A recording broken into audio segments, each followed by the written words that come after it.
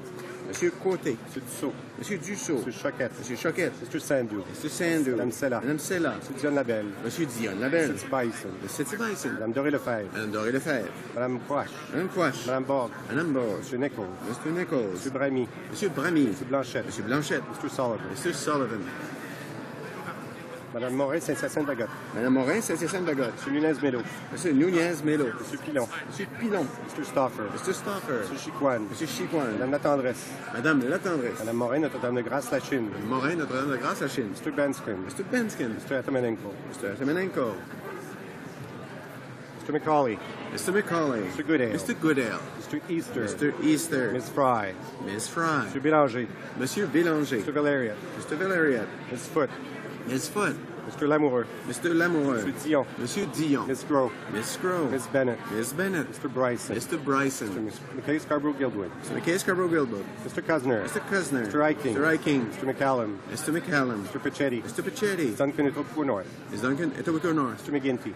Mr. McGinty. Mr. Scarpaleggia. Mr. Scarpaleggia. Madame Saint-Denis. Madame Saint-Denis. Mr. Sims, Bonavista, Underground Falls, Windsor. Mr. Sims, Bonavista, Underground Falls, Windsor. Mr. Garneau. Monsieur Garneau. Mr. Chou. Mr. Chou. Mr. Casey. Mr. Casey. Monsieur Dubourg. Mr. Chan. Mr. Chan. Mr. Vaughn. Mr. Vaughn. Mr. Bellavance. Monsieur Bellavance. Mr. Patry. Monsieur Patry. Mr. Fortin. Monsieur Fortin. Mr. Rathgaber. Mr. Rathgaber. Miss May. Ms. May. Madame Perrault. Madame Perrault.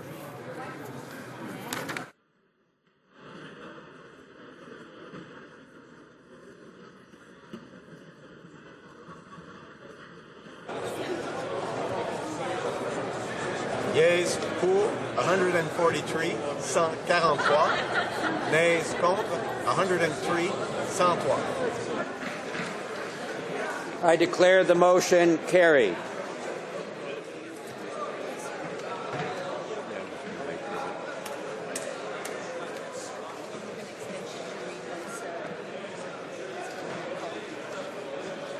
I was just thinking about that we have to extend the order. But I won't be here then, so I won't be disturbed by this. I won't be here for the meeting.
Could I ask all members to take their socializing outside the chamber, please, so we can resume?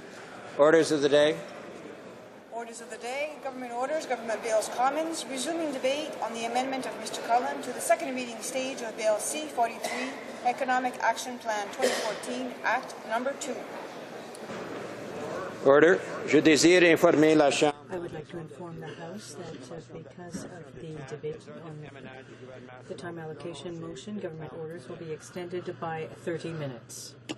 Resuming debate, l'honorable député de... The honourable member for Rimouski-Nejet-Témiscouata-Les Basques. The honourable member has 10 minutes remaining in his remarks. Merci beaucoup, Monsieur le Président. Well, thank you very much, Mr. Speaker. Clearly, my speech was divided into two parts because of yesterday's votes. I'd like to go back over what I said yesterday in order to wrap up my speech today. What I said yesterday was that the Conservatives, when they table a bill, seem to be accustomed to using 8 criteria that are establishing a pattern.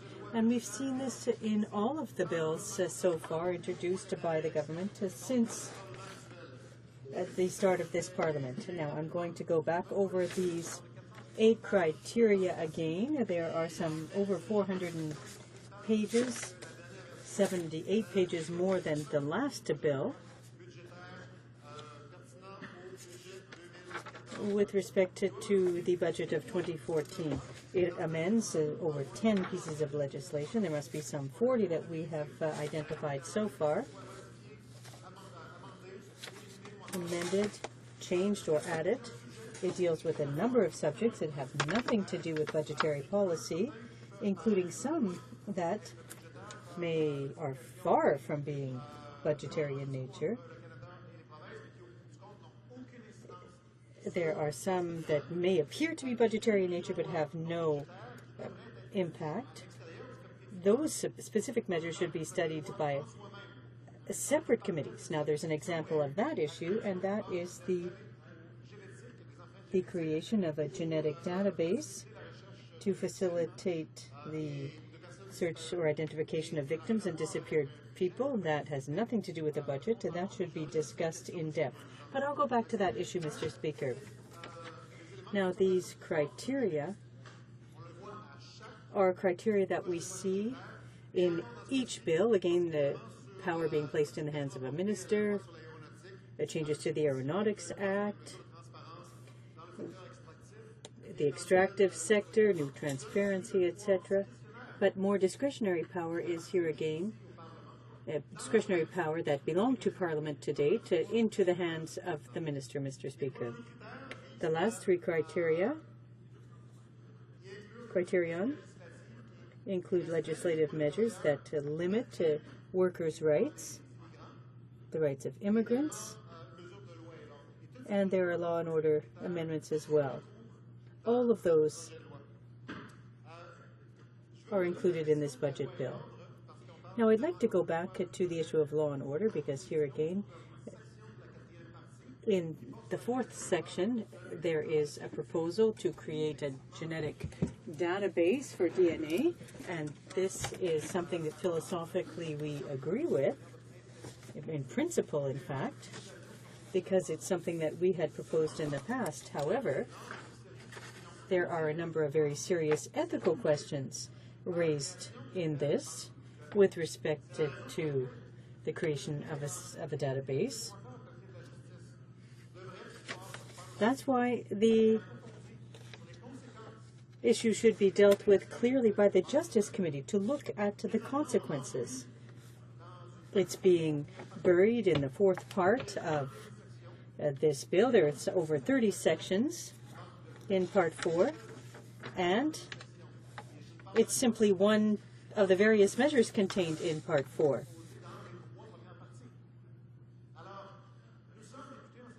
We are members in the House. We represent the people of Canada. And the fact that aspects are being included here that most members here won't oppose, not even in principle, the inclusion of this aspect is a major problem for us, for many Canadians as well. It deals with the security of the person. It's an important issue. So why include a measure like that? And I can already hear certain Conservative members thinking, oh, yes, but it could be it won't. It's an issue for the Public Safety Committee. Well, it won't go to this Public Safety Committee.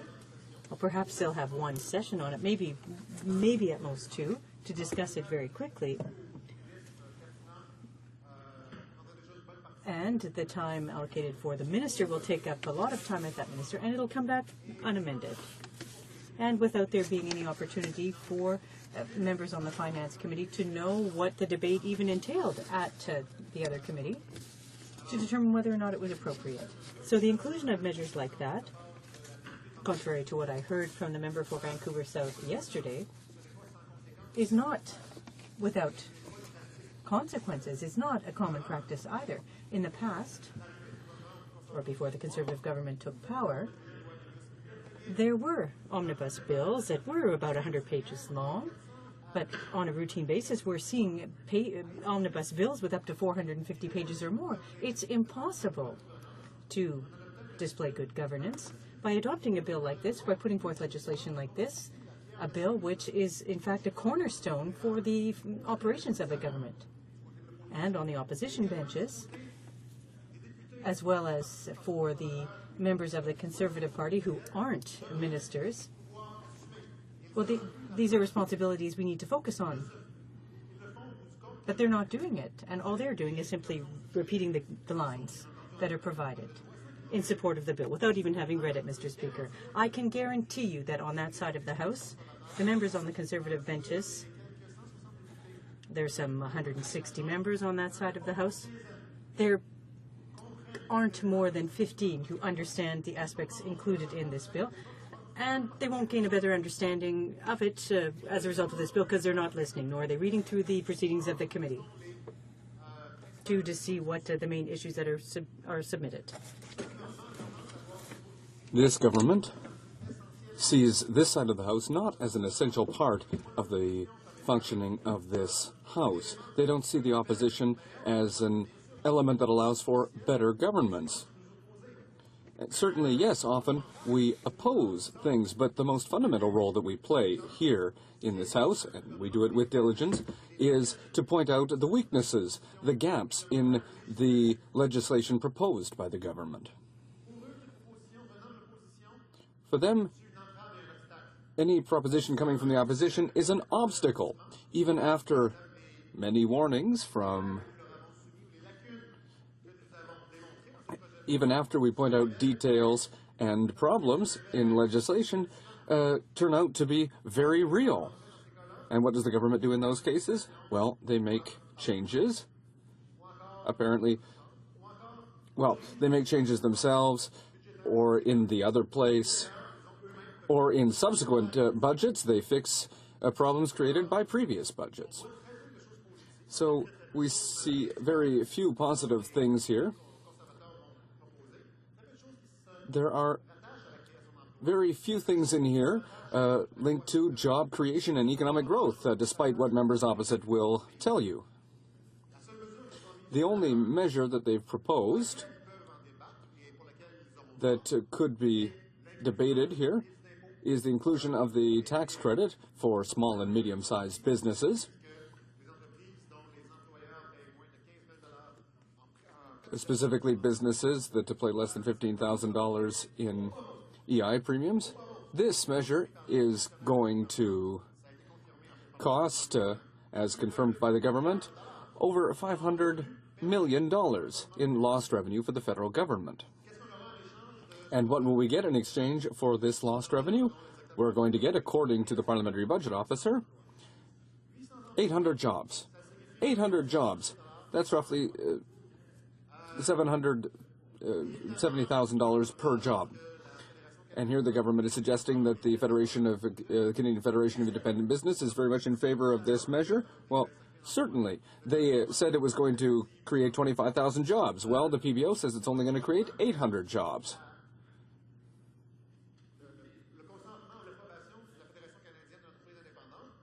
The CFIB represents those who will benefit from the $500 million. Well, we want to look at whether or not measures taken are efficient, whether they'll meet the goals. And here, this is a measure that's not going to meet the goal that was set by the government. And so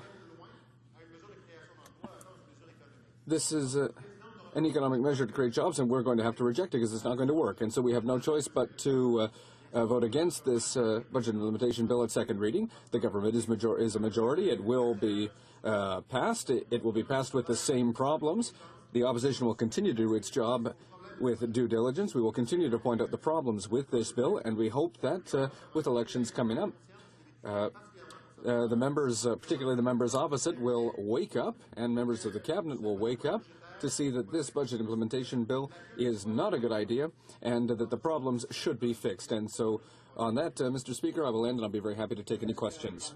I have questions and comments. The honourable member for Kitchener-Conestoga. Well, Mr. Speaker, I'd just like to ask my colleague, he indicates that on this side of the House we haven't taken time to look through this bill, and I'm just wondering if my colleague understands that Bill C-43 has a very technical amendment in it that extends the capital gains exemption for farm property. Mr. Speaker, in my riding, my farmers are part of the prosperity of my area. Not only the primary producers, but the food processing that goes on in Waterloo County is very important. And this measure makes it easier for family farms to be passed on to the next generation. This is an important aspect of our food security in Canada. So I just want to say that it's too bad that the NDP in the past has not stood up for the protection of family farms, and this time they actually have a chance this time to stand up for the protection of family farms and to ensure the good produce that our farmers produce year to year by passing this measure in the bill. Thank you, Mr. Speaker. The honourable member for Rimouski-Neigette-Témiscouata-Les-Basques. Thank you. And the argument that the member brings up is the perfect argument against omnibus budget bills, because here we've got 460 pages of bills. There are hundreds of paragraphs, and certainly there are things in this bill that we could agree with. But it's not because there are maybe a handful of things that we agree with that we're going to be able to vote in favor of a budget implementation bill, where most of the bill is full of measures that we're opposed to. How can we agree to lose $500 million in revenue without guarantees in terms of the number of jobs that will be created? I recognize that there are problems with the transfer of family farmland, and I'd be very happy to discuss those measures and to look at how we can facilitate the transfer of farmlands, but not in the middle of a 453-page omnibus budget bill. This is full of things that have nothing to do with the budget or with job creation. Questions and comments. The honourable member for Winnipeg North. Mr. Speaker, I do have a question, but prior to that, I do have a point of order that I'd like to raise. Yeah, Mr. Speaker, I would ask for unanimous consent for the following motion, that the 18th report of the Standing Committee on Procedure and House Affairs presented on Tuesday, September the 30th, 2014 be concurred in.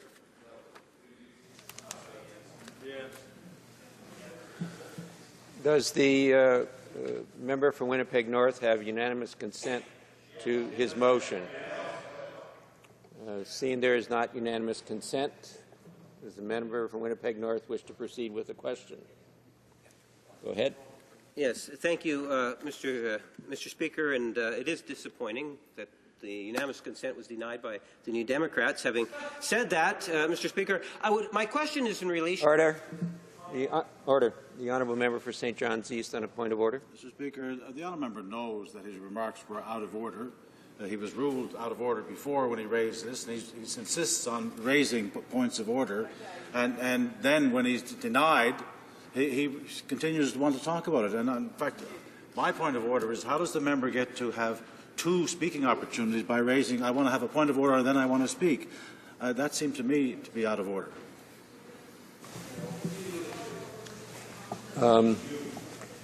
Well, all members have the right to rise on a point of order and to seek unanimous consent. That certainly was within order. And the member had also, in terms of the rotation that we have for questions in this House, it was the turn of the third party for their question. I assume the member for Winnipeg North is assuming that responsibility for his party. So he may continue with his question. Terrible. Thank you, Mr. Speaker. I appreciate your ruling and comments. Many aspects of this particular budget, Mr. Speaker, could in fact be debated and discussed in parliamentary committees. And the question I have for the member is in regards to the benefits of having debates on a wide variety of issues in parliamentary committees. And the question is specific. Does the member believe that discussions of accountability and transparency can in fact take place in parliamentary committees? Would he not agree that there is a very important role for parliamentary committees in dealing with accountability and transparency, especially on issues like the budget? The honourable member for Rimouski-Neigette, Témiscouata-Les-Basques. Well, certainly it's very important that committees be able to debate issues. And with this bill, we want to see it debated in the various committees. So if we look at, for example, the changes that are being made to the Immigration Act and the Immigration and Refugee Act, well, those need to be debated, and we'd like to see this bill split so that the committee can do its work. The same thing for the issue of the DNA database. The Finance Committee has expertise in the areas of finance. They're not necessarily experts in justice, for example. So with a bill like this, for example, which is full of measures that have nothing to do with the budget itself, and it doesn't make sense that it will be voted on by the Finance Committee. So I think the government should show good governance by splitting this bill and taking out the elements that have nothing to do with fiscal policy. Questions and comments? The honourable member for Saint-Bruno-Saint-Hubert. Thank you, Mr. Speaker. As my colleague mentioned, this omnibus bill contains 401 paragraphs in 480 pages. Bill C-43 will modify a large number of federal policies going from the DNA data bank to refugees. I'd like to ask my colleague about the responsibility of the Conservatives. Why are they attacking those who are most vulnerable? And how does that go against our Canadian values, values that would see us protect the most vulnerable? And when it comes to those who have survived traumatisms, violence, and persecution, why are we taking away sources of revenue for them? And sometimes social assistance is the only source of revenue for them. The honourable member for Rimouski-Neigette, Témiscouata-Les-Basques. Thank you. And yes, this measure, which would modify the fiscal arrangements between the federal government and the provinces, well, it's a major change. It might look like a budget measure, but it doesn't affect transfers between Ottawa and the provinces. At the end of the day, what it does is it allows the provinces who did not ask for this power, and as we learned in the technical briefing, only one province asked a question about this change, and it was not very receptive to this measure. Well, this measure would give the provinces the possibility to include in their austerity measures a shorter residence period, which would allow those who are seeking refugee status, or which would deny them the ability to collect social assistance. It's not as if those who are waiting for refugee status are able to work. So this measure takes away from our ability to help these people as they're waiting for their status. And I was shocked to hear the answers given by the Minister of Citizenship and Immigration in question period, who has said the opposite of what this measure will do, and it's been confirmed by specialists. This measure specifically targets those who are seeking refugee status. Questions and comments? Comments, the honourable member for Skeena, Bulkley Valley. Thank you, Mr. Speaker. And I would like to thank my dear colleague for his speech, which was very interesting and which is very strong in focusing on two aspects. First, to the way that this government works by imposing 460-page omnibus budget bills. There were some good ideas in this bill, a few good details, but the vast majority of what's in this bill is not good. And so I'd like to ask my colleague something very specific concerning employment insurance. Now, a majority of Canadian workers who pay for the EI fund cannot use their EI. And this is insurance that exists to help workers who've lost their jobs. So my question is the following. How can the government justify using more than $550 million from the EI fund, which is not the government's money, it's workers and employers' money, it's workers and employers who paid into that. How can they justify using all that money to create just 800 jobs? It's incredible to see an idea like this from this Conservative government. They say that it's a program that will improve the economy and help Canadians, but how can they justify the abuse of this program as the Conservatives are doing? Thank you, Mr. Speaker. The Honourable Member for Rimouski-Nejet-Témiscouata Les Basques, you have 1 minute. Thank you. It's a very important question. And yes, once again, this goes to the heart of the only really pertinent massive measure for job creation in this bill. But here we're talking about $550 million to create, according to the PBO, just 800 jobs. And it seems that an internal analysis was done by the Department of Finance, but the government is not willing to release that information. It seems that if the internal analysis done by the Department of Finance supported the government's point of view, they would table it in this place. And they're not doing that. So we have to conclude that the job creation measures will not attain the goals set by this Conservative government. And what's even more frustrating is that the EI fund is being hit by a reduction of access for workers. And this is something that is hitting hard my region, a region that depends heavily on seasonal work. So workers are continuing to pay into EI. Employers will see their EI premiums go down. And so this is very frustrating for workers. In debate, reprise de débat, the Honourable Member for Edmonton Centre. Thank you very much, Mr. Speaker. At the outset, I'll just let you know I'll be sharing my time with the member from Nipissing-Temiskaming. Mr. Speaker, I'm privileged to rise today and speak on the Second Budget Implementation Act 2014. I'd like to share with the House some of the important measures contained in the legislation and that stem from Budget 2014 and other important actions of our government. In the 2011 election campaign, our government made a number of promises to the Canadian people that we said we would bring in once the budget is balanced. Well, Mr. Speaker, we're well on our way to fulfilling our promises. And one of the first promises we're fulfilling is the doubling of the children's fitness tax credit from $500 to $1,000 and making it refundable. Mr. Speaker, it's well known that regular exercise is essential to a child's successful development. It's a great way to get them started on a lifetime of healthy, active living. That's why our Conservative government introduced the Children's Fitness Tax Credit in the first place.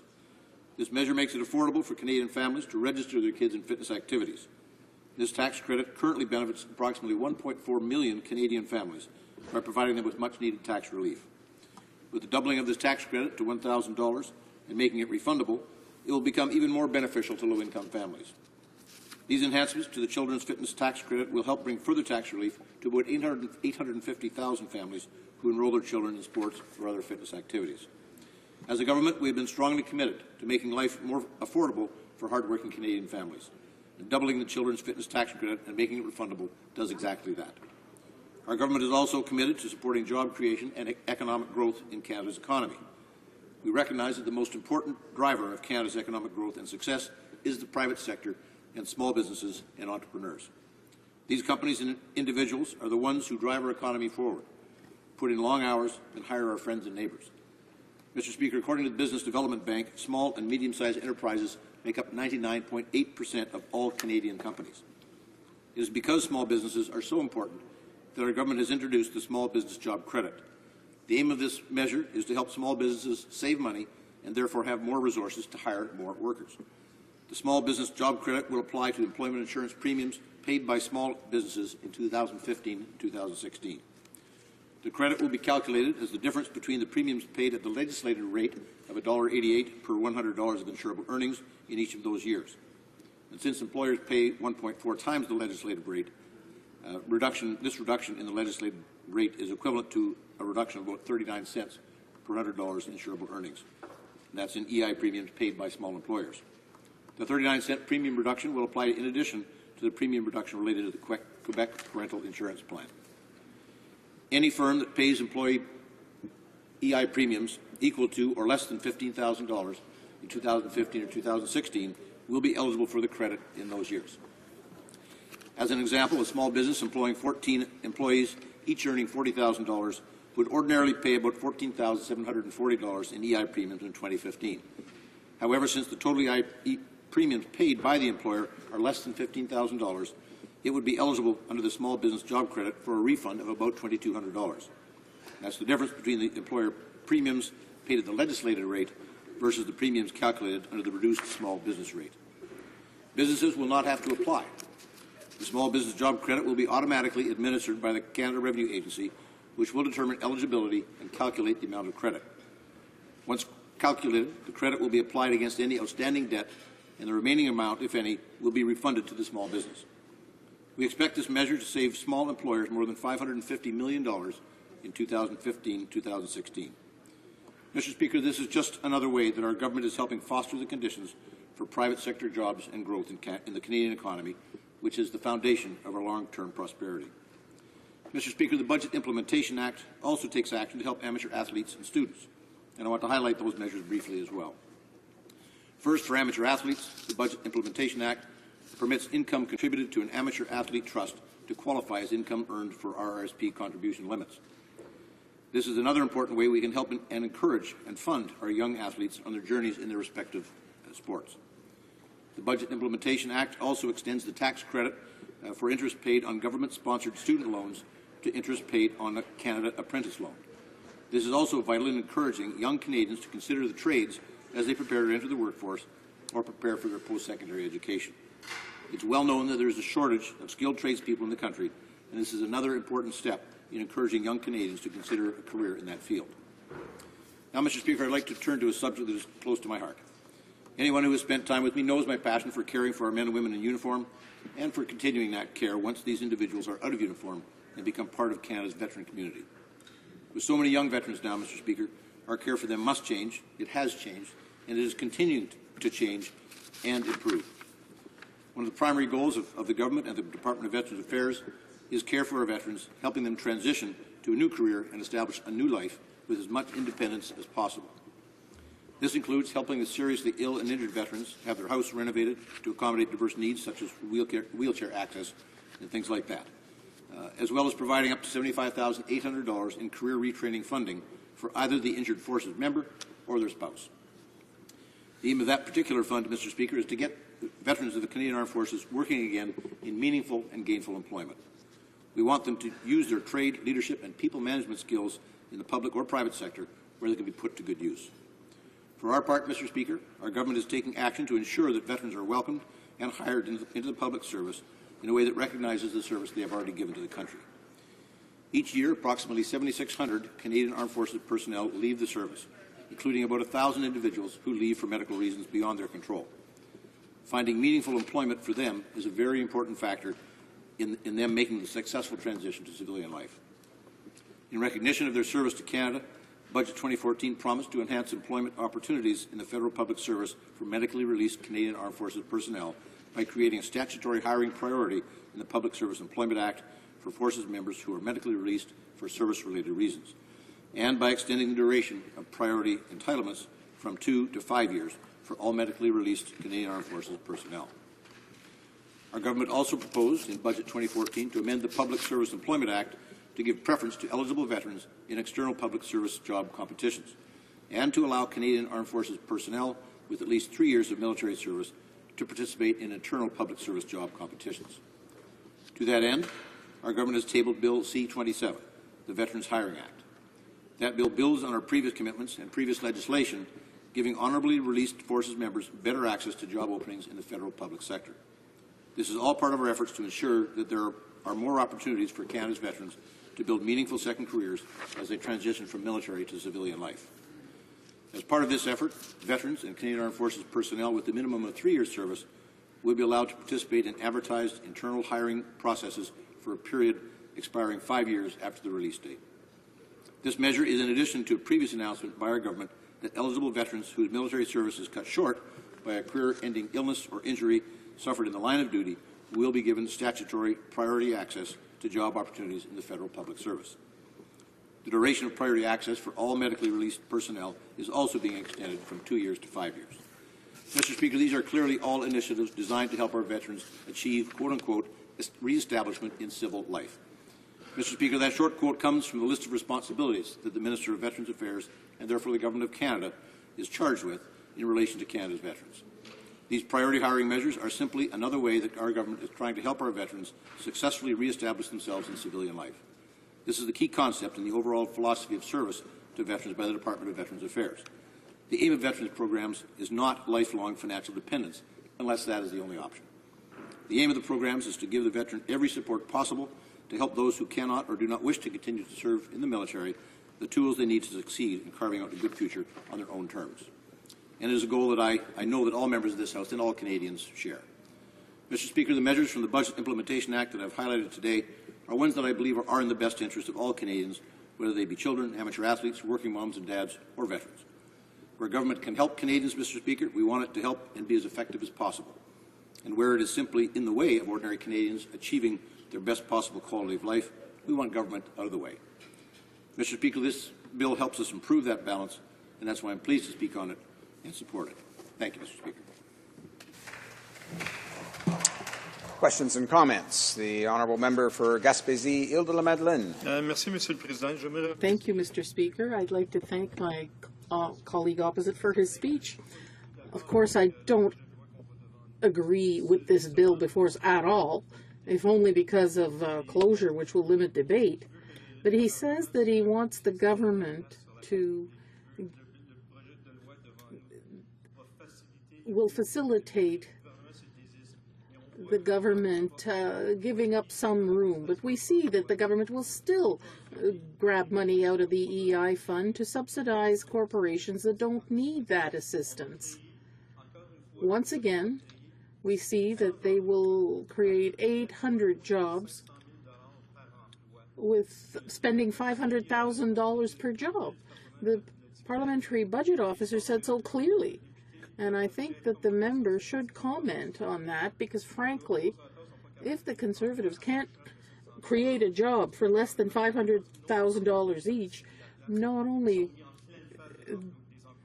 did they not give some ground, they're really in the faces of employees and employers in this country.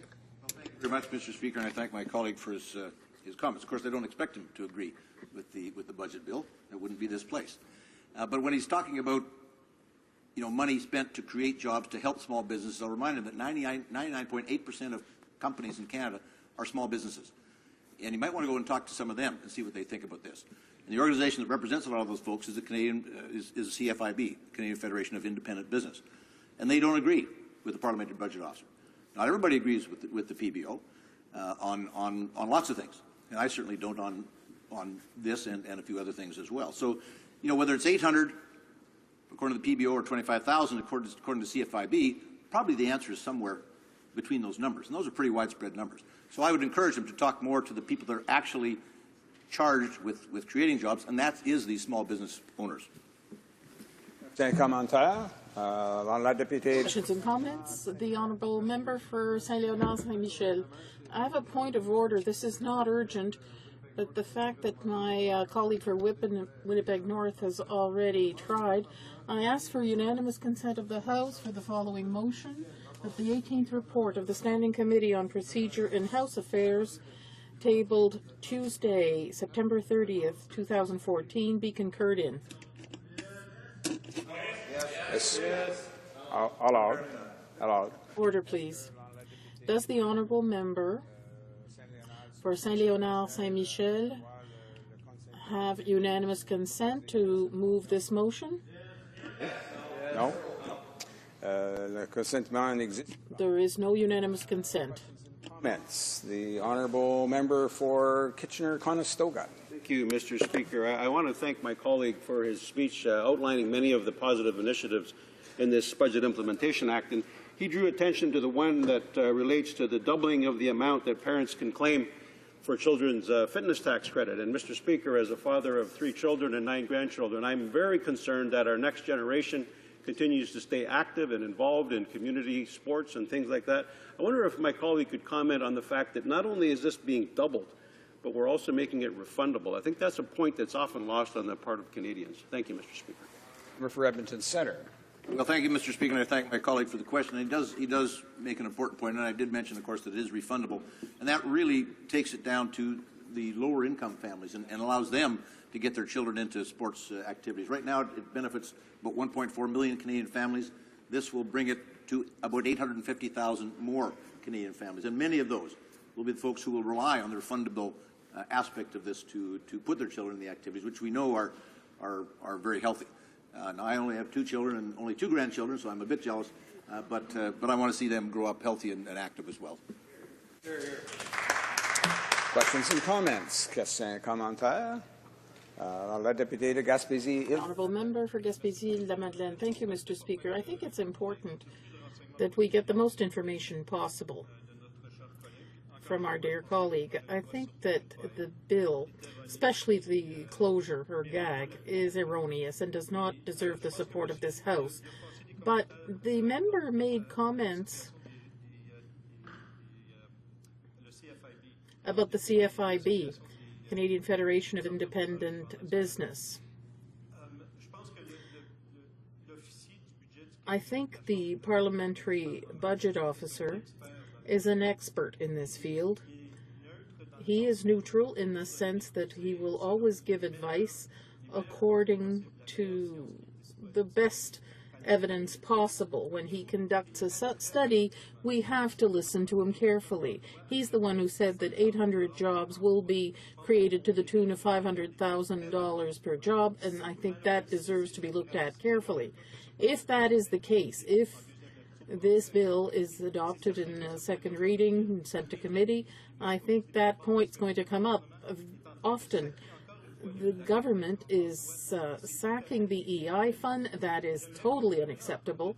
I'd like to hear the member tell us whether he believes that riffling through the EI fund is the right thing to do, or will the government be realistic here and frank with the population and say that they're raising taxes through the back door because they don't want to say that they're doing it through the front door. The honourable member for Edmonton Centre. Speaker, that was a little bit rambling. A couple of quick points.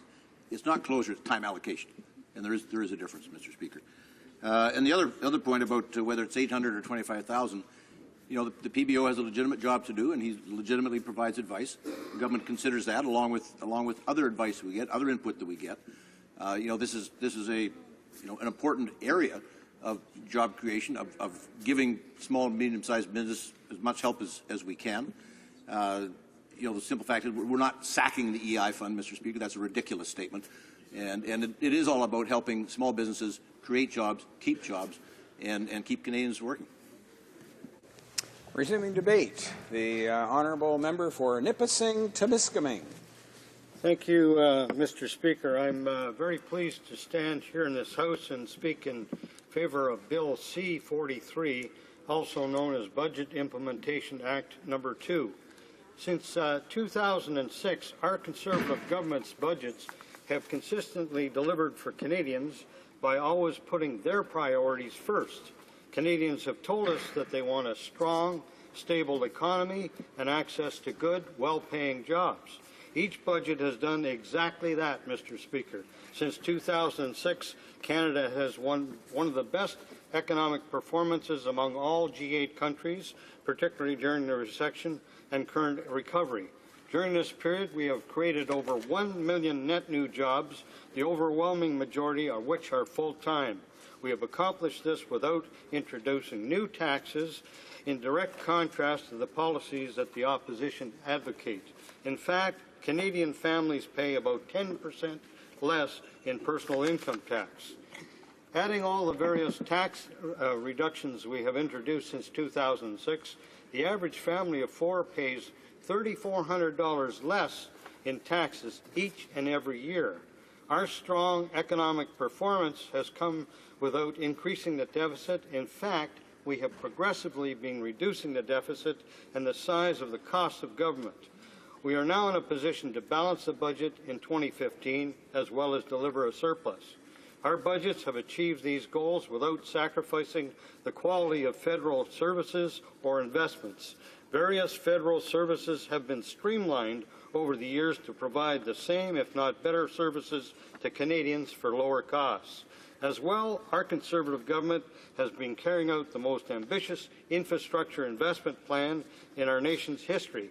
In 2007, we introduced $33 billion in flexible and predictable infrastructure spending.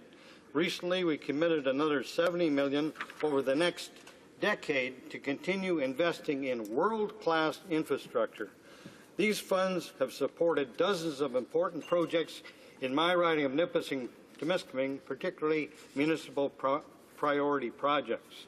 Therefore, Mr. Speaker, consistent with the successes of our previous budgets, Canadians can be reassured that the 2014 budget will continue to be more of what they have come to respect from their government: responsible, targeted, accountable, and inclusive of the necessary changes to keep taxes low and our economy growing.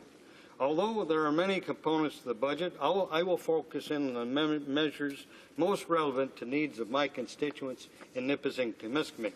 One of the important measures is the Small Business Job Credit, which has recently been announced by our government. This credit will lower payroll taxes for small businesses by 15% over the next 2 years. Overall, it is estimated that Canadian small businesses will save $550 million thanks to this measure. For the many small businesses in my region, this will mean increased capacity to grow their business as well as more money becoming available for investments as opposed to paying employer payroll taxes. Our government recognizes the fundamental importance of small businesses in fueling the Canadian economy. In my riding, small businesses employ thousands of people and are the backbone of our communities. The introduction of this credit will further build upon our government's strong support of small businesses since 2006. We froze EI premiums to provide certainty and flexibility for small businesses. We've cut red tape by eliminating over 800,000 payroll deduction remittances to CRA and made every year by over 50,000 small businesses. We introduced a small business tax credit from 12% to 11%. We also increased the small business limit to $500,000 in taxable income, which had the effect of expanding the number of businesses which could take advantage of these benefits and save costs that could be reinvested in growth and job creation. Mr. Speaker, the results are clear. A typical small business is now seeing savings of approximately $28,000. Since we took office, small businesses have seen their taxes reduced by 34%. And while we were discussing measures in the budget that will help small businesses, there's another measure in the bill that I would like to highlight as chair of the Clean Tech Caucus in Parliament. C-43 will expand the eligibility for accelerated capital cost allowances for clean energy generation and conservation equipment. Let me quickly outline what capital costs are. Capital cost allowance are a mechanism by which businesses can lower their taxable income by claiming the cost of depreciation of their equipment. Accelerated capital cost allowances simply allow companies to claim more of their costs. This measure is important because it incentivizes businesses to use cleaner technology and equipment. The health of our environment is very important to my constituents, and I know they will appreciate these measures. The next measure I would like to highlight, Mr. Speaker, concerns families, particularly children. Our government believes that fitness is an important part of a healthy lifestyle and a habit that should be encouraged, particularly in childhood. That is why we introduced the Child Fitness Credit in Budget 2006, which provides non-refundable tax credit of up to $500 annually in fees for the registration of a child under the age of 16 in an eligible program of physical activity. In October 2014, our Prime Minister announced that our government is doubling the child's fitness credit from $500 to $1,000 and making it refundable, which will increase benefits to low-income families claiming the credit. The increase of this tax credit will greatly benefit families in Nipissing to Miskaming, many of which are very active children. In our communities, it is commonplace for children to enroll in hockey, soccer, or baseball camps. The increase of this tax credit will make it affordable for families to get their children involved in all these physical activities. Ultimately, greater access to physical activity will improve the health of children in my riding, but also their social skills, as very often physical activities or teamwork are group activities as well. Since 2006, Canadian families have benefited from significant, broadly based tax cuts introduced by our government. For example, we have reduced the GST to 5% from 7%, increased the basic personal amount, the amount by which all Canadians can earn without paying federal income tax, reduced the lowest personal income tax rate to 15% from 16%, and introduced a tax-free savings account, which has helped thousands of families save money. These and other actions have given individuals and families the flexibility to make the choices that are right for them. This is why, as I mentioned earlier, Canadian families pay an average of $3,400 less in taxes each and every year. Bill C-43 includes an important measure which assists law enforcement in locating missing persons. Many constituents have expressed concern over various disappearances of Canadians, particularly First Nations Canadians. I know many of my constituents will appreciate Bill C-43's amendment of the DNA Identification Act to create new indices in the National DNA Data Bank. This will contain DNA profiles from missing persons, from their relatives, and from human remains to assist law enforcement agencies, coroners, and medical examiners to find missing persons and identify human remains. The bill also includes various changes to the Income Tax and Excise Act and various statutes. However, I will leave these changes for my honourable colleagues to address. Mr. Speaker, at the outset of my speech, I articulated the intent of record of our government's previous budgets and stated that Bill C-43 Canadians can expect continued focus on keeping taxes low and improving the economy. From the main measures I highlighted, it's clear, Mr. Speaker, that as a result of Budget Implementation Act, families save more money through an increase in the child's fitness tax credit, as well as business will benefit from reduced costs through the line changes in payroll taxes and capital cost allowance. These changes will help businesses invest more of their money in expanding their businesses and result create more jobs for Canadians. Mr. Speaker, whereas our honourable opponents continue to propose various tax hikes and increased intervention into the lives of Canadians and businesses by government, we on this side of the House continue to focus on jobs and the economy in a responsible, pragmatic, and non-intrusive manner.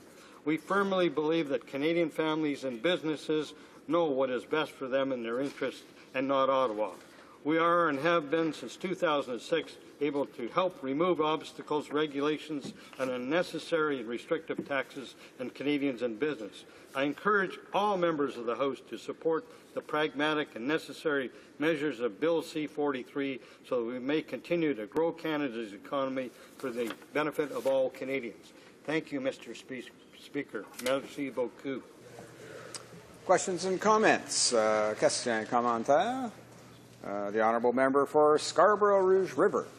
Thank you, Mr. Speaker, and I thank my honourable colleague for his intervention in the House today. And my question to the honourable member is with respect to the pay-to-pay fees that they said that they'd like to get rid of, and also for the they say that it's unfair for broadcasting and telecommunications company to charge Canadians a $2 fee to receive their bill in order to pay their bill. So my question is, why does this government continue to allow banks to continue this unfair practice? The Honourable Member for Nipissing Temiskaming. Thank you, Mr. Speaker, and I thank the Honourable Member for her question. It's clear, Mr. Speaker, in this budget we are addressing regulatory impediments. We are reducing taxes. We are making it easy for families and individuals to live their life without government interference. We will continue to implement those measures. It's part of our DNA. Thank you, Mr. Speaker. Questions and comments? The Honourable Parliamentary Secretary to the Minister of International Development. Well, thank you, Mr. Speaker, and I want to thank my colleague for his great speech here in the House today. Mr. Speaker, my colleague was speaking about the benefits to children of the sports tax credit that has been implemented and is now going to be doubled, a remarkable opportunity for parents. But I wonder if he could speak a little bit to the number of small businesses in his riding who are people who are providing these services to young people, people who are coaches of business, who have a business that they're working in coaching. I wonder if he could talk a little bit about how that's going to impact their opportunity to thrive in his community. The Honourable Member for Nipissing-Temiskaming. Thank you, Mr. Speaker, and I thank my colleague for her question. There's no doubt. I live in Northern Ontario. My riding is a Northern Ontario riding, Mr. Speaker, and we have a host of sports activities, recreational activities. Businesses are involved in promoting those activities, and this particular measure, the tax credit, will improve that situation. It will make more activities available for children with families that don't have the income. As you know, Mr. Speaker, hockey is is our lifeblood in Canada, and it's become increasingly difficult for families to have their children involved in hockey, and this is a measure that will help that situation along with all other sports. Questions and comments? The Honourable Member for Malpeque. Thank you, Mr. Speaker. Sometimes it takes a long time, but I'm glad that in the budget they are taking some measures on the on refundable tax measures for sports, which is what Liberals have long said was the failure on their earlier proposals that they had in budget. So it will spread it out a little further. So for once, maybe the government listened. But the member talked in his remarks, Mr. Speaker, a fair bit about the DNA Missing Persons Act, or DNA Missing Persons section that's in this particular bill. I strongly support that. It's been a long time coming, Mr. Speaker. I think that those that have missing children out there, and there will be some opposition to it, I'm sure, too, that it will go a long way towards settling some of that tragedy and some of that anxiety. My question to the member, though, on it is, why would it be a part of basically a budget implementation act? Why wouldn't it be a separate bill that could be gone through maybe quicker, and a bill in its own right? Why complicate the budget bill with, although this is a good measure, with other measures that have no relationship to the budget? The Honourable Member for Nipissing-Temiskaming. Thank you, Mr. Speaker, and I thank the Honourable Member for his comments. And I would like to say, with regard to these particular measures that he complimented, the Liberals do have good ideas from time to time, and we're not at all hesitant to adopt the good ideas. And with respect to the DNA, the answer is simpler. With respect to the DNA identification for missing persons, there's a cost. There's obviously a cost involved, and as a cost, it will have to be budgeted, and therefore it's in the budget implementation bill. Resuming debate, the Honourable Member for Surrey North. Thank you, Mr. Speaker. Thank you very much. As always, it's an honour to stand up in this House and speak on behalf of my constituents from Surrey North. And Mr. Speaker, before I go on, I will be sharing my time with the member for Trois-Rivières. Mr. Speaker, where do I start? Well, let's start with this omnibus business. When they bring in this massive bill, which is, as we've heard before, over 450 pages, and there are over 400 clauses. So, and there's everything in there besides the kitchen sink, Mr. Speaker. They're making changes to many, many different laws, and they bring in this omnibus bill. And I've heard members from the opposite side, the Conservative members, talk about the importance of moving some of this legislation, Mr. Speaker, but they talk about how it's consistent with norms of this House of bringing omnibus bills in to this House, Mr. Speaker. The norms just started. I mean, it's actually the Conservative who started this business of omnibus bills, where they're talking about, combining 50 or 60 bills into one so-called budget bill. A number of the clauses in this particular bill, Bill C-43, Mr. Speaker, have nothing to do with the bill itself. So on top of this, we get time allocated on this bill as they moved this morning. Time allocation is basically shutting down the debate. They don't want Canadians to know what's in this bill. Mr. Speaker, we've had 2 days of debate of 400 pages of very technical language. I know you know that these bills are very complex, and we have to dig deeper in order to find out exactly what's in it, because the government is not telling us what's in it, Mr. Speaker.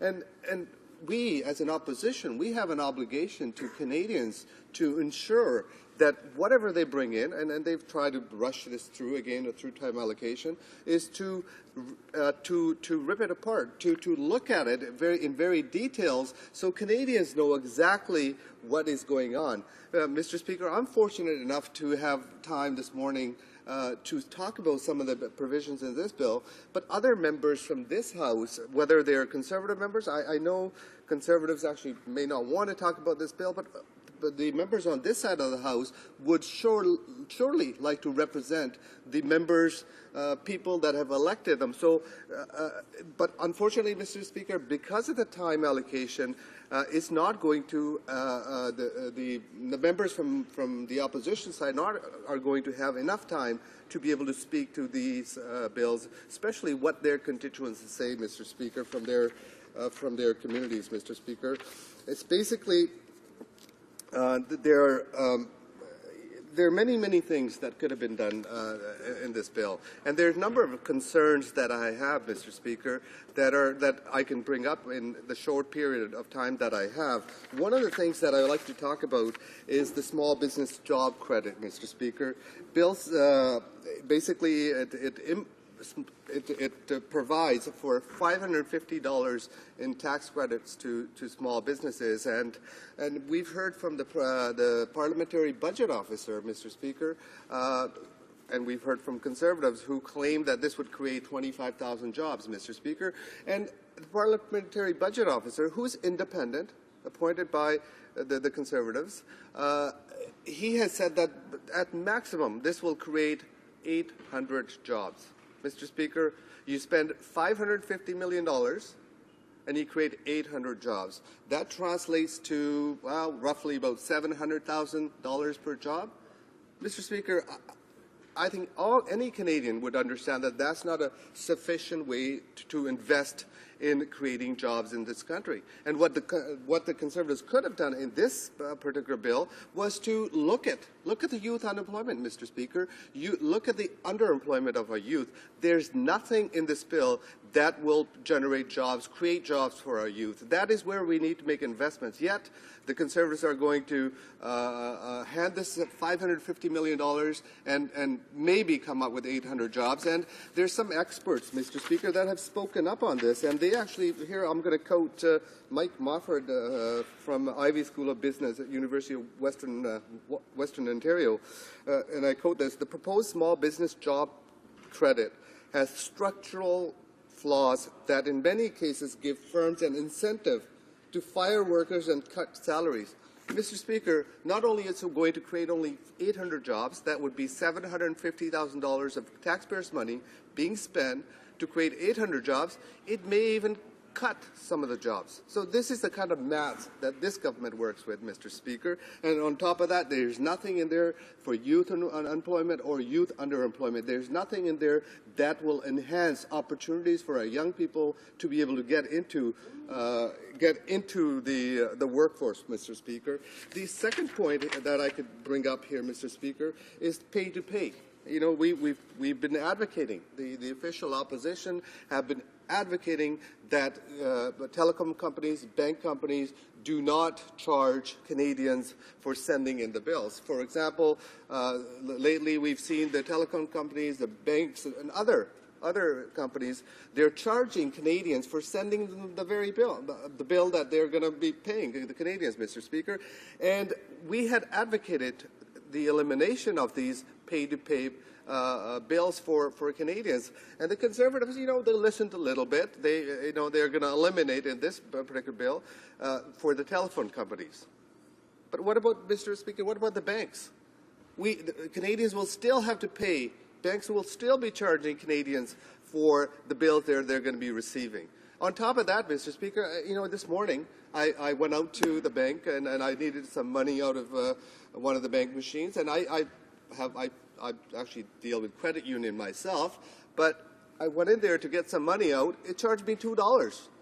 And some of them are charging up to $3, $4. And we've been asking the government is to look at ATM fees and put a flat fee on it so that banks aren't gouging Canadians and nickel and diming them when they want to get access to their money, Mr. Speaker. So that is something that's happened to me this morning, and Canadians are asking, people in my community are asking about some of the changes that need to be done in regards to whether it's the banks or whether it's the telephone companies. And then these companies are nickel and diming our citizens, Mr. Speaker.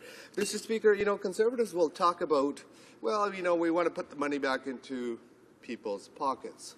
Well, Mr. Speaker, on one hand they're saying this, yet on the other hand they're giving billions of dollars away to their friends in the oil industry. When are they going to eliminate subsidies of $1 billion in subsidy to the oil companies? Meanwhile, they're saying that, well, we want to give money back to the families. Yet they're also giving billions of dollars away to their friends in the oil industry. And we've been asking the government to eliminate the tax subsidies to the oil companies, Mr. Speaker. And on top of that, you know, Conservatives have accumulated not only deficits ever since they've been in government, but also accumulated that debt that Canadians, future Canadians will have to pay, Mr. Speaker. Future Canadians will have to pay that debt because of this incompetence of this government in regards to handling finances of Canadians, Mr. Speaker. Mr. Speaker, I know I can go on, but limited amount of time will not allow me to not even scratch the 460, 70-odd pages of this omnibus bill, which the Conservatives want to ram this through because they don't want to discuss the nitty-gritties of stuff because they know we will be exposing them of what is not in there. What is not in there, they could have been, Mr. Speaker, helping, well, they can borrow the ideas we have. We pointed out, we laid out a way where we can have a child care program under $15, and we would be more than happy to support them if they borrowed our idea, Mr. Speaker. Those are the kind of changes that they need. Those are the kind of programs that we need in the community. The research has shown for every dollar that's spent in childcare, we get more than close to $2 back back, Mr. Speaker. So that is the kind of math we believe in, where you make an investment, you get return on your every dollar, you get double the money. Conservative math is you spend $550 million, you get 800 jobs, that's $750,000 per job, Mr. Speaker. That's the kind of math we don't need. That's the incompetence of trying to manage our economies, Mr. Speaker. Canadians expect better. Canadians expect us to scrutinize these bills, scrutinize every thing that comes through. Unfortunately, Mr. Speaker, Conservatives are trying to ram this through without any solid discussion in this House. Mr. Speaker, that is not acceptable to the official opposition, and I can assure you it's not acceptable to Canadians. Questions and comments? Question commentaire. The Honourable Parliamentary Secretary to the Minister of International Development. Well, Mr. Speaker, thank you, and I've listened to my colleague across the way give his ongoing commentary. But, Mr. Speaker, I guess my question for him would be, there are measures in this budget bill that are going to be beneficial to the people who live in his riding. He has families who have children in sports of all kinds who would like to see that tax credit doubled and so that they can make use of it for their income tax. Mr. Speaker, there are businesses, small businesses in his riding who would benefit from the changes in EI. And so, Mr. Speaker, my question to my colleague is, how does he go back and tell those families that he voted against putting money back in their pocket? That's a great question. The Honourable Member for Surrey North. Speaker, my constituents are telling me exactly the opposite of what that member has said. I talk to my constituents in my city. I have been a small business person myself. I talk to the business people, small businesses in my community, Mr. Speaker. It's the merchandising fees that small businesses pay to the big credit card company. That is a concern. That's taking away the livelihood from many, many restaurants, many small businesses in my community. Mr. Speaker, my community, people in my community, they're worried about the $1 billion in tax subsidies this government is refusing to look at so they can give that money to their friends.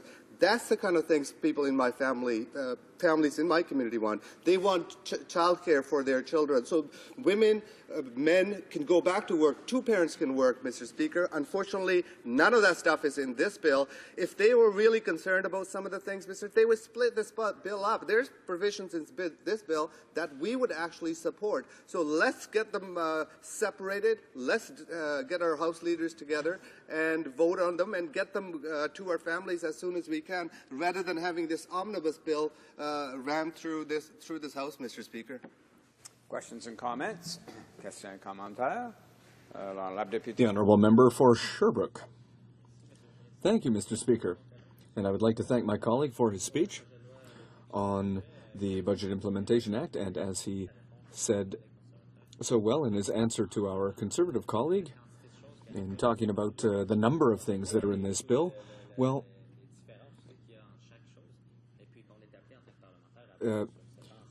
here, as parliamentarians, we're being asked to vote on everything in this bill without being able to vote on the individual points.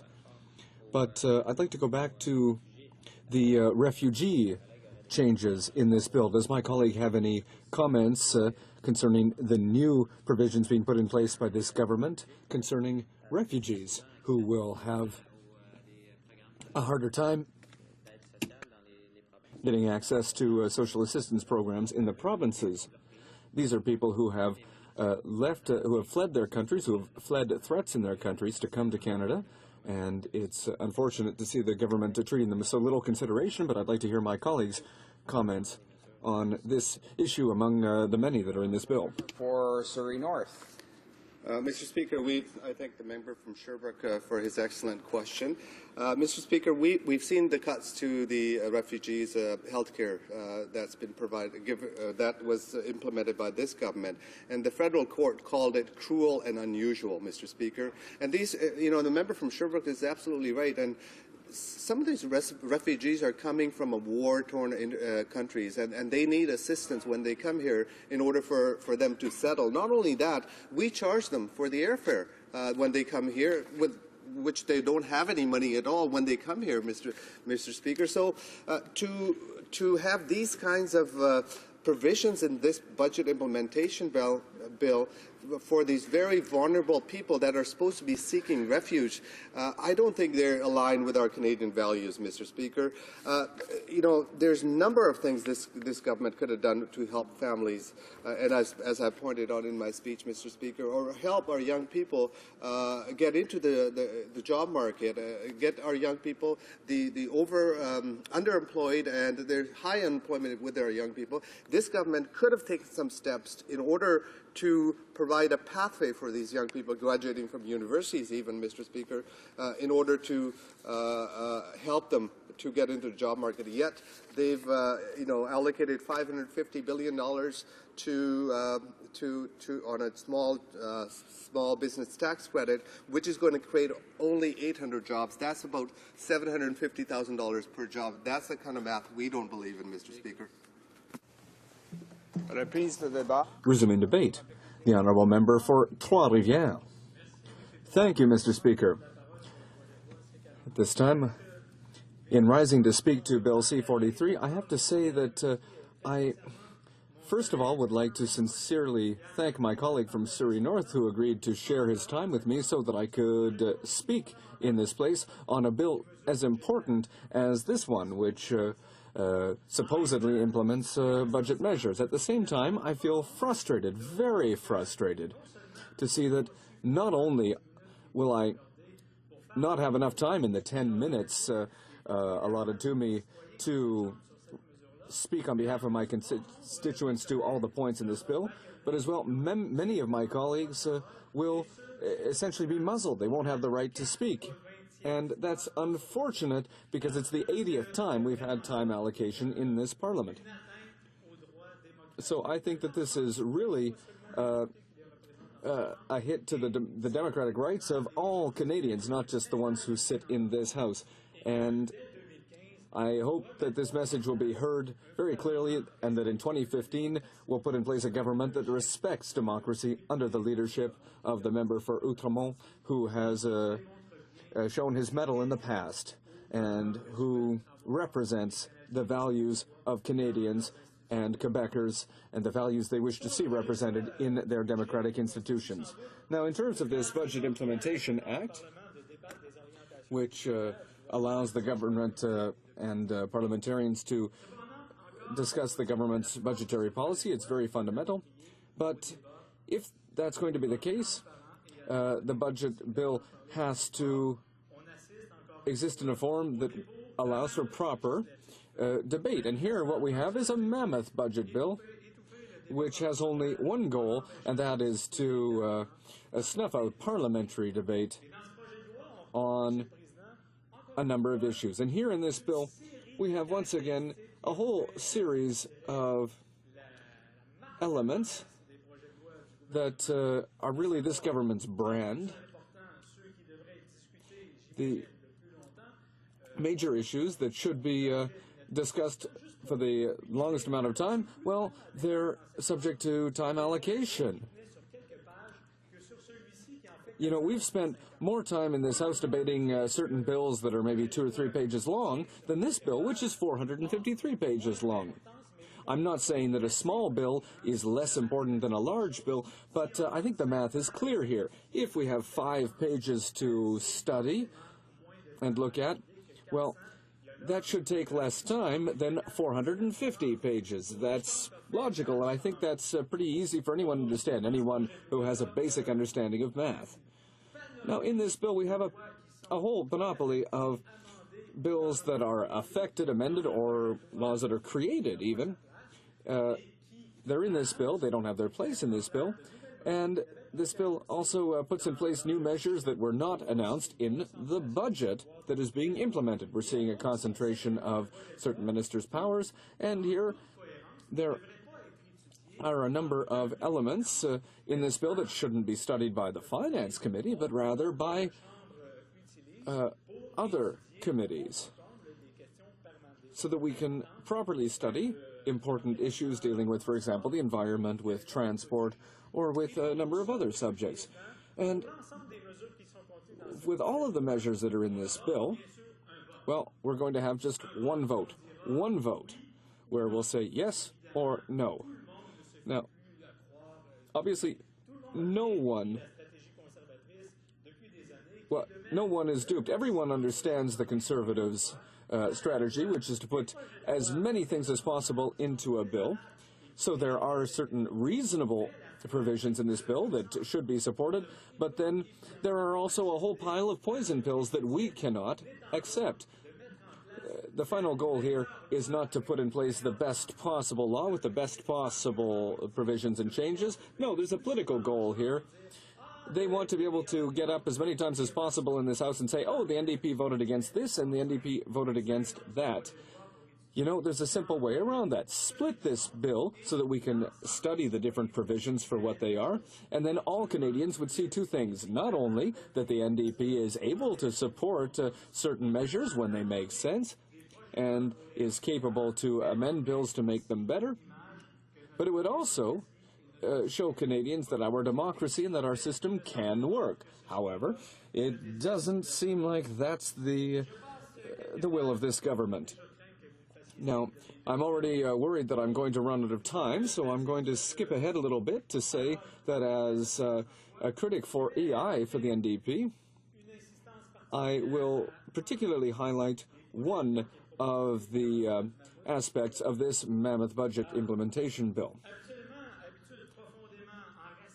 Now, this is a deeply rooted practice for the Conservative government. Here, once again, they are taking money out of the EI fund and using it for something else. Here they're creating a hiring credit for small businesses where $15,000 or less is paid per year. The government is saying that this is going to create jobs.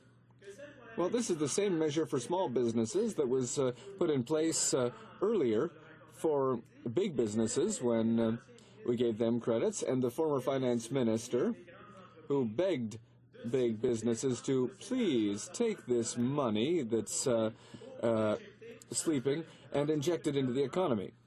And here it seems like the government isn't learning from its mistakes, and they're applying the exact same measures to small businesses as to big businesses, and we're going to have the same results which won't meet the goals. The PBO, the Parliamentary Budget Officer, which is a competent and independent agency, completely refutes the government's hypotheses by announcing, with numbers to support what it's saying, that only 800 jobs will be created on the backs of workers' premiums. And each job is going to cost $550,000.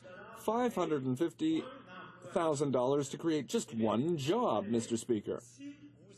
And I would say that if you would allow me, if you would give me once $550,000 to create jobs in a region that's been as hard hit as mine, well, you know what? We wouldn't be creating one job. We'd be creating 10, 12, 15 jobs with that $550,000. We'd be creating permanent, good jobs.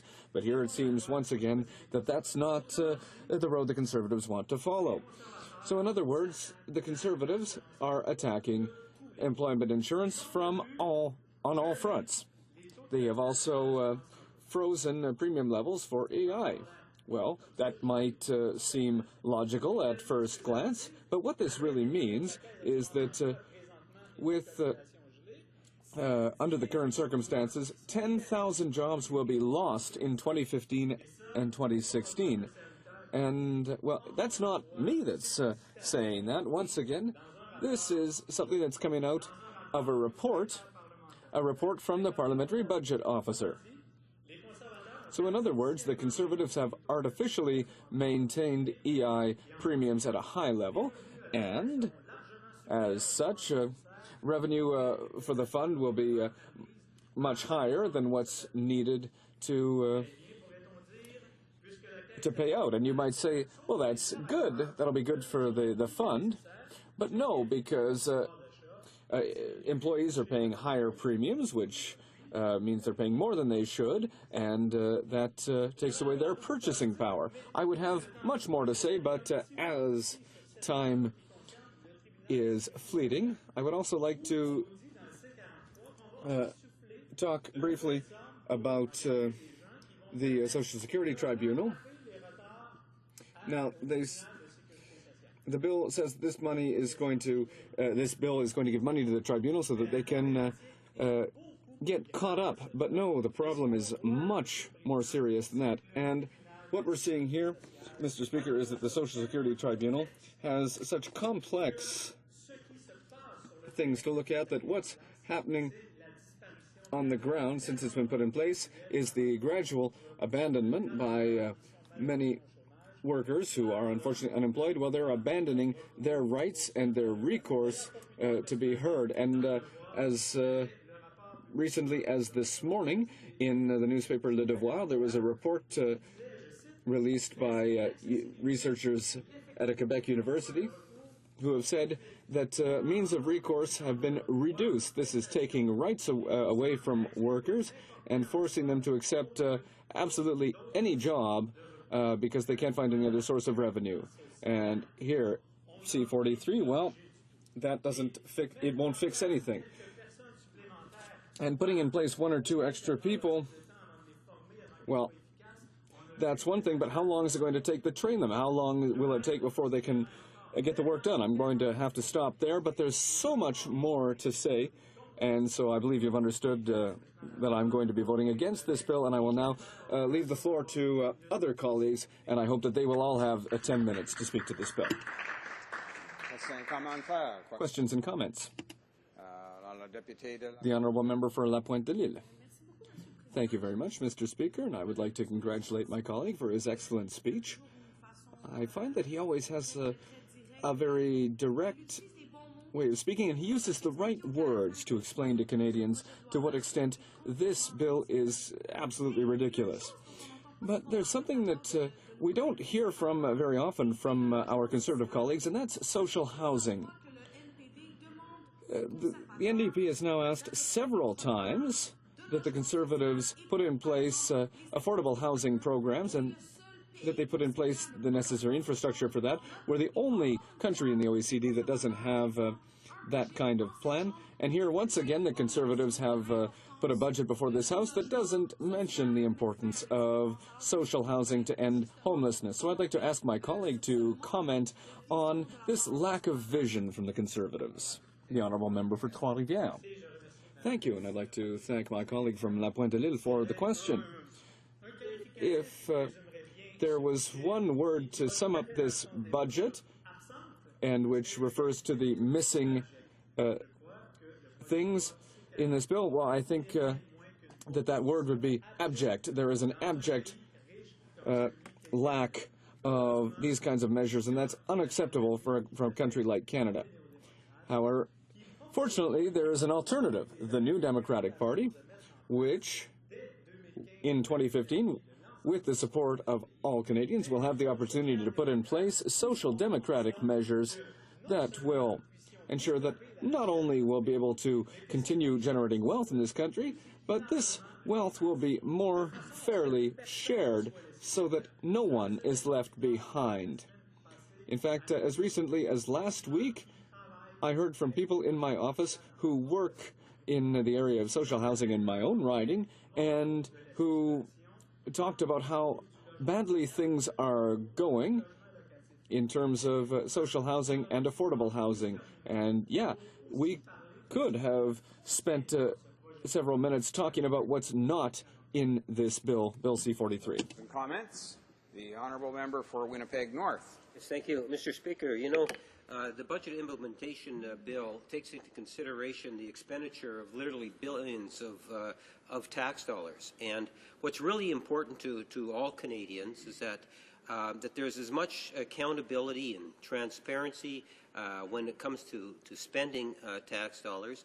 And one of the ways in which we assure Canadians that, at least in most part, that sense of accountability from Ottawa through our parliamentary institutions takes place is through parliamentary committees.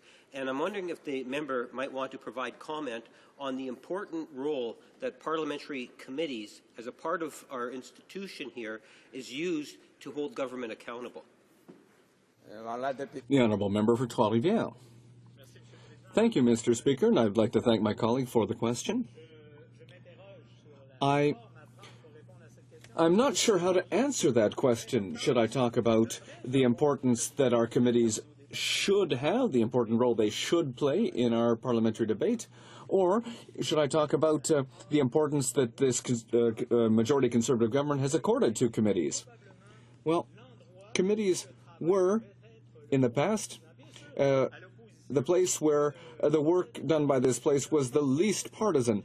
Certainly, it's not up to the opposition to create the legislative agenda. However, when bills go to committee, it's up to all members sitting around the table to improve bills, to make them either acceptable or at least better. But what we're seeing now is that, once again, opposition members' points of view are being completely ignored. If we look at the number of amendments that have been accepted for any bills in this Parliament, well, it's clear that to the Conservatives, they have the truth, the whole truth, and nothing but the truth, and nobody else has anything to say. And hopefully all that will change after the elections in 2015. Thank you, Mr. Speaker. Debate. The honourable member for Vegreville, Wainwright. Thank you very much, Mr. Speaker. I'm delighted to have an opportunity to speak on this budget implementation bill. And before I start, Mr. Speaker, I just want to mention I'm sharing my time with the remarkable, the hard-working, the thoughtful member from Don Valley West. And, Mr. Speaker, I know that's true because this note I got from the lobby desk says that on it, so it's got to be true. So, no, actually, to mention that I'm sharing the time came from the lobby desk. The other comments come from me, because I know he is a remarkable member. Now he owes me, Mr. Speaker.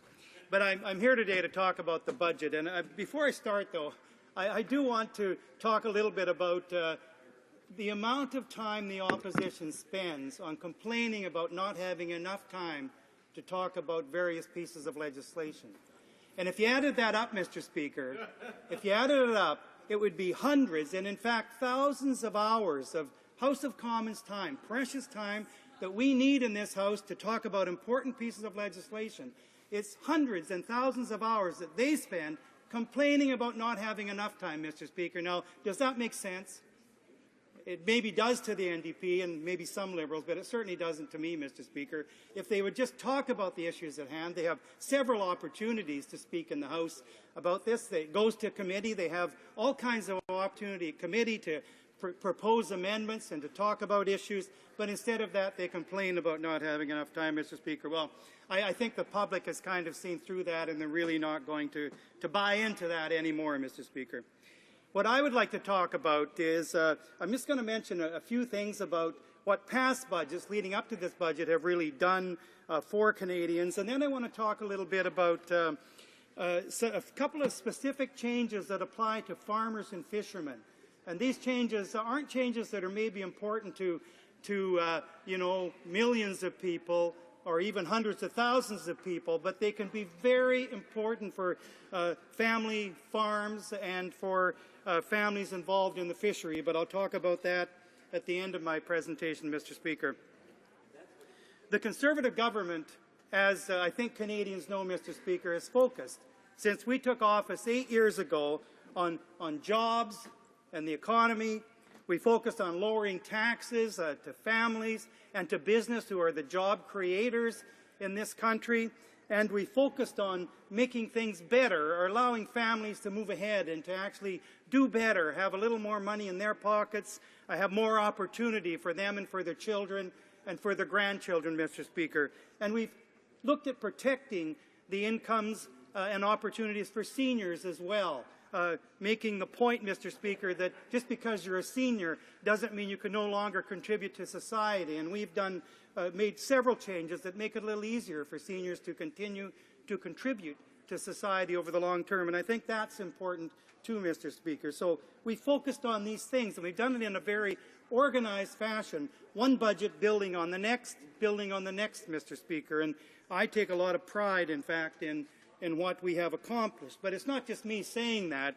I could refer to several different think tanks and world-renowned agencies like the International Monetary Fund, for example, and the OECD, the Organization for Economic Cooperation and Development, who expect Canada to be amongst the strongest growing economies in the G7 over the next couple of years, Mr. Speaker. In fact, I remember a study, and don't hold me to the details exactly, but the year I don't remember, they were predicting that Canada would be the #1 economy in the world, and I think it was in 2050, sometime well into the future. So what the OECD is saying, Mr. Speaker, is that what we're doing now is setting a foundation not only to create jobs now, because our government, quite frankly, has created 1.2 million jobs, or we haven't created them, and I hate it when someone says that. What I meant to say, Mr. Speaker, is we put in place the environment that has allowed business to create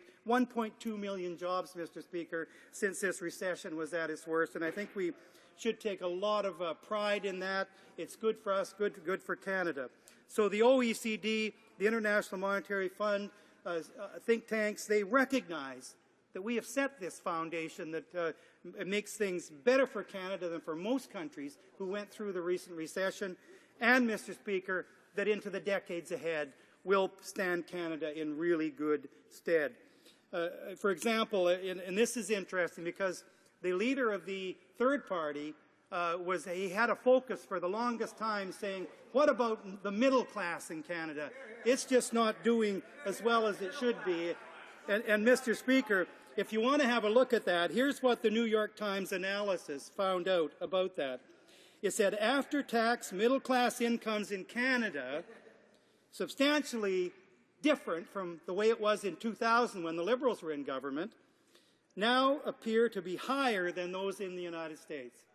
So, Mr. Speaker, the leader of the third party talking about middle-class incomes, I mean, absolutely, you want things to be better, but they should, too, realize the reality that they're much better relative to our competitor nations than they were just a few years ago when they were in office, Mr. Speaker. So those are some things for not only the opposition parties to think about, but for Canadians to think about, Mr. Speaker. And now I know I've taken a little long getting into the particular details that I want to talk about, but I do want to mention a couple of issues to do with farming and fishing, Mr. Speaker. And these are issues that aren't, as I say, important to a large number of Canadians, but they're certainly important, Mr. Speaker, to certain Canadian farm families. And before I got into politics, I farmed. I still have farms, but I also worked as a farm economist. So I worked with farm families on their situations, on how they can grow their farms, in some cases, unfortunately, how they could exit the farming business in the best possible way that would keep them as much as possible. A lot of different situations in the 80s, in particular, Mr. Speaker, a very difficult time for grain farming and really for the livestock sector in a lot of cases. And there were certain things that were in place that clearly were there only because of technical reasons, and it was never the intent. And a couple of those things I want to mention, Mr. Speaker. The first is to do with the tax deferral or the rollover provision for capital gains. This was put in place a long time ago, but the ability for farmers and fishermen to pass the capital property over to the next generation without being taxed on it at that time. So in effect, the tax liability was passed to the next generation so that the current generation, let's say the parents, could exit the industry, be paid off in some fashion, but in a way that would allow the farm to continue. And that was extremely important, Mr. Speaker, but there were certain quirks about that that didn't make any sense, and we fixed those in this budget. For example, if you were both farming and fishing, which is the case certainly in Atlantic Canada in a lot of cases, and in the West, and even on the prairies where there's some various commercial fishing operations there, that the rules were set for either farming or fishing. You had to have substantially all of your income, 90% or more, from either farming or fishing. But, Mr. Speaker, if you were farming and fishing and you had under that percentage, then you simply didn't qualify. So we've changed that so you put the two together. And if you qualify with both the farming and the fishing components of your business, then you qualify for these rollover provisions. And, Mr. Speaker, it's an extremely important change that will allow many farming and fishing families to pass this on to the next generation. And one final thing, Mr. Speaker, because I know that my time is almost up, but many years there are parts of this country that are hit by drought or that are hit by floods or that are hit by excessive moisture. There has been a provision in place that can be enacted by governments which allow farmers to, in severe cases where they simply can't keep their livestock anymore, if they sell off their breeding stock, they don't have to pay tax on it that year. They'll pay tax on it the year after. So what that allows, Mr. Speaker, is that if they sell off their cow herd, for example, what they can do is they're not taxed on it that year, so they can buy back breeding stock the year after if there's grass again because you received rain or if fields have dried up. And so, in effect, the purchase price of the livestock, replacement breeding stock, is balanced off against the income from the breeding stock they sold a year earlier.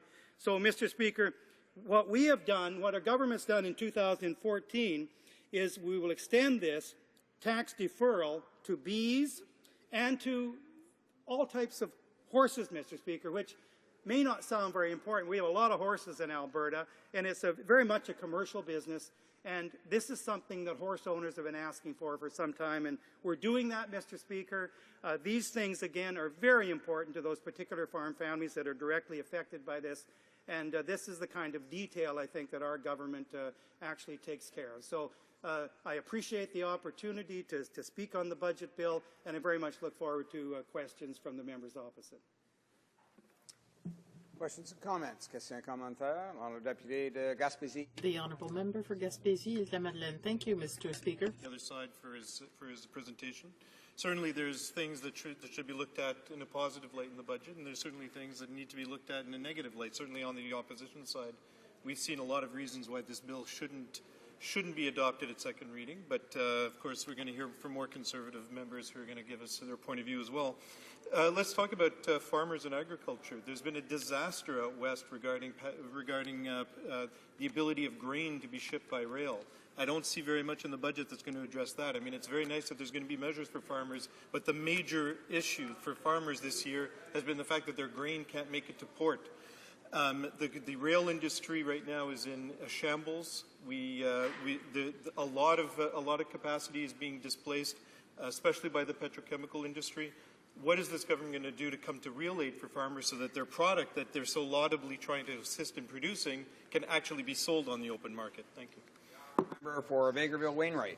Yeah, Mr. Speaker, I thank the member for that, for that really good question, and I'm really pleased to have an opportunity to speak to that. Mr. Speaker, you probably won't see a lot in the budget about that issue because, quite frankly, it doesn't involve a lot of government spending.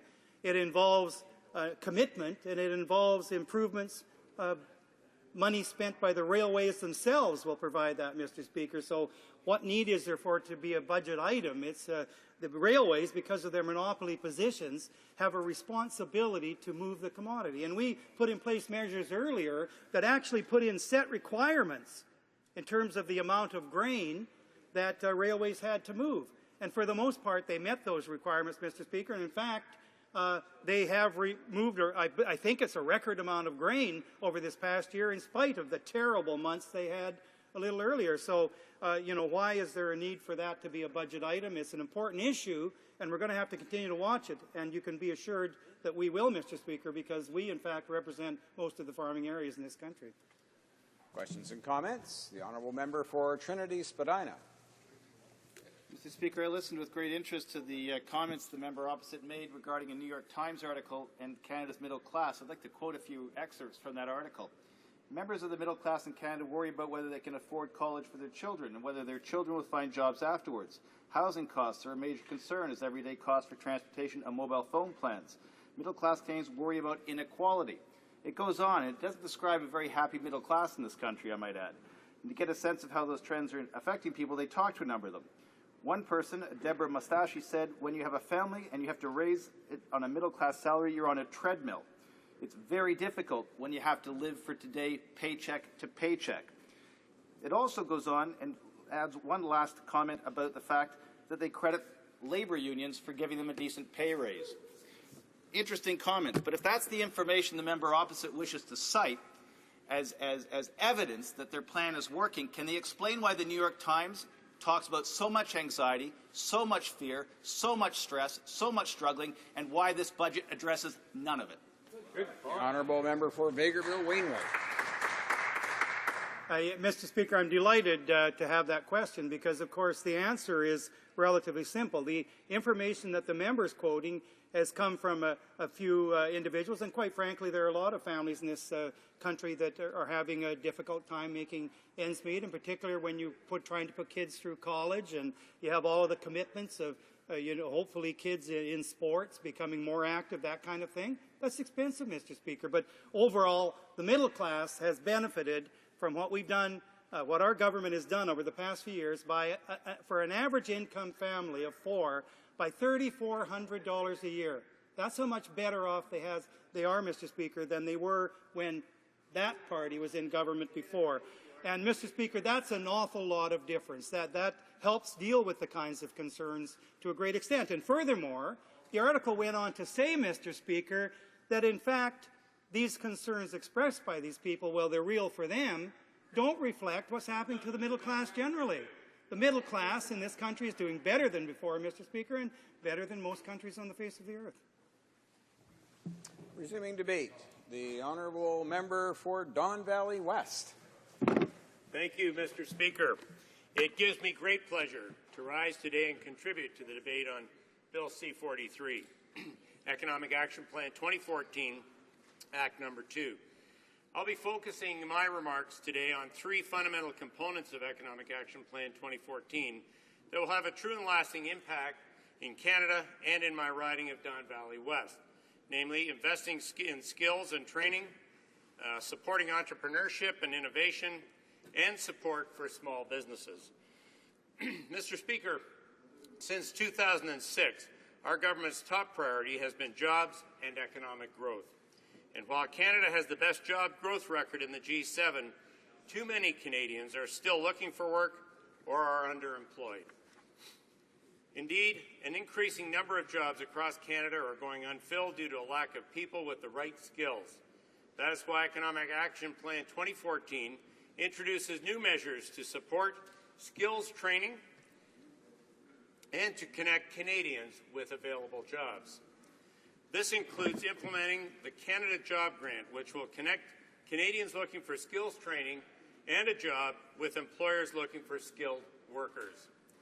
This also includes creating the Canada Apprenticeship Loan, which will provide apprentices in registered Red Seal trades with access to over $100 million in interest-free loans each year.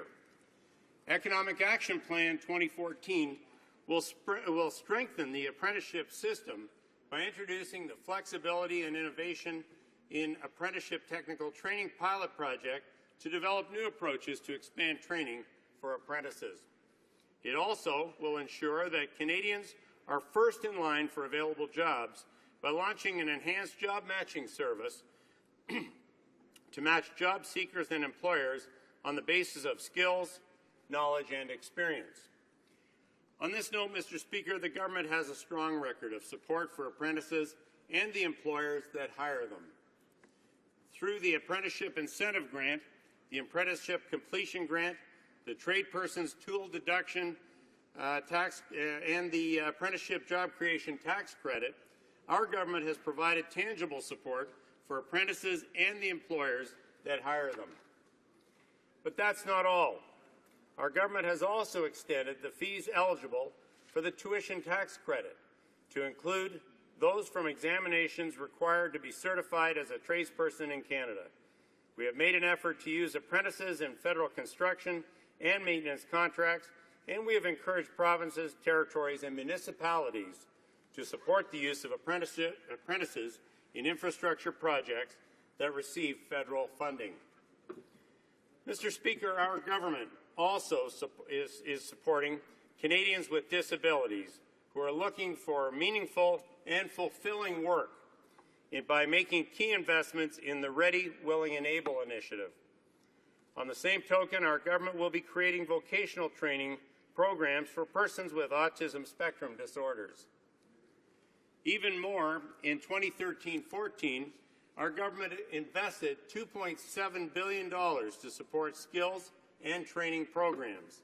This includes $1.95 billion to provinces and territories through labor market development agreements, $500 million to provinces and territories through labor market agreements, which were introduced in Budget 07, and $218 million to provinces through labour market agreements for persons with disabilities. Since 2006, Mr. Speaker, our government has provided support for skills training for youth through the Youth Employment Strategy, with investments of over $330 million per year. We have also provided skills training for persons with disabilities through the Opportunities Fund, with annual investments of $40 million per year, and for older Canadians through the Targeted Initiative for Older Workers and the Third Quarter Project. Economic Action Plan 2014 builds on these successes. Mr. Speaker, our government recognizes that entrepreneurship and innovation are key to Canada's future prosperity. By supporting innovation, our businesses will become more productive and will continue to fuel job creation and economic growth in Canada. That is why Economic Action Plan 2014 introduces new measures to support entrepreneurship and innovation by making a landmark investment in post-secondary education. Through the creation of the Canada First Research Excellence Fund, $1.5 billion over the next decade will be made available to Canadian post-secondary institutions. This investment will secure Canada's international leadership in science and innovation. Economic Action Plan 2014 also supports leading-edge research by investing $46 million a year ongoing to granting councils across Canada in support of advanced research and scientific discoveries. Further, our government will be fostering world-leading research by investing $222 million in the Triumph Physics Laboratory to support leading research and launching cutting-edge spin-off companies. Our government will also support technological innovation by investing $15 million in support of the Institute of Quantum Computing for research and commercialization of quantum technologies, and $3 million to support the creation of the Open Data Institute. Mr. Speaker, these and other investments build on our government's strong record of support for entrepreneurs and fostering innovation in Canada. Since 2006, our government has invested over $11 billion in new funding to support entrepreneurship and innovation, including more than $2.3 billion to support advanced research through the federal granting councils. Our government has also provided funding to support cutting-edge post-secondary research infrastructure through the Canada Foundation for Innovation and to universities and colleges for repairs, maintenance, and construction through the Knowledge Infrastructure Program. Mr. Speaker, our Conservative government recognizes the vital role small businesses play in the economy and job creation. That's why we are committed to helping them grow and succeed. Through Economic Action Plan 2014, our government will invest $15 million for up to 1,000 post-secondary graduates to intern in small and medium-sized businesses across Canada. We will also maintain the freeze on employment insurance premiums in order to provide certainty and flexibility for small businesses in the years ahead. Our government is also working to cut the red tape burden. We're doing this by eliminating over 800,000 payroll deduction remittances to Canada Revenue Agency made every year by over 50,000 small businesses. Mr. Speaker, Economic Action Plan 2014 builds on our government's significant action to support small businesses since 2006, which includes reducing the small business tax rate from 12% to 11%, lowering the federal corporate income tax rate to 15% to help create jobs and economic growth for Canadian families and communities, and eliminating the corporate surtax for all corporations in 2008, which was particularly beneficial to small business corporations as the surtax represented a larger proportion of their overall payable tax. All this to say, Mr. Speaker, that a typical small business with $500,000 of taxable income now saves $28,600 as a direct result of our Conservative government's low-tax plan. Mr. Speaker, Economic Action Plan 2014 is great news for my constituents in Don Valley West and to all the small and medium-sized business that sustain our growing economy. I urge all members of the House to join me in supporting jobs, growth, and long-term economic prosperity. Thank you, Mr. Speaker.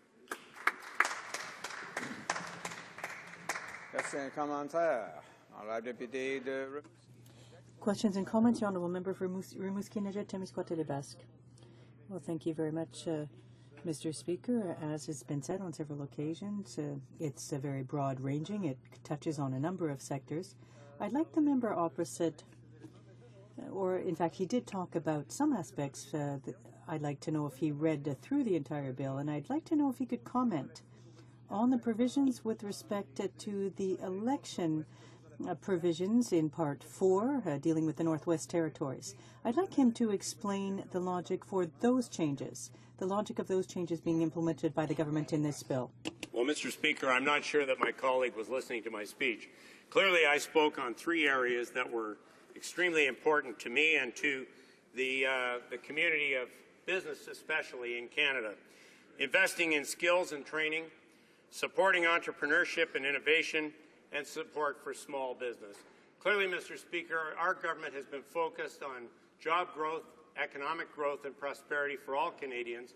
This budget, Economic Action Plan 2014, continues to deliver on those premises. And, Mr. Speaker, I would encourage the opposition to get on board and support this budget as a means of supporting Canadians from coast to coast to coast. Questions and comments? The Honourable Member for Trinity-Spadina. Well, before I start my question, I'd like to congratulate the member opposite. His daughter has been elected to Toronto City Council, an elected body that I'm well familiar with. But I guess it also gives me an interesting point to start a question on as well. The member opposite endorsed the winning candidate in the mayor's race, who made a pointed campaign platform set of requests of the federal government, in particular around transit funding and housing funding, and said that the problems of the city that he represents, problems of the city that this gentleman, the member opposite, recommended this mayor be elected to represent, made a particular point that the federal government had got to get back into the transit and housing game if Toronto was going to succeed.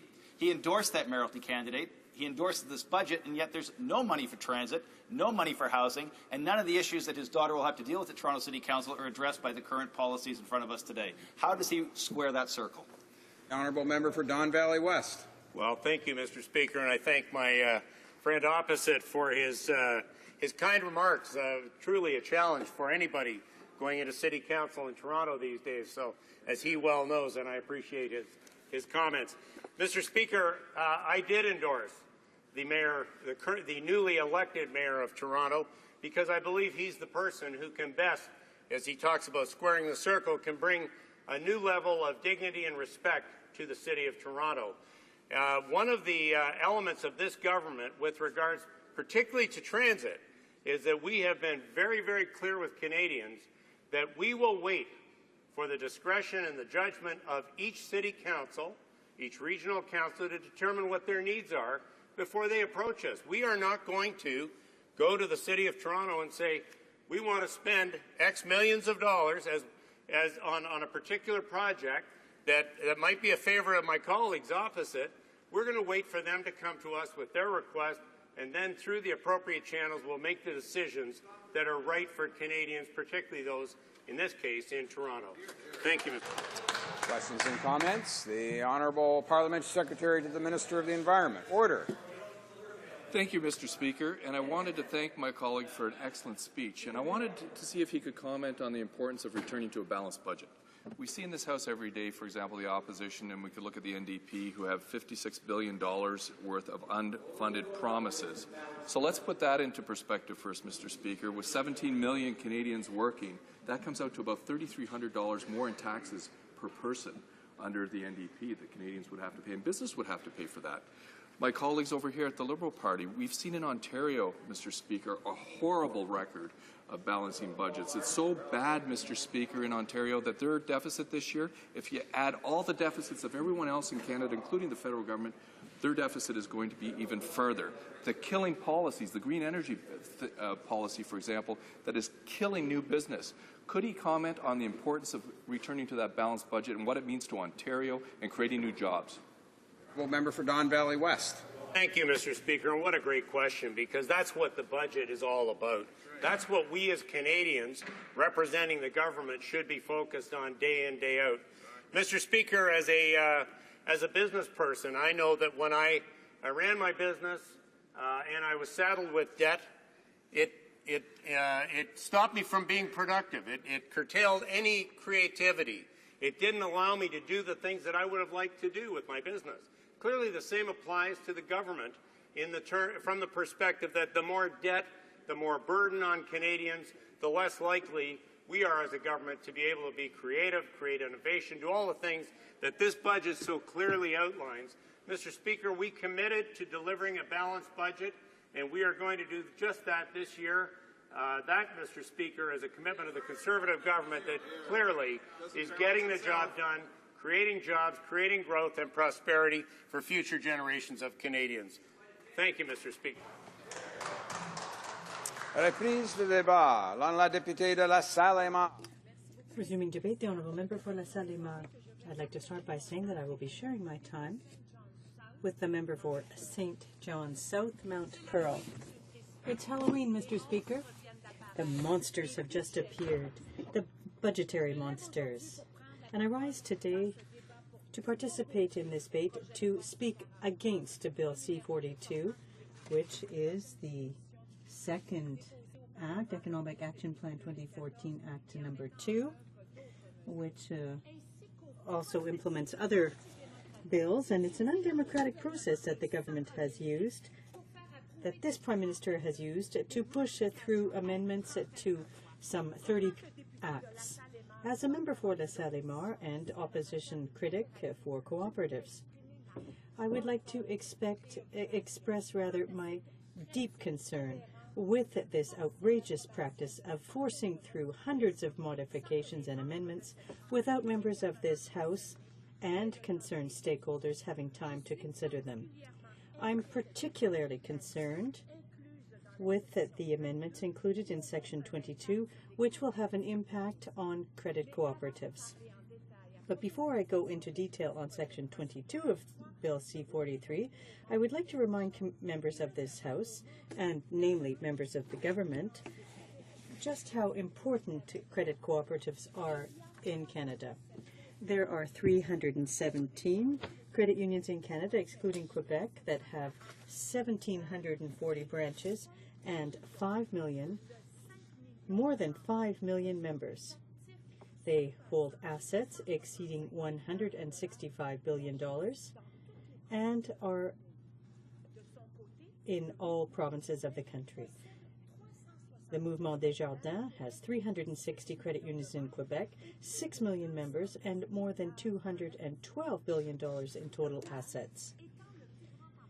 And it is the largest private employer in the province with 40,000 direct jobs and 25,000 indirect jobs. The numbers speaks for themselves. Credit unions are a big part of our economy, of our financial landscape, and their contributions are extremely important. I can assure that every member of this House has thousands of constituents that are members of a credit unions or utilize their service. Mais au-delà des chiffres, but beyond these figures, credit unions make a difference in all communities. They're present in municipalities where traditional banks have abandoned several regions of Canada. They offer products and services that are tailored to the needs of the people and reinvest in their communities. In addition, they're more resilient to economic uncertainty. In the Salle-et-Marne, I can tell you about the contribution of the LaSalle Credit Union for community organizations. It has contributed immensely to the vitality of our community organizations and to our community.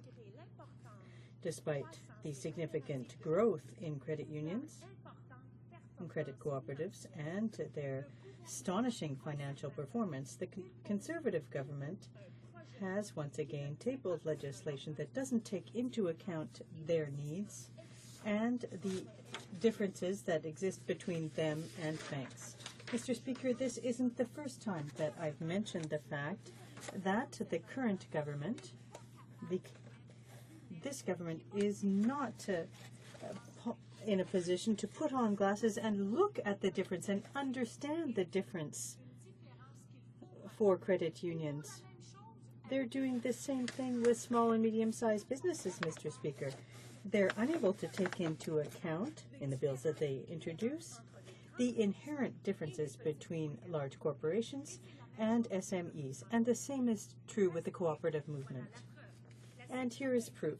Section 22 of Bill C-43 makes changes to regulations for credit unions, and more specifically, it changes the Bank of Canada Act by eliminating the role of the central bank as a lender of last resort for credit unions, and it forces them to count on backing from the province in the event of loss. Changing the Banking Act and the the Cooperative Credit Association Act will eliminate the oversight of the provincial credit union centrals by the Office of the Superintendent of Financial Institutions. Now, these changes, instead of responding to reality and to the needs of credit cooperatives, and more specifically to their calls for the creation of a new tax credit that would make it possible for them to have access to new sources of capital, these changes will standardize or homogenize our financial system by trying to put credit cooperatives under the same rules as large banks. Mr. Speaker, we need to recognize that we can have a pluralistic economy and a pluralistic financial system. The regions are calling for it, as are the credit unions, large cities too. We need to recognize that these credit corporations respond to the needs that exist, and we can have the chartered banks on one hand, and on the other hand, credit cooperatives. These measures are in response to the Conservative government's doctrine, which involves opposing, for ideological reasons, the cooperative movement in Canada. The same is true for the measures made to the budget or implemented in the budget of 2013, which unfairly increased taxes on credit cooperatives. The proposals in this monstrous piece of legislation are a response to the government's effort to put the credit cooperatives in a situation that is under the same conditions as that of banks. I will reiterate that the government is not taking into account the difference between credit unions and chartered banks. They have their own system supported by the Conservatives, but under this government, credit unions are facing obstacles that are systematically put in place by the government, which will prevent them from growing and meeting the needs of the regions and communities where there are no other large financial services institutions present. I really wonder if the government would dare to require banks to count on the same type of guarantees from the province where their head office is located in order to have access to loans or advanced funds from the Bank of Canada. I also wonder if the government consulted the provinces before it put in place a transfer of risk from this change, or if it even assessed the impact of this change on their finances. On the other hand, I'm very concerned that the government seems to want to, again, encourage credit cooperatives in the provinces to transit through the federal framework without taking into account the challenges that they would face in a transition like that.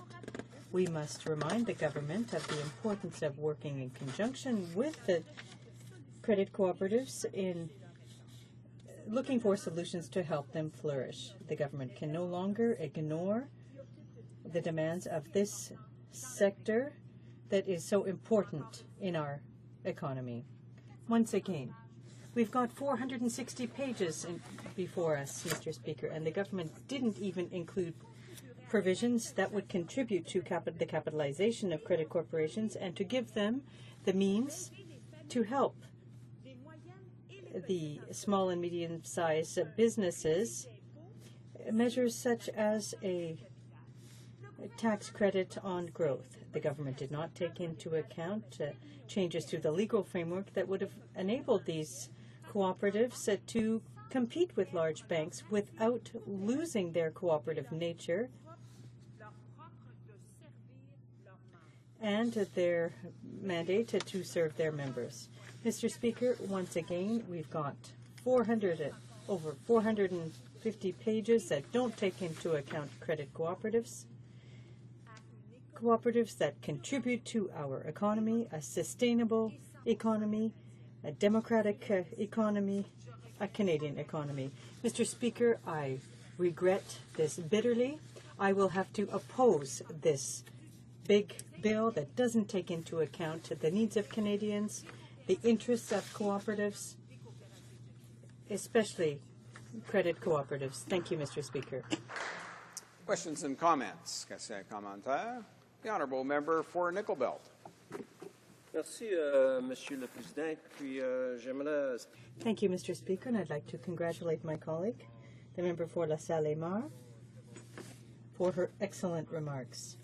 She talked a great deal about co-ops, about the Caisse Populaire, and just last week in my office here in Ottawa, I had the head of the Alliance de Berner cooperative, which is in my riding, and he was very concerned with the measures the government was planning to put in place to tie the hands of the credit unions.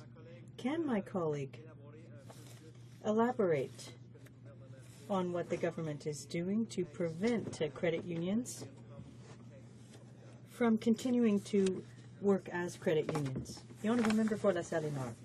Well, thank you very much to my colleague, the member for Nickel Belt. He mentioned this important issue, and he gave the perfect example, in fact, of how credit unions are helping to make regions and communities very dynamic. Francophone communities across this country. What's more, he also covered the concerns being raised by these credit unions. The Caisse Populaire and credit unions have a structure that is specific to them, and that is what makes them so good. That's what makes our economy democratic. And under this government,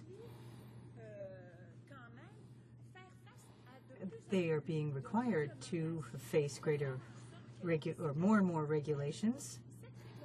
And these regulations are adding an additional administrative burden, which is very difficult for the credit unions, and the government is not taking that into account. So as a result, they're unable to cope with the regulations and with the additional administrative burden. Comments? The honourable member for Skeena-Bulkley Valley. Merci, Monsieur. Thank you, Mr. Speaker. And I'd like to thank my colleague for her excellent speech on this mammoth omnibus bill. One of the questions that I have for the government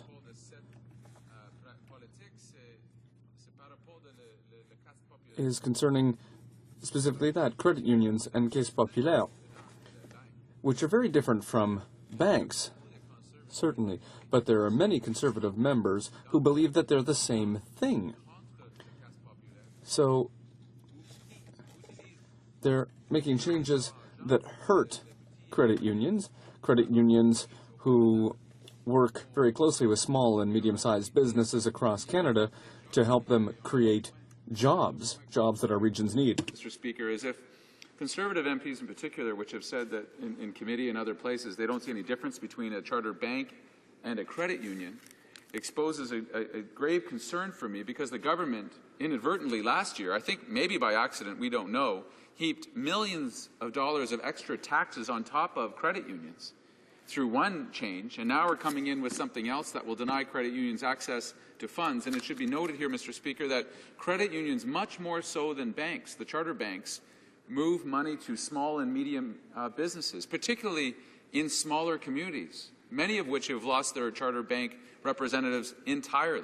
So if an economy like Canada's right now has not created virtually any new jobs in the private sector industry, and small businesses create upwards of 80% of all jobs in Canada, why would the government not take the initiative to help out groups like the credit unions, who do great good for our communities and help move money, loans, guarantees, and whatnot to the small business, the true job creators in Canada?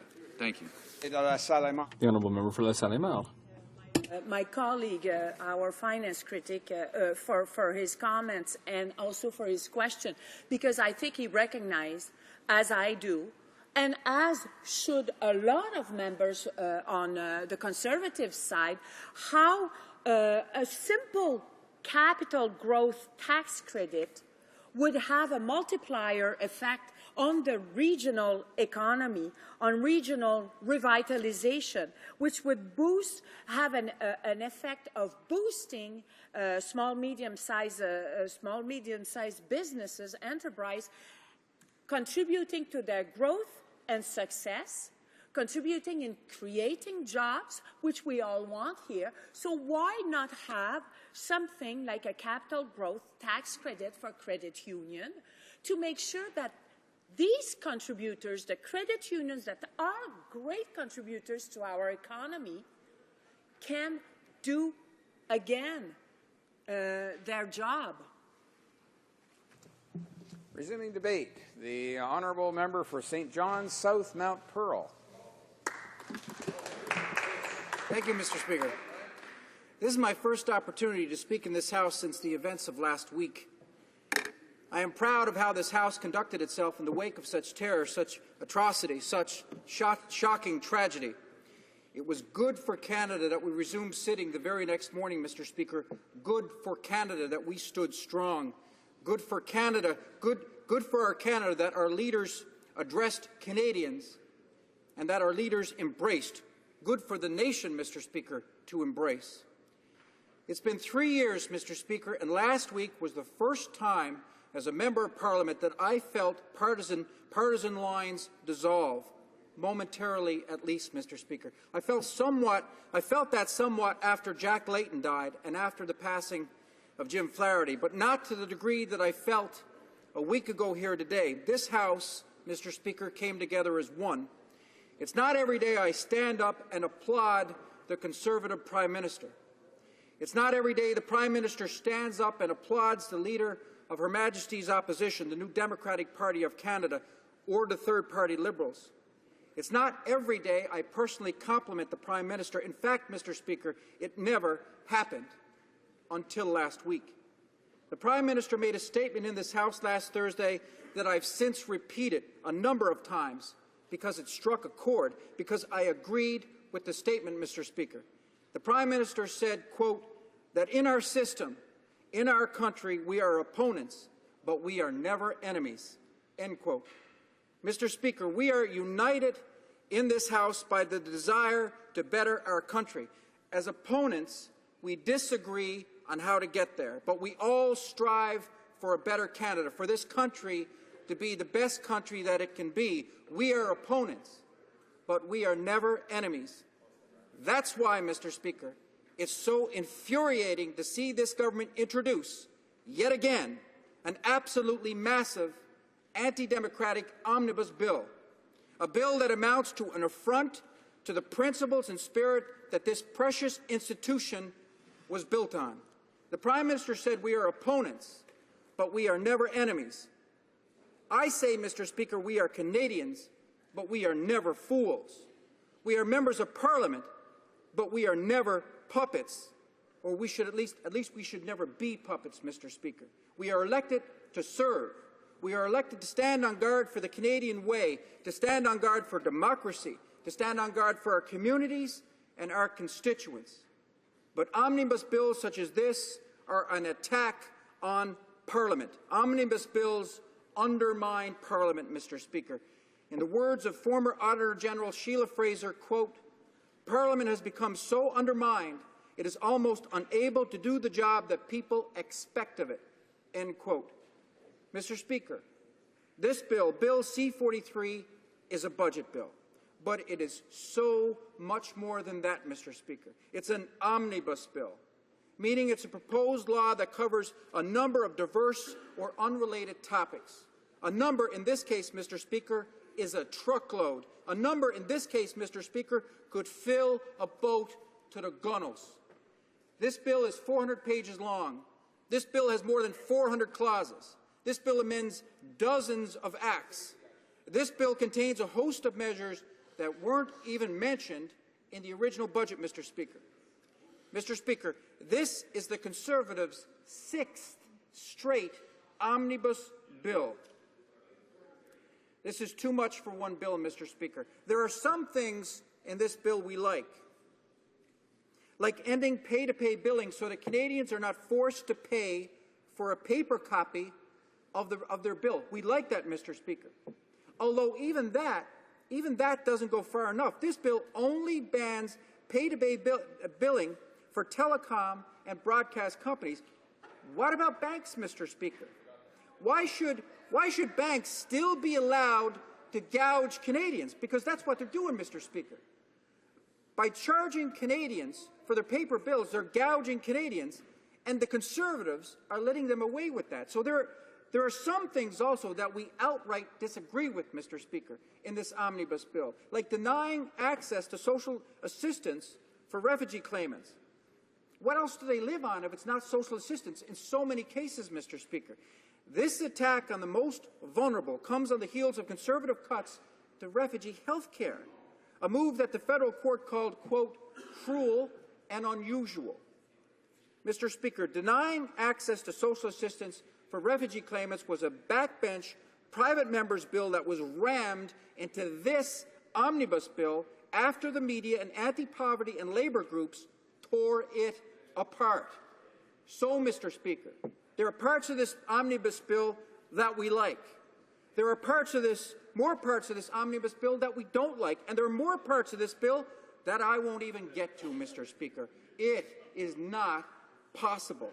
In the end, there is no way that a parliamentarian, there's no way that I, as Member of Parliament for St. John's South Mount Pearl, can critique this omnibus bill, let alone analyze details of over 400 clauses, given such limited debate and limited time, and so much stacked, so much rammed into one bill. Now, Mr. Speaker, here's how one parliamentarian described the use of omnibus bills, and I got this today, Mr. Speaker, from a column by Russell Wangurski in today's Telegram, the daily newspaper in East Coast Newfoundland.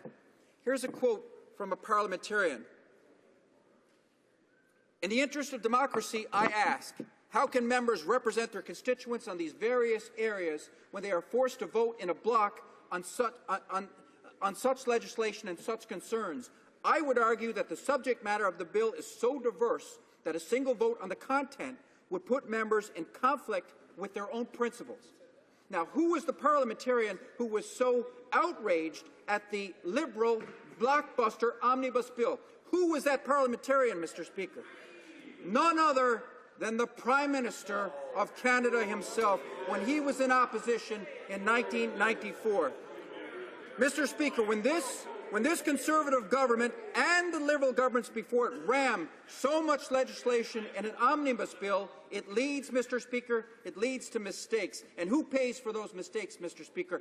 Canadians pay for those mistakes, Mr. Speaker. Newfoundlanders and Labradorians pay for those mistakes. Now, the Conservative government used a 2012 omnibus bill to create the new Social Security Tribunal, which hears appeals related to Canada Pension Plan, disability benefits, and employment insurance, old age security, Mr. Speaker. Officially, my constituency office has been told that the backlog of cases is 1 year, Mr. Speaker. Unofficially, the backlog is 3 years, Mr. Speaker. Now, that 2012 omnibus bill capped the size of the tribunal at 74 full-time staff. It also removed limits on the number of hours part-time staff can work. Thus, Mr. Speaker, the backlog. Now the Conservative government is using this latest budget bill to expand the Social Security Tribunal. This government says the change will allow it to add employees to respond to a backlog of nearly 11,000 cases across the country related to CPP and OAS. 11,000, Mr. Speaker. Mr. Speaker, that mistake likely would not have happened if that piece of legislation wasn't lost in an omnibus bill, if members of Parliament were given an opportunity to better scrutinize the bill. But we weren't, Mr. Speaker, and Canadians paid the price. Now, the journalist Michael Harris, he's well known in Newfoundland and Labrador for his work with the Sunday Express newspaper and for books such as Unholy Orders and Lament for an Ocean. He's got a new book out, Mr. Speaker. It's called Party of One, Reflections on a Prime Minister. Now, he quotes Peter Milligan, former Speaker of the House of Commons, quote, "Parliament can hardly be weakened any more than it already is, bracket, the Prime Minister can't go much further without making the institutional dysfunctional." Now, Michael Harris also quotes Farley Mowat, the late Farley Mowat, who said this Prime Minister is, quote, "the most dangerous human being ever elevated to power in Canada." Mr. Speaker, we are opponents. We are never enemies. The Prime Minister is right, Mr. Speaker. We are opponents. We are opponents. Now, this Prime Minister has to stop treating us with contempt. This Prime Minister has to stop treating us like fools. Thank you, Mr. Speaker. Questions and comments. The honourable member for Palliser. Mr. Speaker, just a comment rather than a question, Mr. Speaker. I've been listening to the debate this morning, and the opposition keep talking about this mammoth number of pages, 400. I've heard 400, 450. Mr. Speaker, there's only half a page here. It's column print, and there's 2 columns on every page, so you can't be counting that as a full page. It's a half a page. So if you got 400 pages, you got about 200. Now, whether you like it or lump it, that's just the way it is, folks. Take a look at the page and you'll see it. Just a comment, Mr. Speaker. Thank you very much. The honourable...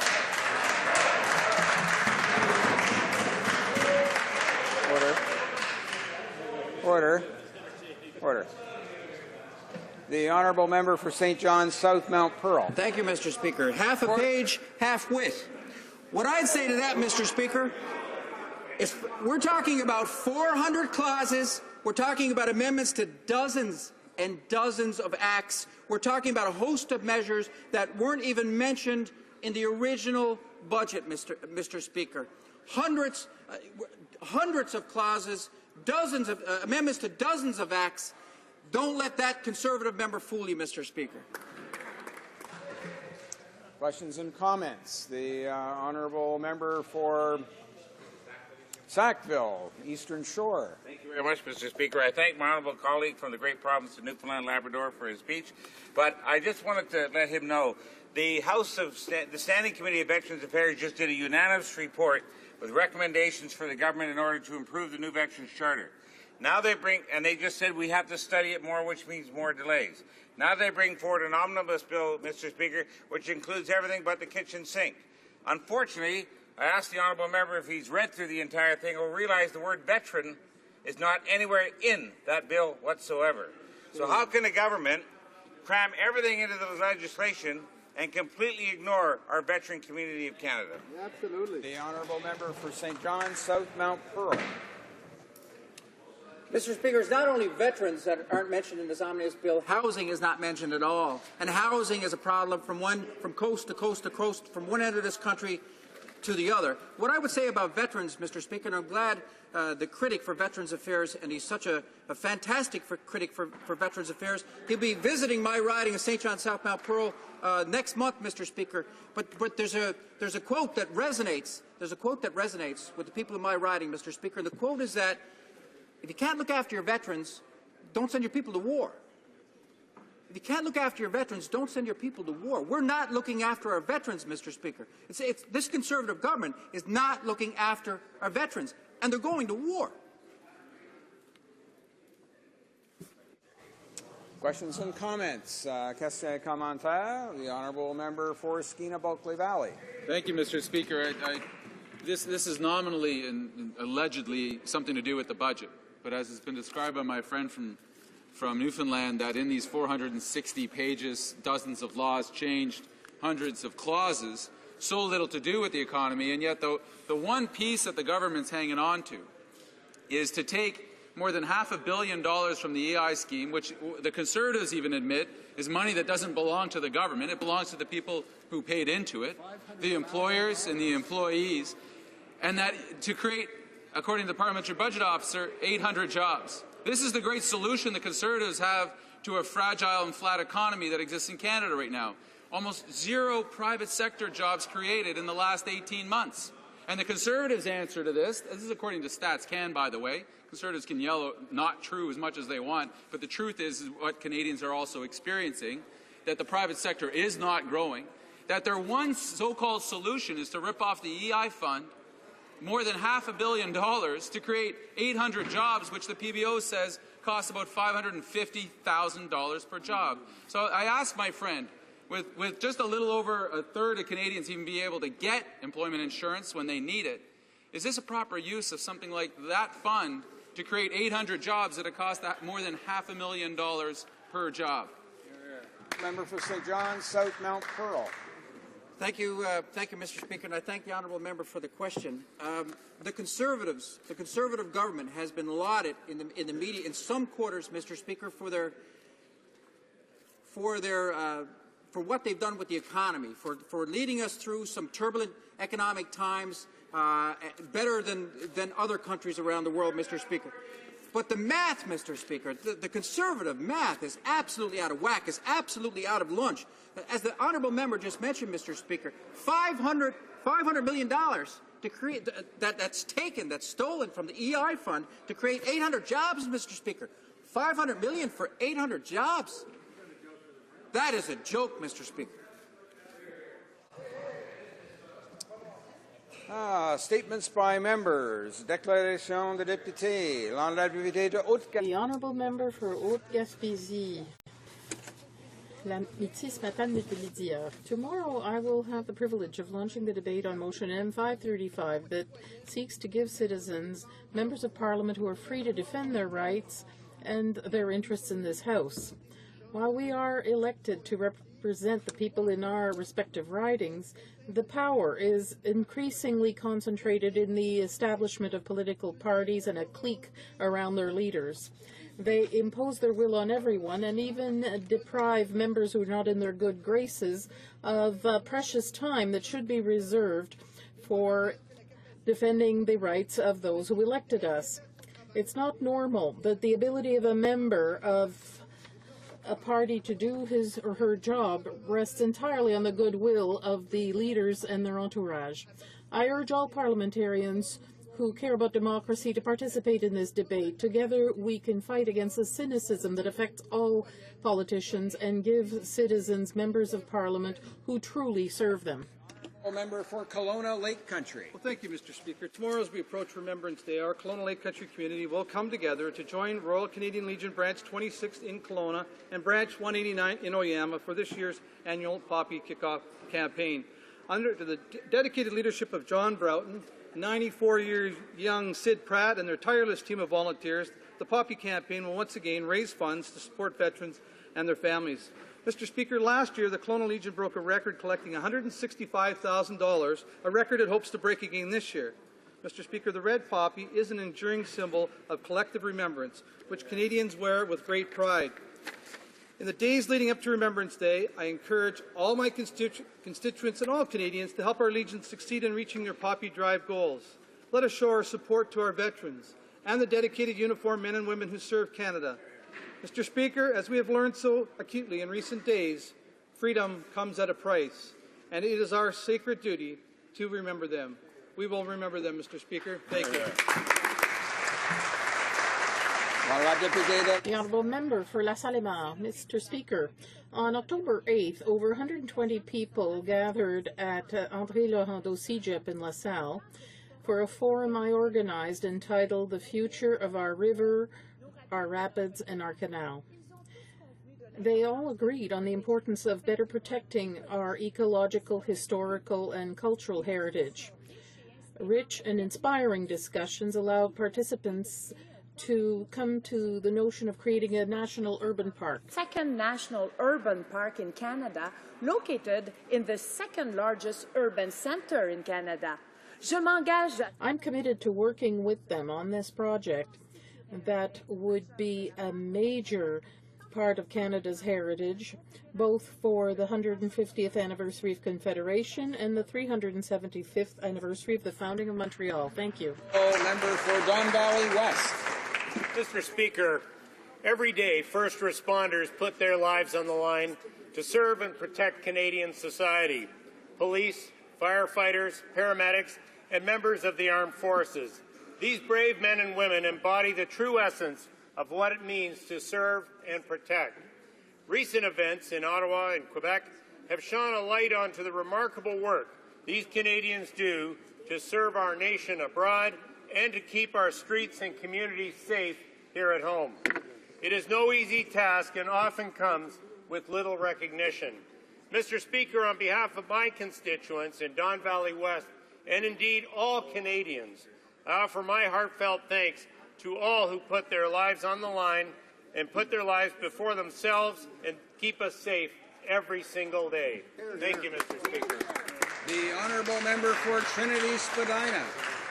Mr. Speaker, a report released yesterday from the Canadian Alliance to End Homelessness indicates there are now 235,000 homeless people in Canada.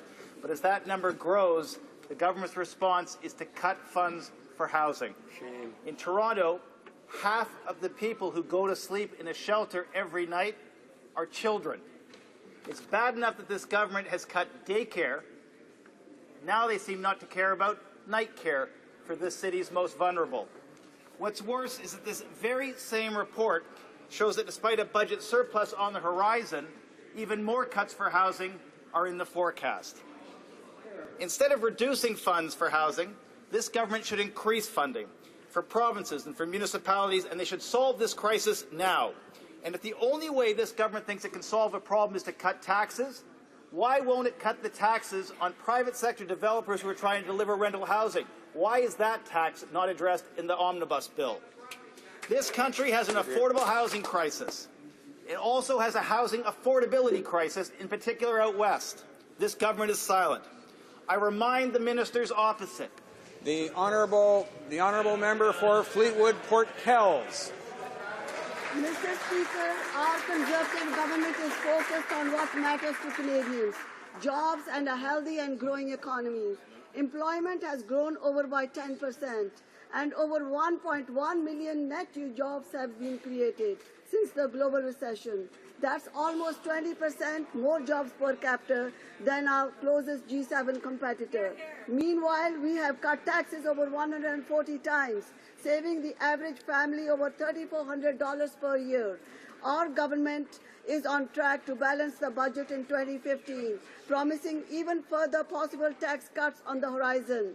GDP is up nearly 14%, and we are further strengthening the economy by signing a record 38 free trade agreements. In Surrey, there has been record investment of more than $1.4 billion, and I have personally made over 60 federal funding announcements worth over $60 million. Mr. Speaker, our Conservative government can be trusted to stand up for Canadians and deliver real economic results. Thank you.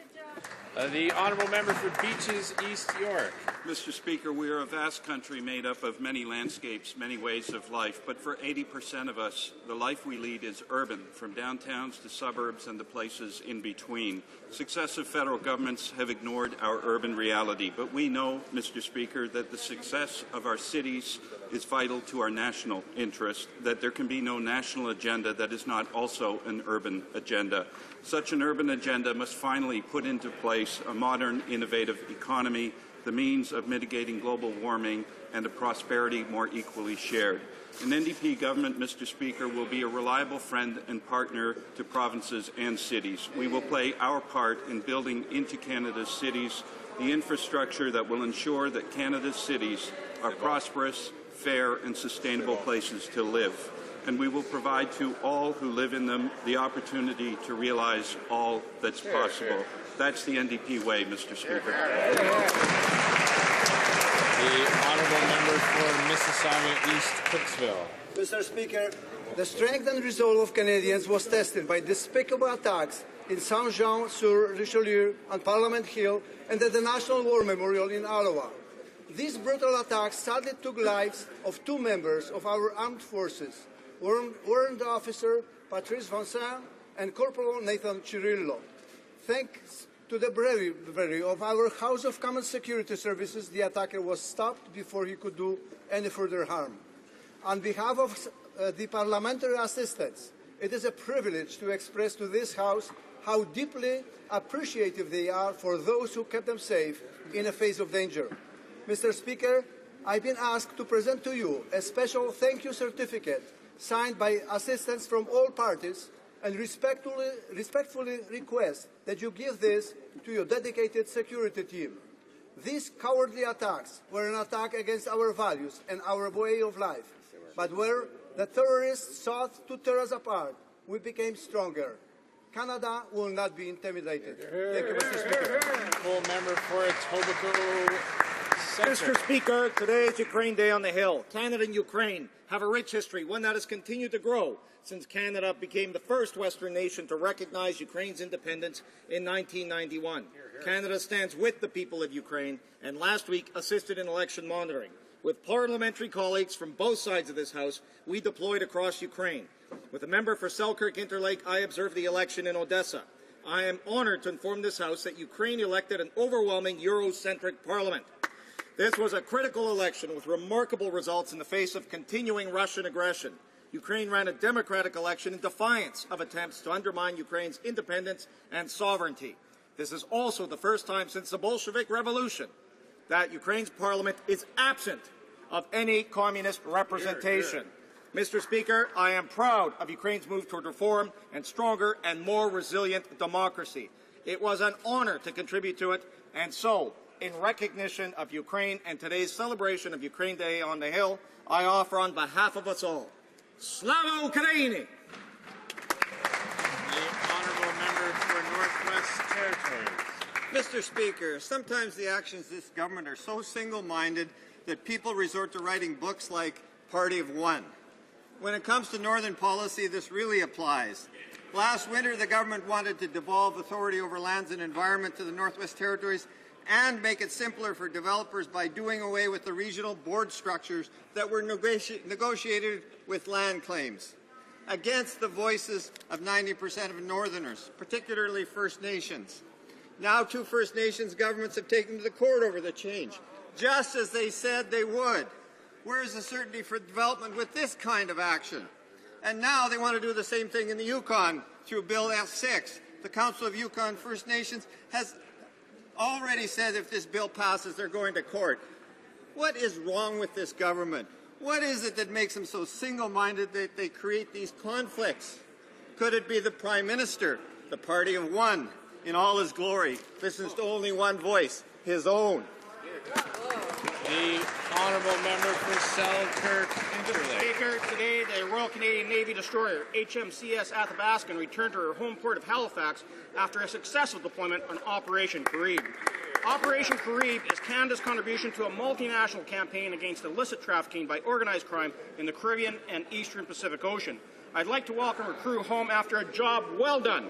HMCS Athabaskan spent 53 days away from home and 37 days at sea, sailing over 14,600 nautical miles. We're proud of their accomplishments and commend their efforts. HMCF Athabascan seamlessly conducted joint operations, supported multiple aircraft patrol sorties, and participated in 6 intercept operations, one of which resulted in a successful seizure of 820 kilograms of cocaine. Canada's commitment to Operation Carib has contributed to the reduction of illegal narcotics on the market. The Canadian Armed Forces have been involved in this operation since 2006. We remain committed to working with our partners to improve regional security and deter criminal activity across the Western Hemisphere. The Honourable Member for Rimouski-Neigette-Témiscouata-Les-Basses. Today I wish to underscore the 70th anniversary of the Quebec Maritime Institute, whose celebrations will stretch out all year long. Since 1944, the IMQ has made Rimouski the capital of maritime training in Canada. As the only francophone trade school in this field in Canada, it has trained over 2,200 graduates since its foundation. Every year, 350 students enter the IMQ to learn navigation, naval architecture, mechanical engineering, transport logistics, and scuba diving for professionals. These men and women go through the 7 seas.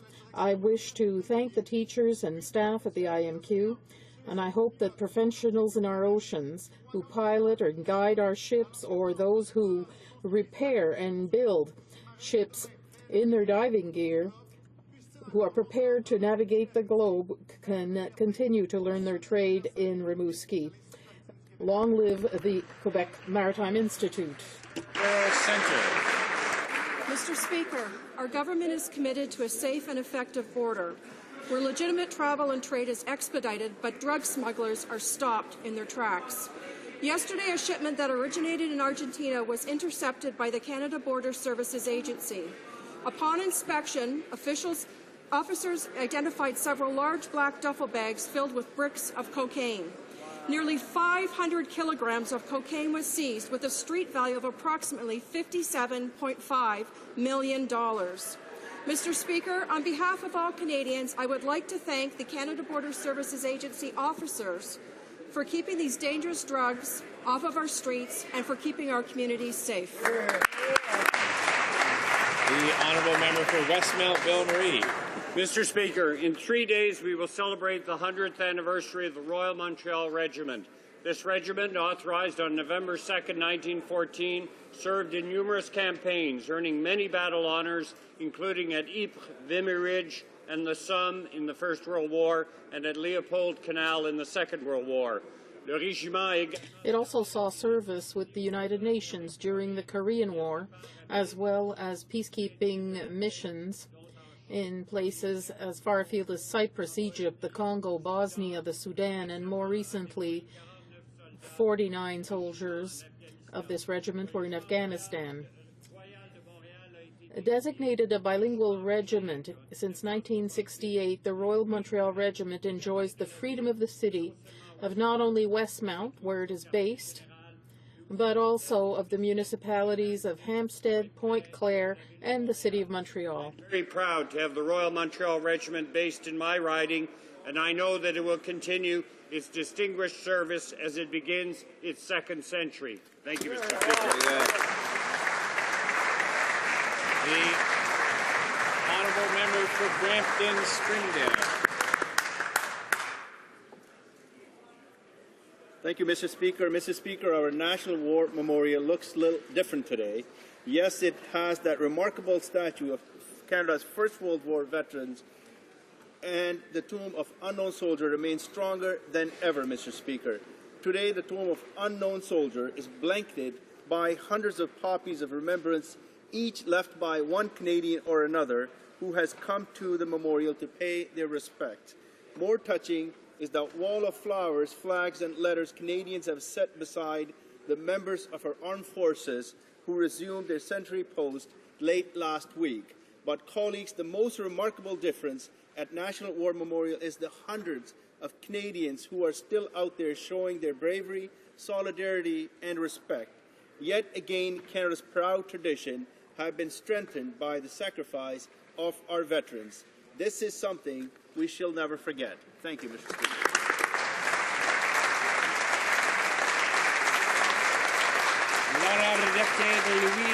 The Honourable Member for Louis Saint Laurent. Last week's events overwhelmed Parliament Hill and the whole country. My colleagues and I went through a very difficult experience that day, but today I'd like to underscore the risks taken by a person who risked his life to protect us. I'm talking about Alain Gervais, a House of Commons security guard who didn't hesitate one moment to come in the room and provide security. While the shooting was going on, I was staring at him. I couldn't look elsewhere. His quickness in reacting, his calm and determination, the fact that he knew exactly what he was doing really reassured me in a moment of uncertainty and anxiety. When a bullet went through the door he was guarding, he didn't flinch. He was prepared to sacrifice his life to protect ours. From the bottom of my heart, and for all members of Parliament, I say thank you, because you are a genuine hero.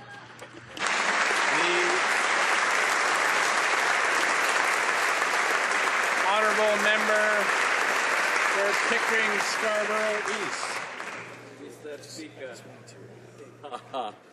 the Count, tomorrow is Halloween. Very, very scary. And while children from across the land celebrate with candy and trick-and-treating, Canadians from coast to coast to coast are frightened by the very scary NDP. Mr. Speaker, Count Dracula himself is scared by the NDP leader, very, very spooky QP. The Count says, lighten up, and the very scary vampires and the spooky taxes will go with the gargoyles. Mr. Speaker, very, very scary. The Liberal leader, rising taxes and the budget balancing itself are spooking the Count. Canadians are calling on the PM and us to put a stake through the heart of the horrendous taxes. Only...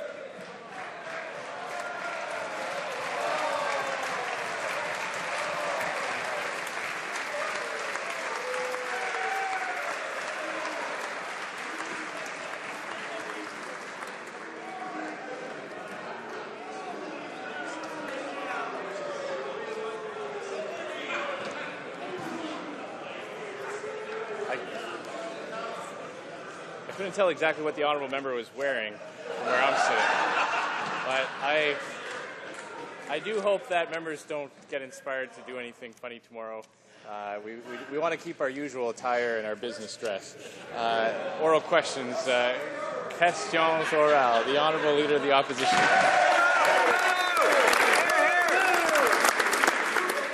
Mr. Speaker, today 3 former federal judges, all experts on national security, are warning the Prime Minister not to rush into passing new national security legislation in the wake of last week's tragic event. They include former Supreme Court Justice John Major, who said that the government should, quote, rationally consider what powers they have already enacted rather than a knee-jerk reaction to a present existing circumstance, end quote. Instead of rushing through partisan legislation, why not work together, strike a special committee and conduct a thorough review of Canada's existing security measures before proposing a host of new ones? The Honourable Minister of Public Safety. Mr. Speaker, the member has in front of him a very rational bill, Bill C-44, that is helping to protect Canadians. So I invite the member and all the parties to support this very reasonable bill, Mr. Speaker, and I also can assure the member that we are moving forward. But let me be clear, Mr. Speaker, on this side of the House, a terrorist act is a terrorist act, like Secretary John Kerry said, like the RCMP said, and like the Criminal Code of Canada is saying. Honourable Leader of the Opposition.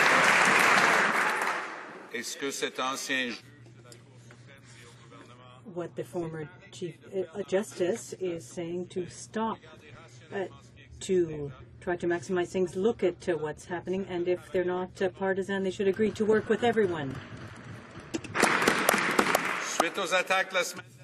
In the wake of last week's attacks, the Prime Minister made a solemn commitment to set partisan politics aside and to work with the other parties on these issues relating to security. In this spirit, will the Minister of Public Safety commit to striking a multi-party committee and consulting Canadians before tabling new legislation? Or is he going to do as he just did now, return to partisan politics at all costs? The Honourable Minister. Mr. Speaker, we are putting in place effective tools to protect Canadians. Today, there will be briefings offered to all political parties on Bill C-44, which is a balanced bill designed to protect Canadians. Let's be clear, it's not partisan politics to use definitions in the criminal code to talk about an act of terrorism. It's the view of the RCMP of Canada and the U.S. Secretary of State, John Kerry. The Honourable Leader of the Opposition. Stockwell Day, the former leader of the Prime Minister's own party, and former Public Security Minister at that, is calling for better civilian oversight of Canadian security agencies. He wants a select committee of MPs to be given security clearance so that they can examine classified security programs. Why does the Minister of Public Safety oppose his own Conservative predecessor's proposal to improve civilian oversight? The Honourable Minister of Public Safety. Mr. Speaker, we certainly agree that there is the need to be a robust oversight of our national security intelligence. The matter of the fact is that this robust oversight exists, Mr. Speaker. It's the HoC. The HoC is there to protect Canadians and make sure that CSIS is exercising its mandate within the scope of the law. And there are members such as Deborah Gray, Jean McLean, and Yves Fortier. We trust in their capacity, Mr. Speaker, to keep us safe and to make sure that CSIS is working within its mandate and the law for which it has been created. Leader of the Opposition. 2 out of the 5 positions are vacant. The last time the Prime Minister consulted on this, he got an answer for us on Deborah Gray. He completely ignored our advice. This time, we hope there'll be a real consultation in the public interest, not in the Conservative interest. 3 years ago, the Prime Minister proposed a tax plan that would cost billions of dollars but give absolutely no benefit to 86% of Canadian families. Today, the Prime Minister proposed to replace that ill-thought-out scheme with a new scheme that will cost billions of dollars and still give absolutely no help to 86% of Canadian families. A tax plan that does nothing for 9 out of 10 Canadian families. As Jim Flaherty asked, how does that benefit our society? Hear, hear. The Honourable Minister of State for Finance. Mr. Speaker, I'll just encourage the Leader of the Opposition to stay tuned. There will be very good announcements coming very shortly. Mr. Speaker, income splitting is good policy for Canadians. It's good policy for Canadian seniors. It will be good policy for Canadian families. Our government is also making life more affordable for Canadian families by doubling children's fitness tax credit to $1,000 and then making it refundable. Mr. Speaker, shamefully, the New Democratic Party and the Liberal Party votes against each one of these measures, votes against every tax cut that will put money into the pockets of Canadians. The Honourable Leader of the Opposition. Policy that helps 14% of the population and excludes 86% is not good policy.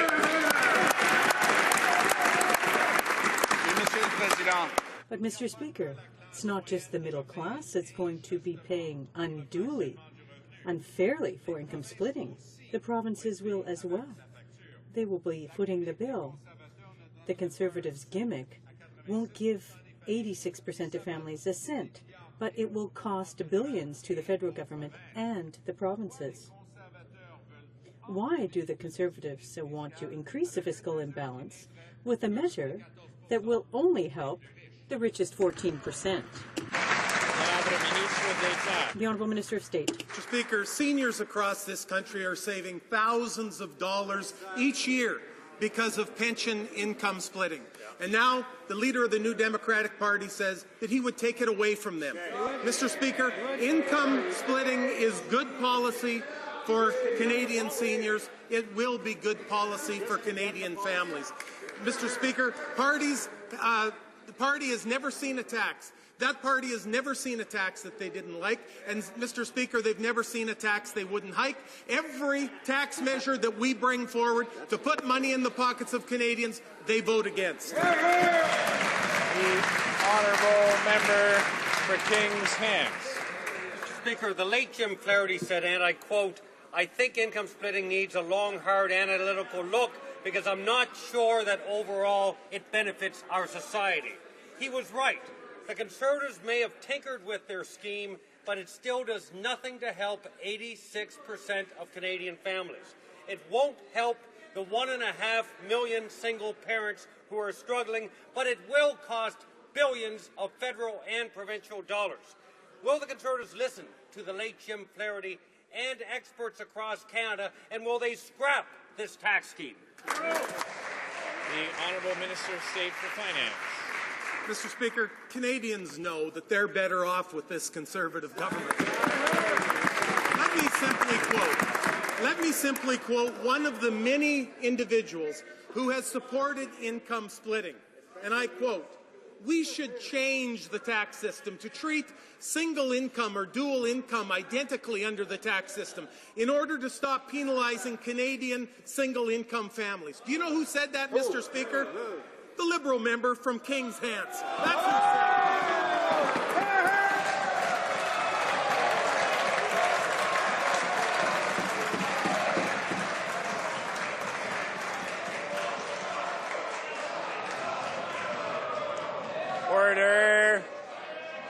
Order. The honourable member for Kings Hants now has the floor. Mr. Speaker, I said a few stupid things when I was a Conservative. That's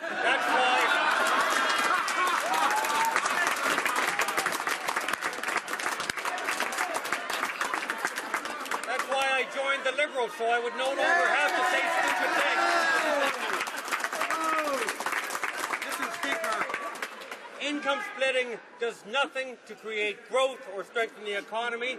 It costs the provinces $1 billion a year, over $1 billion, which is money that will be taken out of health care and education, and it puts the federal government back into a structural deficit according to the PBO. When will the government listen to reason and scrap this bad plan?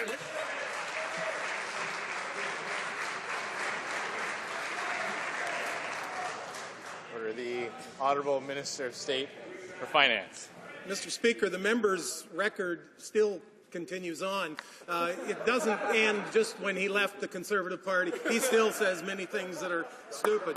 Mr. Speaker, the Liberal leader has pledged that if he was elected, he would hike taxes on Canadian families. That's what the Liberal leader said. According to media, the Liberal leader is even looking at reversing the doubling of the children's fitness tax credit. He even said Canadians could be convinced to accept a tax hike. Mr. Speaker, he's lobbying for a tax.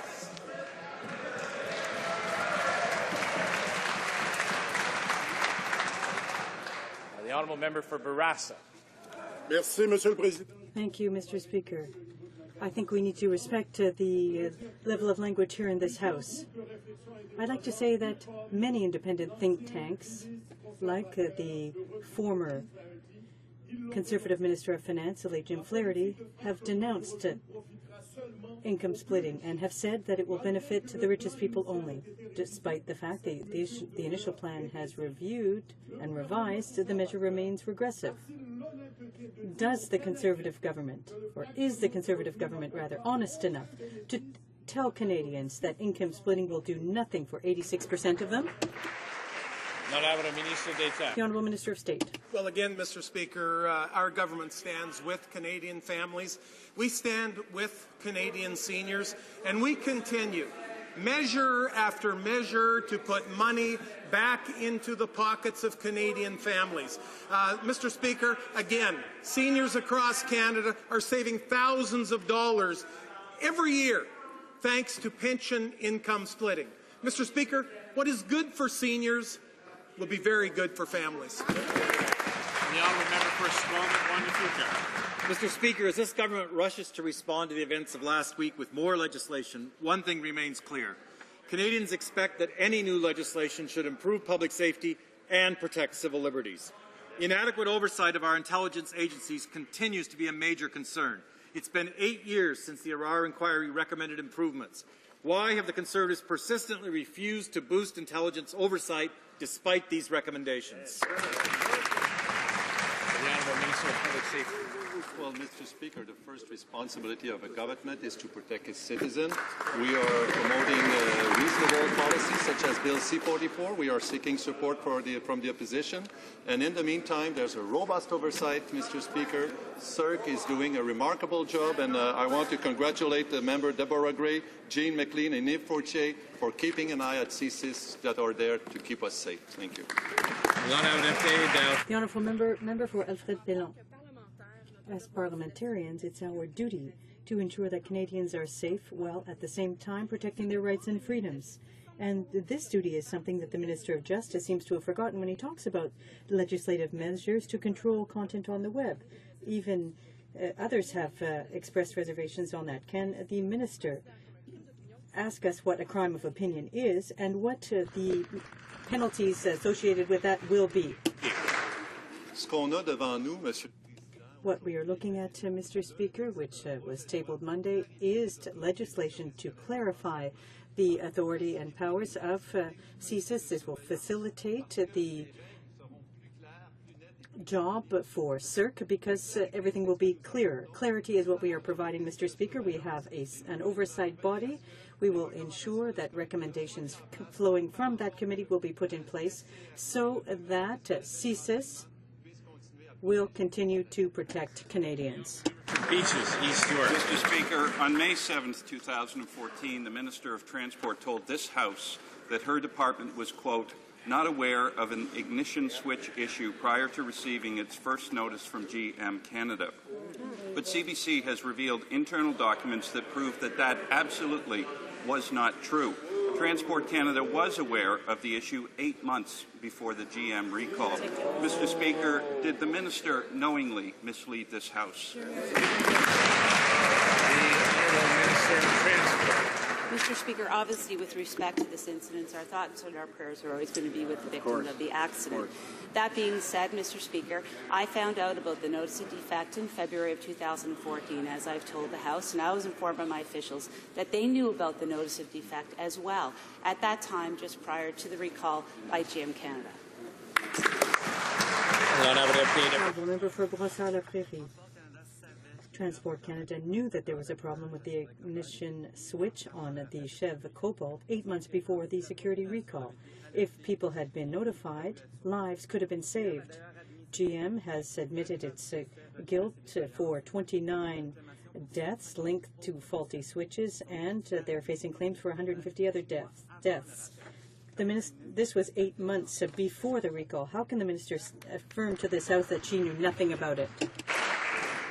Mr. Speaker, with respect to this incident, in June 2013, Transport Canada did receive a report of a crash in Quebec where the airbags did not deploy. The vehicle went off the road late at night, struck multiple trees. They commenced an investigation at that time. They continued in their investigation, Mr. Speaker, and after the notice of defect was received by officials in February 2014, they went back and looked again at that fatal collision from June of 2013. That's the first time I learned about this accident or this investigation and the conclusions that Transport Canada reached.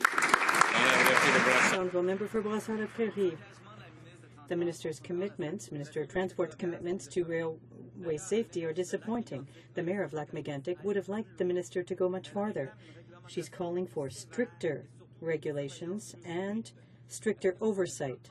Will the Minister finally listen to appeals from the Mayor of Lac-Mégantic to force railway companies to comply with these regulations? Honourable Minister. Thank you, Mr. Speaker. Mr. Speaker, I very much value the recommendations and the advice and information that we receive from the Mayor of Lac-Mégantic. She's been instrumental in making sure that we do what's right vis-a-vis the communities. We did speak to the Mayor prior to our announcement yesterday, and what she told us and what she's also told the media as well, too, is as follows. The town of Lac-Mégantic recognizes that the additional security measures announced today will make rail transport safer in Canada, and indeed, Mr. Speaker, we will continue to work with the Mayor of Lac-Mégantic and all municipalities to make sure we're working together on rail safety. The Honourable Member for Hamilton. Speaker, I don't think Canadians are reassured by the Minister's words, and they shouldn't be. In fact, the public accounts released yesterday show that in spite of all her talk of rail safety, the Conservatives actually cut funding for rail safety in each of the last 2 years.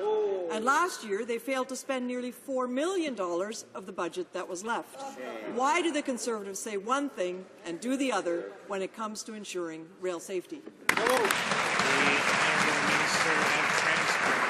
Mr. Speaker, in the public accounts that were published yesterday, actual spending was lower, but the reason why actual spending was lower than what was budgeted is because there was a reduction in the grade crossing improvement contribution program. Fewer people applied for the funding, and in fact, some of these projects came in under budget. Most importantly, though, Mr. Speaker, if you continue to read into the numbers, you will realize that on the operations side, where the salaries are, where the people are, we increased the spending there by $1 million. The Honourable Member for Hull-Aylmer. The real problem is the shortage of resources and inspectors to enforce the rules. Yesterday, the Minister of Transport put on quite a show to tell us that rail safety was important to her, but at the same time, we learned in the public accounts that the budget for her department went from $38 to $33 million over 2 years for railway safety. How can the Minister claim to be strengthening railway safety when the budget is going down? Mr. Speaker, it gives me the opportunity to reiterate that indeed on operational matters in rail safety, our department has responded and indeed have spent an increase of $1 million as compared to the year over. Also, in the terms of the department involved with transportation of dangerous goods, they spent approximately $2 million more to ensure that we have appropriate people looking at these accidents, looking at these incidents, making sure we have the right policies. And quite frankly, Transport Canada is working very hard to make sure that we get rail safety right in the country. The Honourable Member for Laurier-Sainte-Marie. Mr. Speaker, the Conservatives' blind cuts are not just affecting rail safety. This morning, management at CBC confirmed the elimination of 392 positions. The employees at CBC from my riding will be once again hit. But this will also affect the quality of information in both official languages across the country. When will the Minister acknowledge that these successive cuts are preventing our public broadcaster from completely fulfilling its mandate? The Honourable Minister of Canadian Heritage. Well, thank you, Mr. Speaker. As the CEO of Radio-Canada CBC said, there is a decline in certain demographic groups and a decline in advertising that has forced the corporation to make these decisions.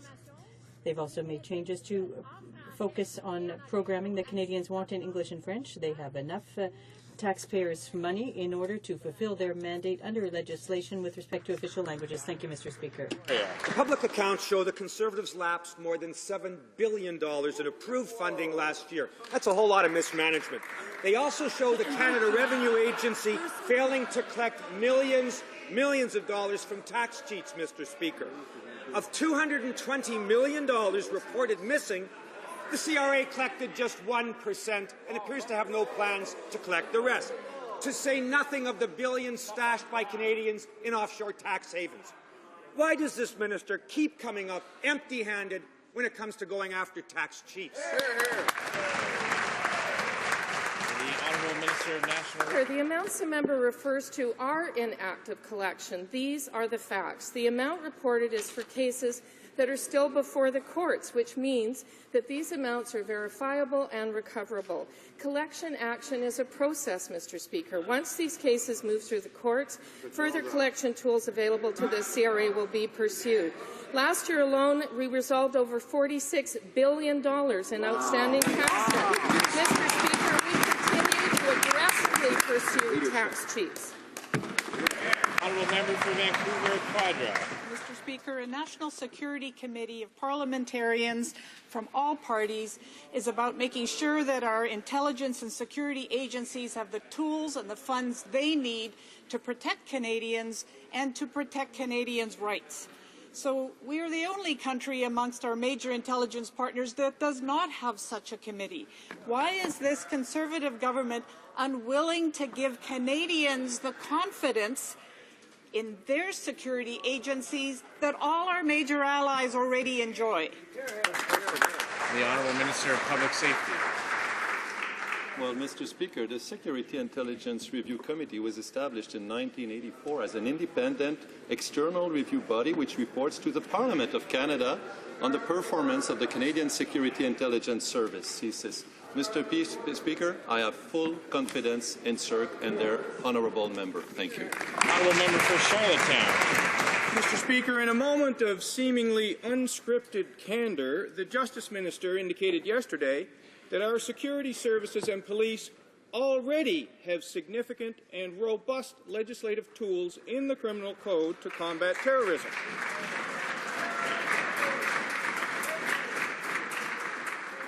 Is that still his view today? And if so, can he assure the House that these robust terrorism provisions are being used in national security investigations? The Honourable Minister of Justice. Yes, Mr. Speaker. And the Honourable Member for Charlottetown. The Honourable Member for Charlottetown. Mr. Speaker, the Minister of Public Safety also said that he finds our anti-terrorism legislation to be robust, that at least 80 individuals returned to Canada and broke those very same anti-terrorism laws. Can the Minister tell us in this House if those individuals have been arrested? And if not, why not? The Honourable Minister. Mr. Speaker, it's the role of politicians in Parliament to make laws, and it's the role of police officers to stop individuals and terrorists. That is why our responsibility is to put in place bills like C-44, which was tabled on Monday, to facilitate the work of our National Security Agency, and other measures will follow to ensure that we have a balanced approach, a responsible approach to protect Canadians. For St. John's East. Mr. Speaker, the Canadian Forces Ombudsman has called the universality of service rule for the Canadian military, quote, arbitrary and unfair. Members across the country have also been saying that the rule makes it harder for them to come forward with mental health issues. They fear being discharged. The number of members who are being forced out for medical reasons before getting enough experience to receive a pension is large and growing. Does the Minister still believe that it is a reasonable, fair and effective policy for the Canadian military? Hear, hear. The Honourable Minister of National Defence has made significant investments in the whole area of mental health and reaching out to the men and women in uniform who are suffering from PTSD and other problems, Mr. Speaker, and this is why we have approximately 415 full-time medical health care workers. We have one of the highest ratios of mental health professionals of soldiers in NATO, Mr. Speaker. We want to work with the men and women in uniform to make sure they get all the possible care that they need. The Honourable Member for Portneuf-Jacques-Cartier. Last year, 1,190 soldiers like Louise Groult lost their jobs for health reasons. Ms. Groult was injured in her workplace and has faced several complications. When she returned to work after a year, she was only able to carry out 90% of her functions, but she was let go by the Canadian Forces. Ms. Groult's case shows that the universality of service policy makes no sense. Does the Minister truly believe that the universality of service policy truly serves the interests of Forces members and Canadians? The Honourable Minister of National Defence. Speaker, no member of the armed forces is let go until they are ready to move on, and this is why the service and the level of care that is provided by our armed forces, Mr. Speaker, is unprecedented, and this is why this has continued to be a priority for this government, Mr. Speaker. We want to reach out to those men and women in uniform and give them all the help that they need. Honourable Member for Pierrefonds-Dollard. The changes made in 2012 to the interim federal health program were struck down and called cruel by the federal court. Instead of admitting its mistake, the government is appealing the decision. More lost time and more unnecessary suffering for refugees and their children. Instead of cobbling together a contingency plan in case their appeal fails, why won't the Conservatives just reinstate the program that existed in 2012? Hello, Minister of Immigration. Mr. Speaker, yes, we were disappointed with the court's decision, and that is why we are appealing that decision. We continue to protect the interests of refugees and the interests of Canadian taxpayers. Member for Davenport. Well, Mr. Speaker, it's been 4 months since the federal court told the government that its cuts to refugee health care were cruel and unusual, and actually now they're scrambling to come up with a contingency plan just days before the court deadline to reinstate the program. So we have a suggestion for the government. Instead of dragging its feet and coming up with more excuses and trying to circle the rules here, why doesn't the government just reinstate the interim federal health program? The Honourable Minister of Citizenship and Immigration. Mr. Speaker, the interim federal health program continues to serve refugees extremely well. That said, we were disappointed by the federal court's decision on July 4th. That's why we've gone into appeal. We await the court's decision, and we will continue to uphold the rights and to defend the rights of refugees, as well as the interests of Canadian taxpayers. The Honourable Member for Kelowna Lake Country. Thank you, Mr. Speaker. With 1 in 5 jobs in Canada dependent on exports, our government understands the importance of opening new markets. That is why we have launched the most ambitious pro-trade plan in Canadian history. Mr. Speaker, before 2006, Canada had free trade agreements with only 5 countries. Since then, the Conservative government has concluded agreements with 38 countries. Mr. Speaker, can the hard-working Minister of International Trade please update this House on the status of the government's pro-trade plan? Thank you, Mr. Speaker. The Honourable Minister of International Trade. Mr. Speaker, I want to thank my friend from Kelowna Lake Country for that excellent question. Last night, this House passed third reading of Bill C-41 to implement the Canada-Korea Free Trade Agreement. This is an historic agreement that will increase Canada's economic output by close to $2 billion and increase our exports to Korea by 32%. The bill is now in the Senate, will be sponsored by my colleague, Senator Yana Martin, and it's my hope that the Senate will pass this bill quickly so that Canadian exporters can take advantage of this remarkable economic opportunity as soon as possible. The Honourable Member for Drummond. According to a German Watch report, Canada has the worst record in the OECD for fighting climate change, behind Australia and Turkey. The failing grade for the Conservatives is because of Canada's withdrawal from the Kyoto Accord, our unambitious GHG targets, and the lack of a plan to regulate emissions from our major emitters. Speaking of major emitters, when will the government show Canadians its plans to reduce greenhouse gas emissions in the oil and gas sector? The Honourable Minister of the Environment. Thank you, Mr. Speaker. Mr. Speaker, our government's record is very clear. We have taken decisive actions on the environment while protecting the economy. Everyone internationally has to do their fair share. Building on our record, I announced a number of actions to reduce greenhouse gas emissions and pollution from vehicles recently. I also announced our intent to regulate the HFCs, one of the fastest growing greenhouse gases in the world, and we are also accomplishing this without the job-killing carbon tax that the NDP wants. The member for Edmonton Strathcona. Mr. Speaker, surely the government can change its talking notes now that it's ranked last among all OECD nations. Members of Parliament from all parties have been briefed on the laudatory actions by higher-ranked OECD nations, including Germany and Denmark.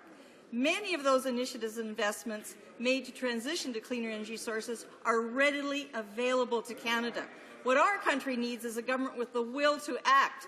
What on earth is it going to take to make this government act in the interests of Canadians and invest in a cleaner energy future? Mr. Speaker, we are very proud of our record. We are a founding member of the Climate and Clean Air Coalition. We have made significant investments to help support green energy and infrastructure internationally. We provided $1.2 billion to developing countries to address climate change. Recently, again, I announced new regulatory initiatives that will lower pollution and greenhouse gas emissions from the car and truck and heavy-duty vehicles. And thanks to these actions, carbon emissions will go down by close to 130 megatons from what they would have been under the Liberals, and we're not introducing a carbon tax. Thank you. Honourable Member for Dartmouth Harbour. Thank you, Mr. Speaker. October 31st is the 2-year anniversary of the groundbreaking report from the Cohen Commission, which made 75 recommendations to protect BC's sockeye salmon. But this Conservative government, Mr. Speaker, has failed to take this report seriously. They failed to move on any of the key recommendations of this report. My question is, when will the minister finally recognize that something's got to be done, implement the key recommendations of this report before it's too late? The Honourable Minister of Fisheries and Ocean. Thank you, Mr. Speaker. It's my pleasure as well to inform the House that the 2014 returns of salmon to the Fraser River are in the area of 20 million healthy fish.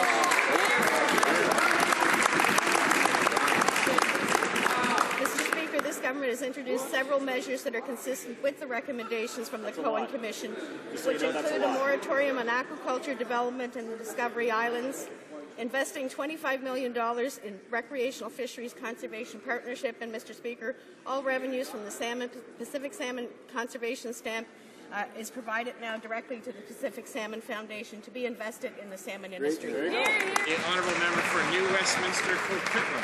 Mr. Speaker, this isn't complicated. The Conservative government spent over $26 million for the advice in this report. It shouldn't have taken 2 years for the Conservatives to understand the findings that are so clear. Wild salmon are in trouble, and Justice Cohen's recommendations offer a roadmap to saving them. This government doesn't understand the economic and cultural importance of wild salmon to British Columbia. Will the Conservatives stop ignoring Cohen's report and finally implement his recommendations? The Honourable Member for Ottawa. Thank you, Mr. Speaker. We are addressing many of Justice Cohen's recommendations through the department's day-to-day work, and will continue to consider his recommendations as part of our ongoing work. Mr. Speaker, we have just recently invested $54 million to enhance regulatory certainty for the aquaculture sector and provide greater support to science directed at aquaculture. Part of Justice Cohen's recommendations, Mr. Speaker, and I am happy to report not just with the Fraser River itself, but there are many rivers that are reporting record numbers of salmon this year, Mr. Speaker. The Honourable Member for Ottawa South. Mr. Speaker, in May of this year, the Minister of Transport told Parliament that Transport Canada was, quote, not aware of an ignition switch issue, close quote, prior to receiving notice from GM in February 2014. Turns out this wasn't true. We now know that our department was fully aware of these problems in June of 2013, 8 months before the minister said she was told about the problem. Did the minister mislead the House and Canadians on this very serious issue? Or, if she didn't, how could she possibly not have known? The Honourable Minister of Transport. Mr. Speaker, as I said before, and I'll be very clear on this matter, I did not know of a notice of defect from GM until we received it, and I didn't know about that until just prior to the recall. I will also say that the officials have indicated the same to me. They were not aware of the notice of defect before then. The particular incident to which the honourable member is referring is an unfortunate accident that happened in June of 2013 that Transport Canada investigated. And in the course of their investigation, they took a look as to why the airbag did not deploy when the vehicle went off the road. They came to the conclusion that the ignition switch was not part of the reason why the fatal collision occurred. That being said, Mr. Speaker, they reopened and looked again once they heard of the notice of defect to take a look at it in a new light.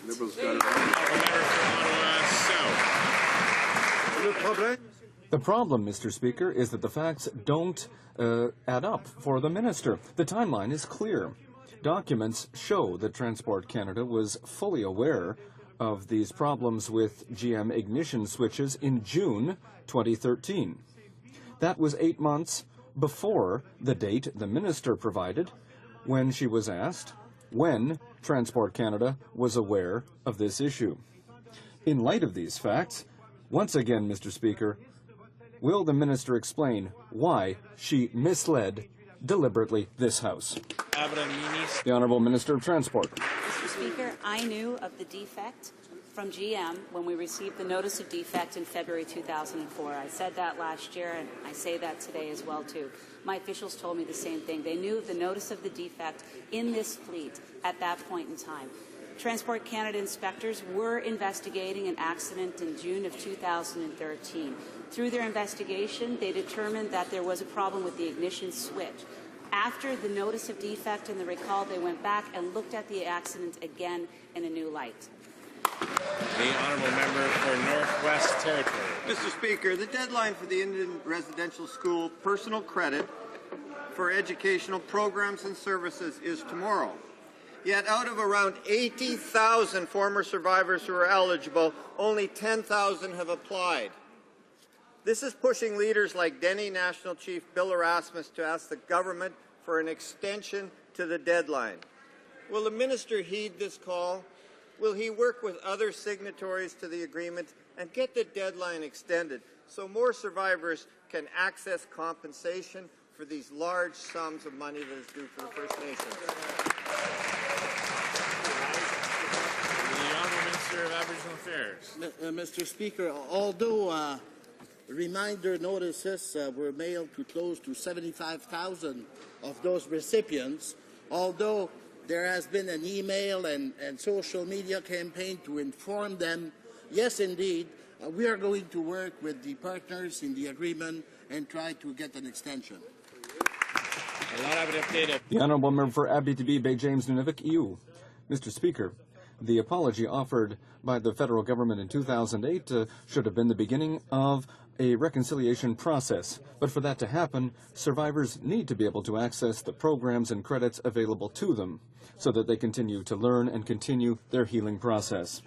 So I ask again, will the minister work with the courts and other signatories to the agreement to have the deadline extended so that more survivors can have access?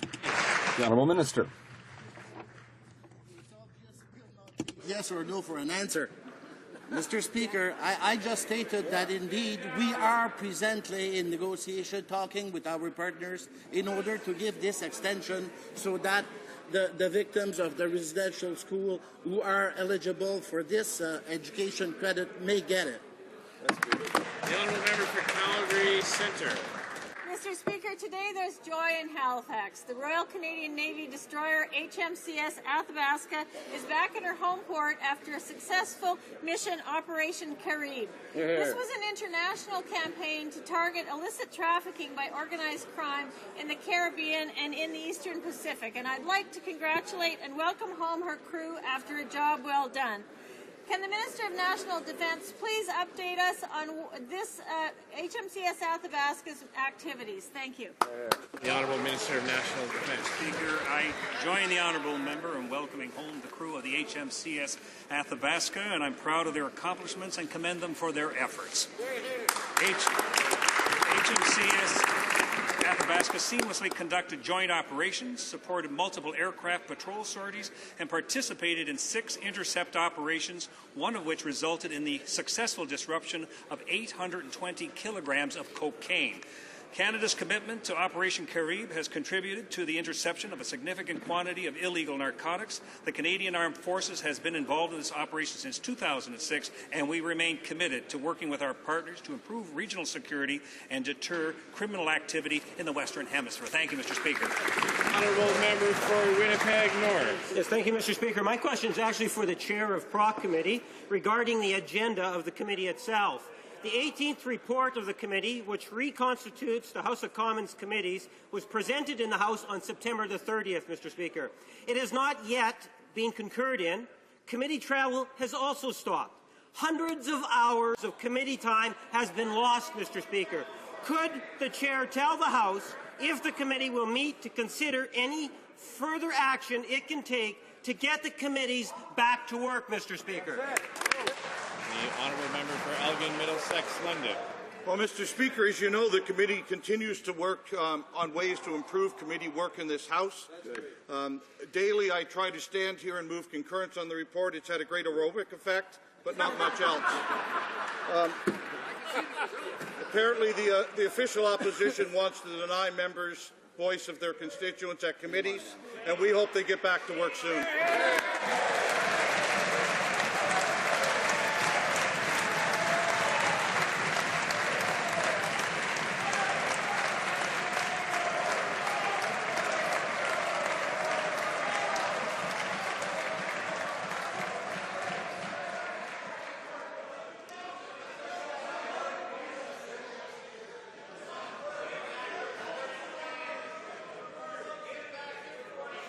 Order. order. The honourable member for Scarborough Rouge River. Mr. Speaker, this week UNICEF reported that child poverty in Canada is at 21%. That's 1 in 5 Canadian children growing up with the stress and deprivation of poverty, struggling to learn without adequate nutrition, and facing the likelihood of poorer health. When is this government going to stop leaving so many children behind and get serious about eradicating child poverty? Honourable Parliamentary Secretary. Well, Mr. Speaker, here's what that report actually said. It said, that's really impressive. It's better than the majority of other countries did during the recession. It also said UNICEF also commended that our national child care benefit kept money in circulation. Money goes to poorer families and tends to be spent on children, and then it kept money circulating in the economy as well. That kind of investment in children is very important. Absolutely. That's what UNICEF said, Mr. Speaker. We're on the right track. The honourable member for Winnipeg South Centre. Mr. Speaker, today, Statistics Canada released a report on childcare in Canada. Canadians know that our government's policies give parents choice when it comes to childcare. Because, as we all know, when it comes to childcare, there is no one-size-fits-all solution. And this report bears that out. Parliamentary Secretary to the Minister of Employment and Social Development, please update the House. The Honourable Parliamentary Secretary. Well, I want to thank, Mr. Speaker, the honourable member from Winnipeg South. She's a highly effective member, and again, she's on the right track. Statistics Canada says that of the 46% that do use some form of childcare, approximately a third use daycare centres, another third use home daycares, and the remaining third use private arrangements. Right. Mr. Speaker, we're on the right track. A flexible system. Right. We support the universal child care benefit, and if the opposition get the chance, they're going to take that benefit away from mums and dads across this country. Mr. Speaker, they should get on board and support our plan for child care. The honourable member for Nickelback. Mr. Speaker, the new CEO of Cliffs Natural Resources says zero hope of developing the Ring of Fire in the next 50 years. He cites no plan, no infrastructure, no leadership. This means no jobs, no investments for Northern Ontario, and no benefits to Ontario broader mining, finance, and technology sectors. Almost all of the government's Ring of Fire announcements fail to materialize. When will this government show the leadership it promised over a year ago and work with Ontario to make the Ring of Fire happen? The Honourable Minister of Natural Resources. First, Mr. Speaker, I was wanting to thank the member for his generally positive tone and effective interaction he's had on Ring of Fire up until that question was put. The President's remarks are indeed regrettable. While Cliffs has taken a business decision regarding its operations in the Ring of Fire, industry proponents, communities including First Nations communities, the Government of Ontario and our government are quite optimistic about the prospects for Ring of Fire and will continue to work collaboratively to ensure that we maximize the enormous economic potential for the Ring of Fire and the infrastructure that's required to support those projects. Thank you. The Honourable Member for Jonquière-Allemand. Mr. Speaker, at a time when researchers and the forestry industry are worried, and with reason, about the spread of the spruce budworm in Saguenay-Lac-Saint-Jean, the federal government is just offering crumbs for a problem that might become very serious. Instead of waiting for industry to be hit hard, why is the federal government not investing more to the fight now, like it did with the mountain pine beetle in British Columbia? The Honourable Minister. Mr. Speaker, I would like to thank the Honourable Member for asking the question on a point that's very important to our rural communities. I am proud that the 2014 Economic Action Plan will add to our government's success faced against invasive species and protecting our forestry sector. The work that we're doing to diversify markets for the forestry sector has increased 10 times over our softwood lumber exports to China, for example. That concludes question period for today. The Honourable Member for Ottawa-Orleans is rising on a point of order. Mr. Speaker, during question period, you were very generous in allowing the member from Ottawa South to ask 2 questions. When he asked his question in English, he was rather judicious in the choice of words. Cependant, quand il a commencé à parler en français, However, when he began speaking in French, he used unparliamentary language. Thank you, Mr. Speaker.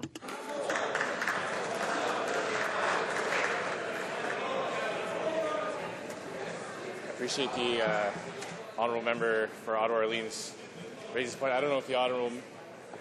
Well, I'll have to take a look and see what they exactly said. I just will urge honourable members, when they use terms like deliberately misleading, I heard some phrasing of that in kind of a rhetorical nature.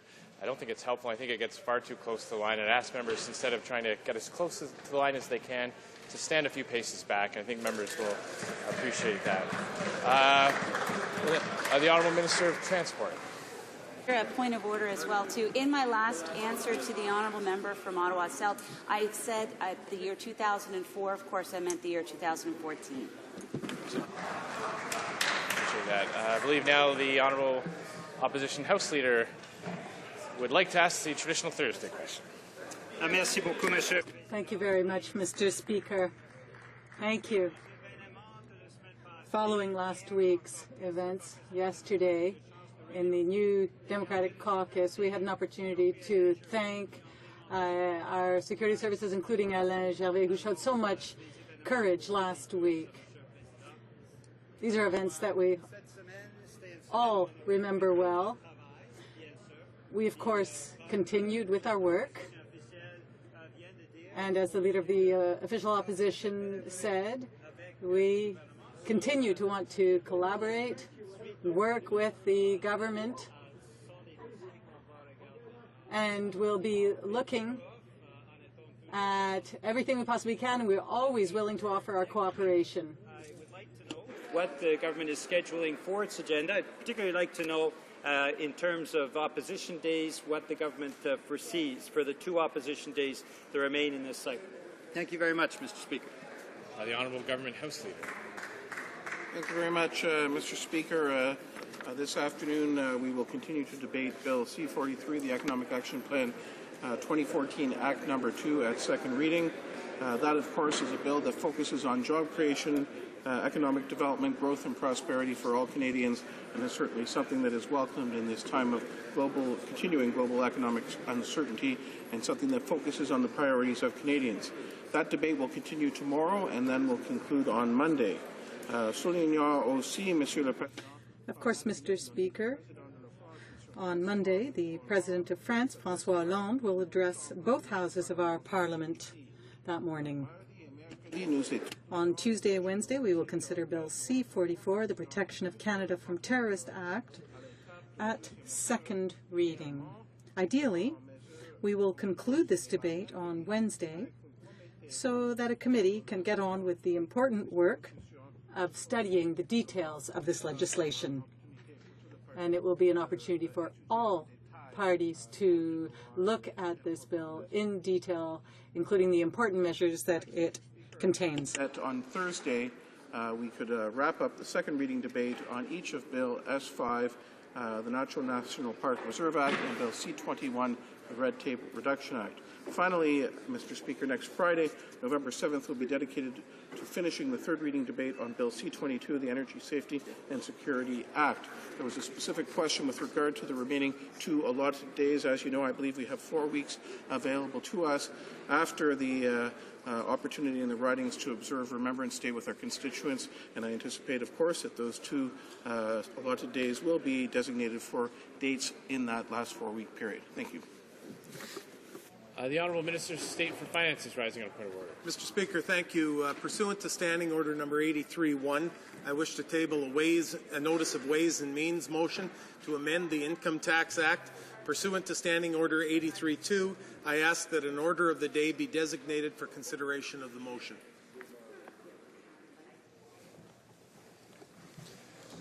Orders of the day, ordre du jour. Government orders, government bills, commons, resuming debate at second reading of Bill C-43. Number 2, Economic Action Plan 2014, and Mr. Cullen's amendment. Member for Yukon. Well, thank you, Mr. Speaker. It's a pleasure to rise today to speak to Economic Action Plan 2014, Act Number 2. And before I commence, I'd like to indicate that I'll be sharing my time with the member for Elgin, Middlesex, and London. Mr. Speaker, Economic Action Plan 2014, Act Number 2, and more specifically Division 3, which contains the proposed Canadian High Arctic Research Station Act, is something that I would like to focus on. As a Member of Parliament for the Yukon, I'm very proud of the unprecedented support our Conservative government has given to Canada's North. In 2007, our government made the bold launch to move a comprehensive Northern strategy that would allow Canada's North to realize its true potential as a healthy and prosperous and secure region within a strong and sovereign Canada. This strategy was built on 4 pillars, aimed at strengthening Canada's sovereignty, advancing economic and social development, promoting environmental sustainability, and improving and devolving Northern governance. In order to achieve these desired outcomes, we believe that Canada needs to be a world leader in Arctic science and technology. This will allow us to make sound policy decisions based on strong and scientific-based knowledge. This is why the Prime Minister announced the creation of a new world-class science and technology research facility in the 2007 speech from the throne. The Canadian High Arctic Research Station, or CHARS, was endorsed by the Prime Minister as a station that will be built by Canadians in Canada's Arctic and there to serve the world. More specifically, CHARS will lead and support Arctic science and technology to develop and diversify the economy in Canada's Arctic, support the effective stewardship of Canada's Arctic lands, waters and resources, create a hub for scientific activity in Canada's vast and diverse Arctic, promote self-sufficient, vibrant and healthy northern communities, inspire and build capacity through training, education and outreach, and enhance Canada's visible presence in the Arctic and strengthen Canada's leadership on Arctic issues. As a fulfillment of that promise, we are here today debating legislation that would bring Canada one step closer to the establishment of the long-anticipated world-class research facility by Canada's 150th anniversary. This legislation would establish the governance structure for the research station, which would see the Canadian Polar Commission join with the Canadian High Arctic Research Station to create one larger, stronger research hub for scientific research in Canada's North. CHARS will build on the Canadian Polar Commission's existing mandate and its efforts to bring together industry, academia, Aboriginal and Northern governments and international stakeholders and leverage their expertise, their experience, and their resources. Like the Canadian Polar Commission, the Canadian High Arctic Research Station Act also proposes to establish CHARS as the departmental organization, or, pardon me, Mr. Speaker, the departmental corporation, meaning that joining these organizations would not change the current operating framework of the Commission, and it would serve to enforce its scientific independence and its credibility. As a separate employer, CHARS would also have greater flexibility to attract top-notch researchers and scientists from home and around the globe in a competitive research industry by offering competitive compensation and benefit packages. Finally, it will build on the Canadian Polar Commission's existing capacity and scope through a significantly larger investment in infrastructure, programming, and funding. In August of 2012, our government announced an investment of $142.4 million for the construction, equipment, and fit-up of the Canadian High Arctic Research Station in Cambridge Bay, Nunavut, and an additional $26.5 million annually has been set aside as of 2018-2019 for the ongoing science and technology program and operation of that station. I was privileged this fall to be in Cambridge Bay with the Prime Minister on his 9th annual Northern Tour to witness the groundbreaking ceremony that launched the construction phase of this facility, which is expected to take 3 years. The station will include research labs, centers for technology development, a knowledge sharing center, and facilities for teaching, training, and community engagement. Already, the steel structure for one of the first buildings on the CHARS campus has been erected. Work will continue in Cambridge Bay throughout the winter. Scientific work is also already underway at the station location right in Cambridge Bay. An interim office has been set up, and resident chief scientist Dr. Martin Rillard has been appointed to facilitate operational management and to interface with the community. I know the community of Cambridge Bay is excited to host this world-class research facility and is embracing this opportunity. CHARS will be stronger, more effective, and more sustainable thanks to the input from elders and community leaders. Nunavut government agencies and other stakeholders have also participated. CHARS will not only promote Canadian sovereignty and stewardship of Canada's Arctic lands, waters, and resources, but it will also support the local economy by generating employment and service contracts in the region. Through its research capacity, building, and outreach activities, CHARS will provide Northerners with the skills and job experience they need to better participate in the labour force. In a show of support following the Prime Minister's August 2014 Northern Tour, the ITK stated that it is pleased to see investments in Arctic research, and we are hopeful about the opportunities that research partnerships at CHARS can provide to Inuit. Mr. Speaker, Northerners believe deeply in this project because they are increasingly experiencing the benefits of investments in scientific research and technological development. Mr. Speaker, already there are centers for Northern science in every territory pursuing research that benefits Northerners. CHARS will complement and anchor the existing network of smaller regional facilities across the North by establishing a year-round hub for a strong scientific research center in the Arctic. It will be a destination for international scientists who are eager to participate in Canada's commitment to research excellence in the Arctic. In my own riding, the Yukon Research Centre at Yukon College undertakes valuable research about climate change, environmental science, technology, innovation, and cold climate innovation. Our government is proud to support the work at Yukon College through the National Science and Engineering Research Council, NSERC. During his August 2013 visit to Whitehorse, the Prime Minister announced the substantial investment in the Yukon College Centre for Northern Innovation in Mining to help the centre expand quickly to meet the growing need for labour.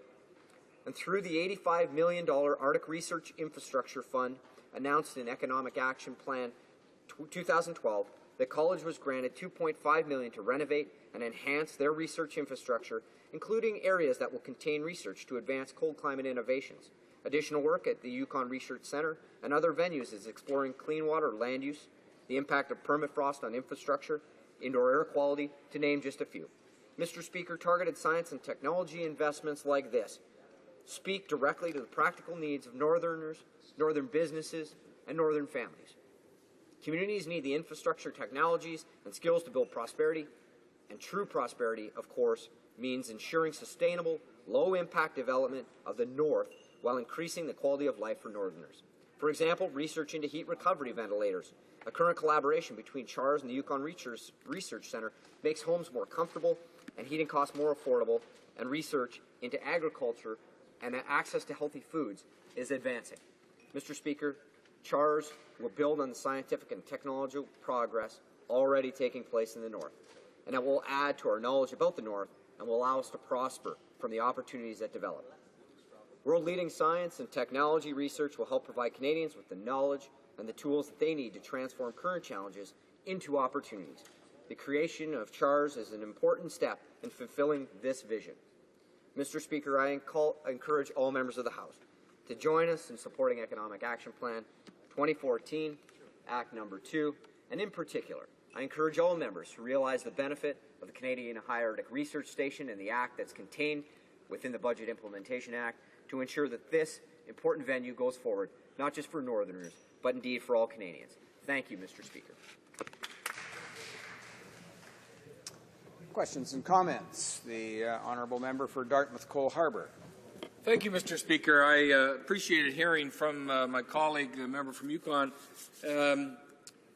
He's a member who's who's engaged, I think, on a fairly regular basis in different ways with his constituents and talks to them about what's going on here and listens to what it is they have to say, and I think takes those issues quite seriously. I wonder, Mr. Speaker, if he doesn't think it's a bit odd, maybe not to his constituents, but to a lot of other constituents that are represented by members in this House who won't have an opportunity to talk about a Budget Implementation Act that is associated with a budget of over $200 billion. That is, the Budget Implementation Act is over 460 pages. It deals with 12 dozens of different pieces of legislation, and yet we're being asked to not speak about it for 4 days, but for the maximum of 12 hours. Doesn't he think that, frankly, is undemocratic and unfair to my constituents, let alone his? Member for Yukon. Well, thank you, Mr. Speaker, and I thank my honourable colleague for those comments and ultimately a question on process. Of course, I prefer to focus on the content of the budget and did that in my speech. And I mean, I can only speak for what happens on this side of the House in regards to that question, Mr. Speaker. When I have an opportunity to speak about legislation, bills, or policy that come before this place, and I speak to my colleagues, my government, about the opportunity and the needs to express my concerns and the concerns of my constituents, I'm always given a fair opportunity to speak in this place.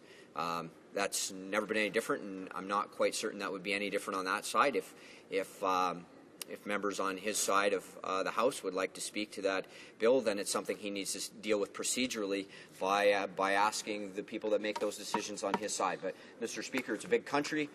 We have a lot to get accomplished. We're doing a lot, and 460 pages in a budget bill, in my opinion, is a rather thick document when you're talking about all the programs and services and all of the financial obligations and commitments that we make to Canadians on this side of the House.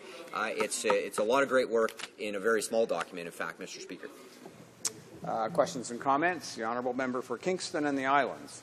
Thank you, Mr. Speaker. I do have a question about a specific detail of this Act. The previous Act, the Canadian Polar Commission Act, allowed the Commission to initiate activities. And the current Act, the new Canadian High Arctic Research Act, does not have that, does not use that word. It does not talk about anything about initiating activities. And so it seems to me that with this new Act, the government is taking away some of the autonomy that used to be present. And I'm wondering if this is it seems to me anyways, it seems that the government is trying to have more control over what researchers do, kind of take away control and centralize control in the Prime Minister's office, in the Minister's office. To me, this is just another example of how controlling this government is, and I'm wondering why the government is afraid of just keeping the same language as before and allowing researchers in the North to have some autonomy. Well, Member for Yukon. Well, thank you, Mr. Speaker. And with changing times necessarily comes some changing language around the deployment of the services that we're hoping to provide. And I think my honourable colleague for raising that question gives me another opportunity to talk about exactly how this system is going to unfold. The Canadian Polar Commission is going to join with the Canadian High Arctic Research Station. And essentially, it's going to create a larger and stronger research hub.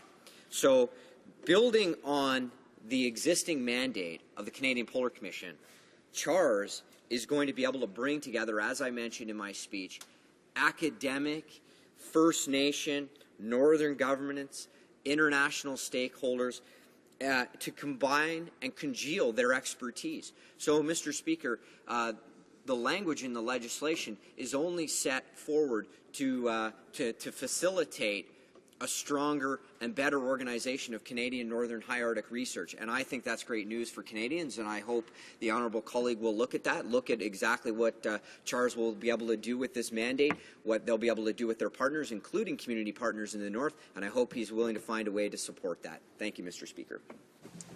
Resuming debate, the honourable member for Elgin, Middlesex, London. Well, thank you, Mr. Speaker. It is an honour to stand today and talk about the Economic Action Plan of 2014. I'm going to cover a few things today, but as a small businessman, I'm going to talk about small business support and what this budget offers there. I'm going to talk about community and families. I'm going to talk about jobs and growth being our priority as a government and in this budget, and certainly talk, and perhaps even, Mr. Speaker, if you'll allow it, brag a little about returning to balance and going forward.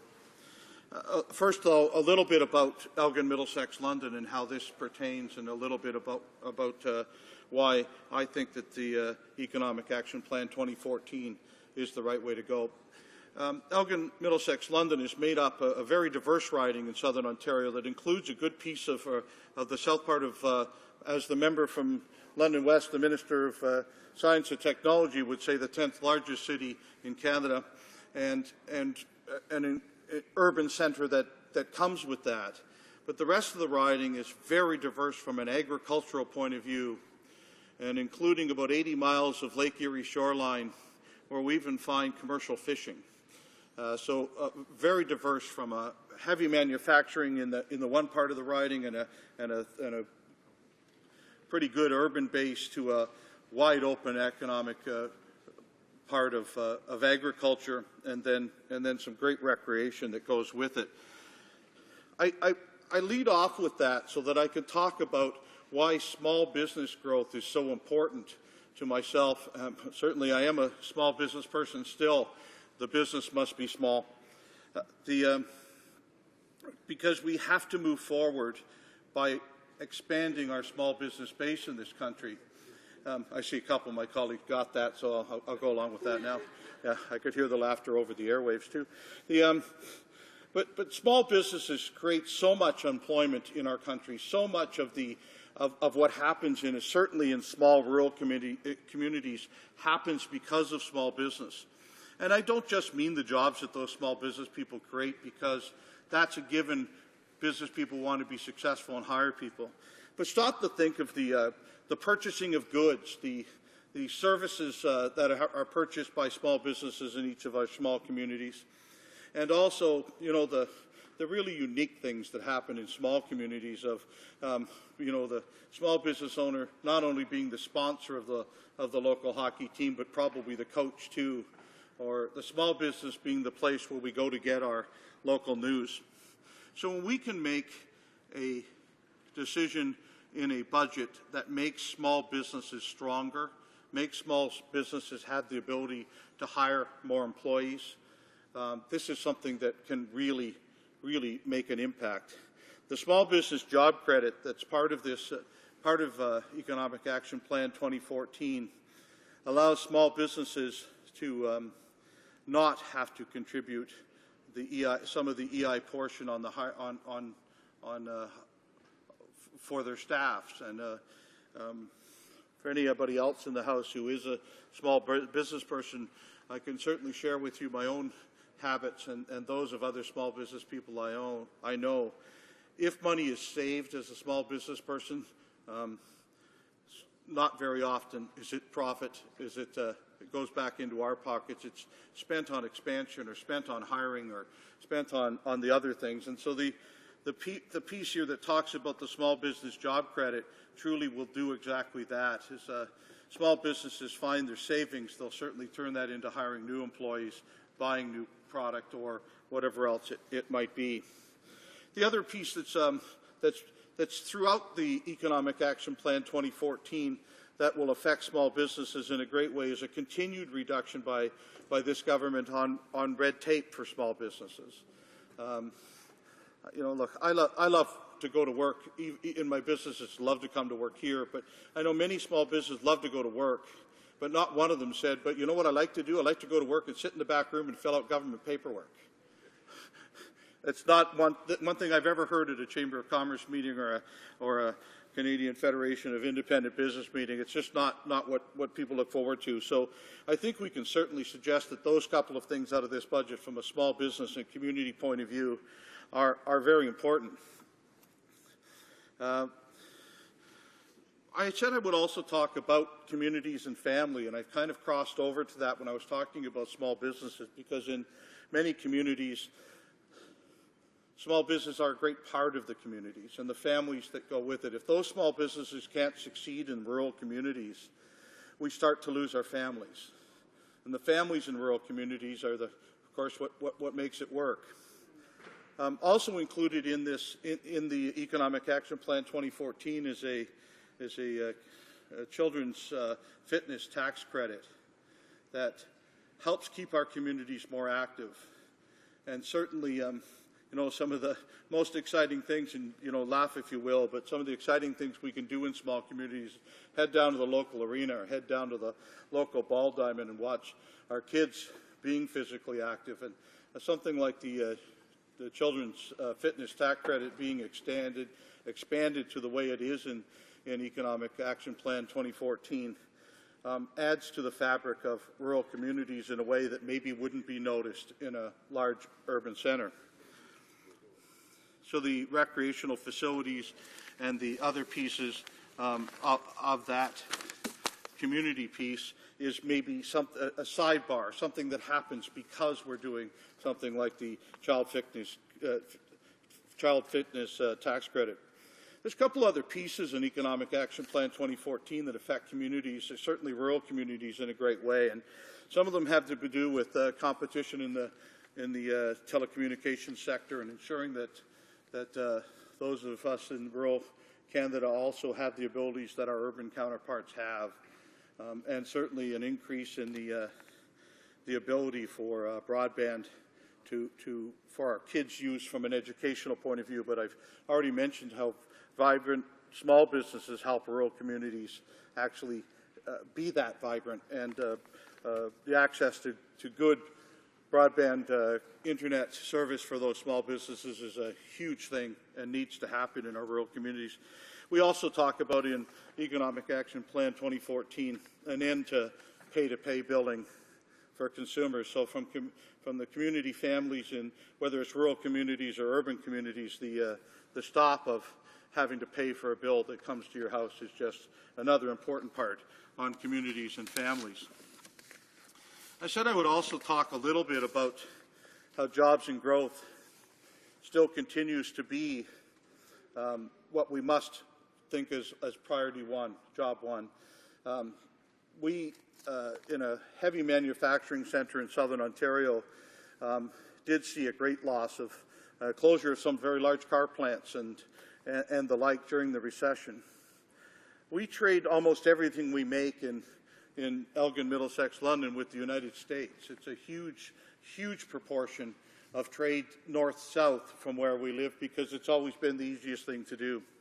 With a great recession in the United States, we had to find other customers, and now as the United States is recovering, we're finding not only can we keep our other customers with some of the great trade deals that this government's been able to put together around the world, we honestly can also go back to our trading partners in the United States and start selling them goods. Don't tell them, because they, you know, it will work a lot better if they don't know they're buying from Canada.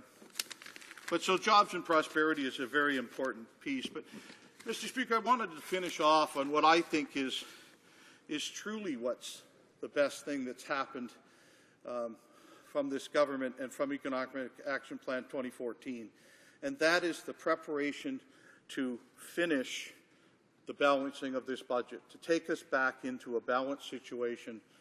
You know, a number of things will happen because of that. Certainly there'll be the ability for us to lower the tax burden on Canadian families and Canadian businesses because we're back into balance, and it can happen. But I think there's also the psychological piece. It happens in every household. There may be times when we've got to put a little bit on the credit card.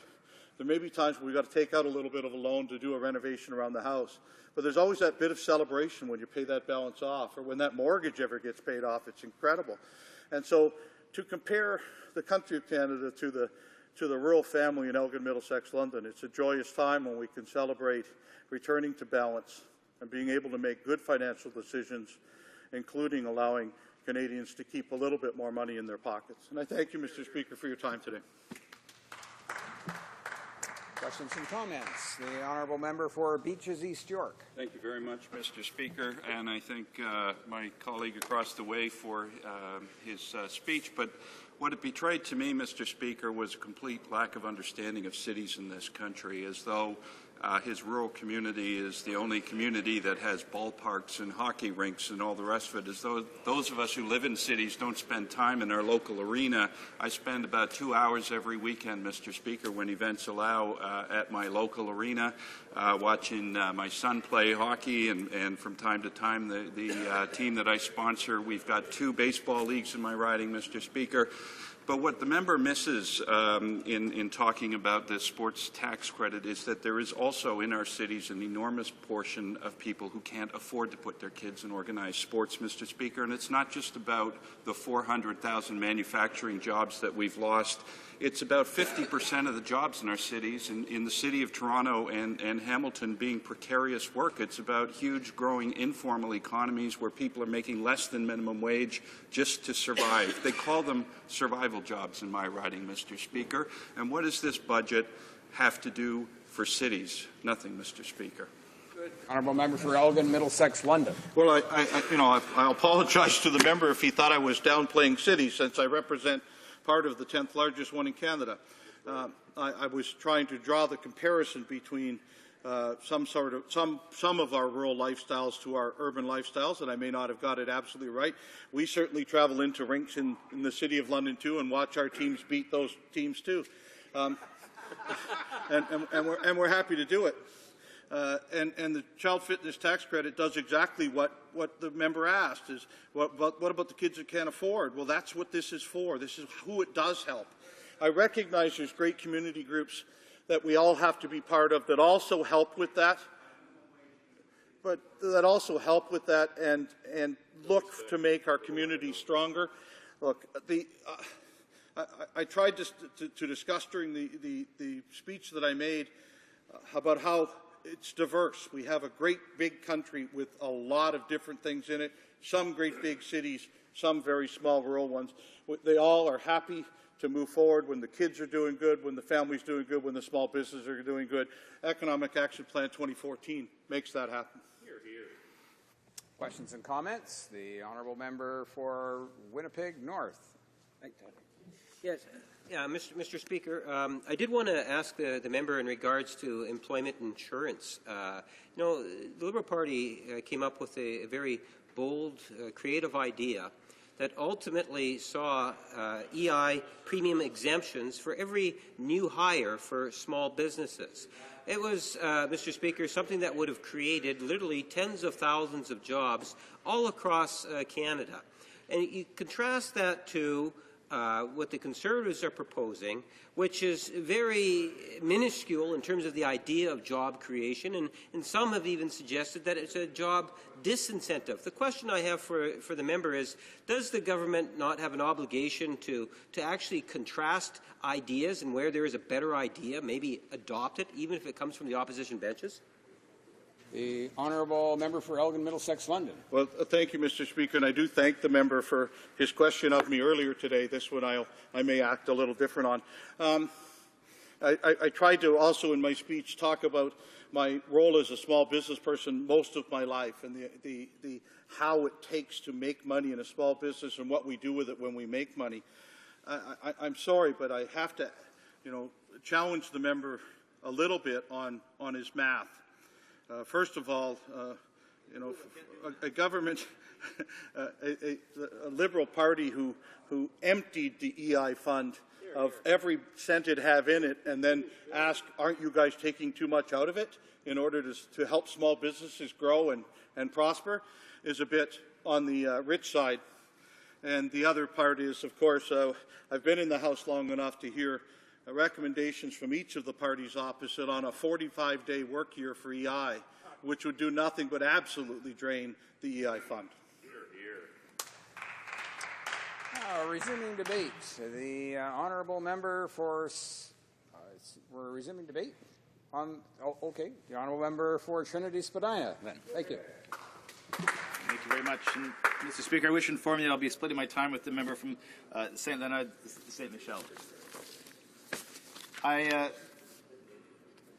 I come from a background on city council. I think I've referenced that earlier today in earlier remarks.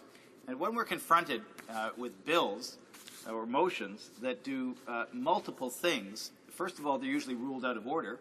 You've got to introduce items that are specific to a line of thought, and amendments and motions have to line up in a logical order. You can't solve a problem in the fire department while you're talking about transit with a focus on a bill named after a daycare program. It confuses the public, but it also puts legislators in a position where with a single vote they have to contradict positions or policies or promises they've made to constituents and residents.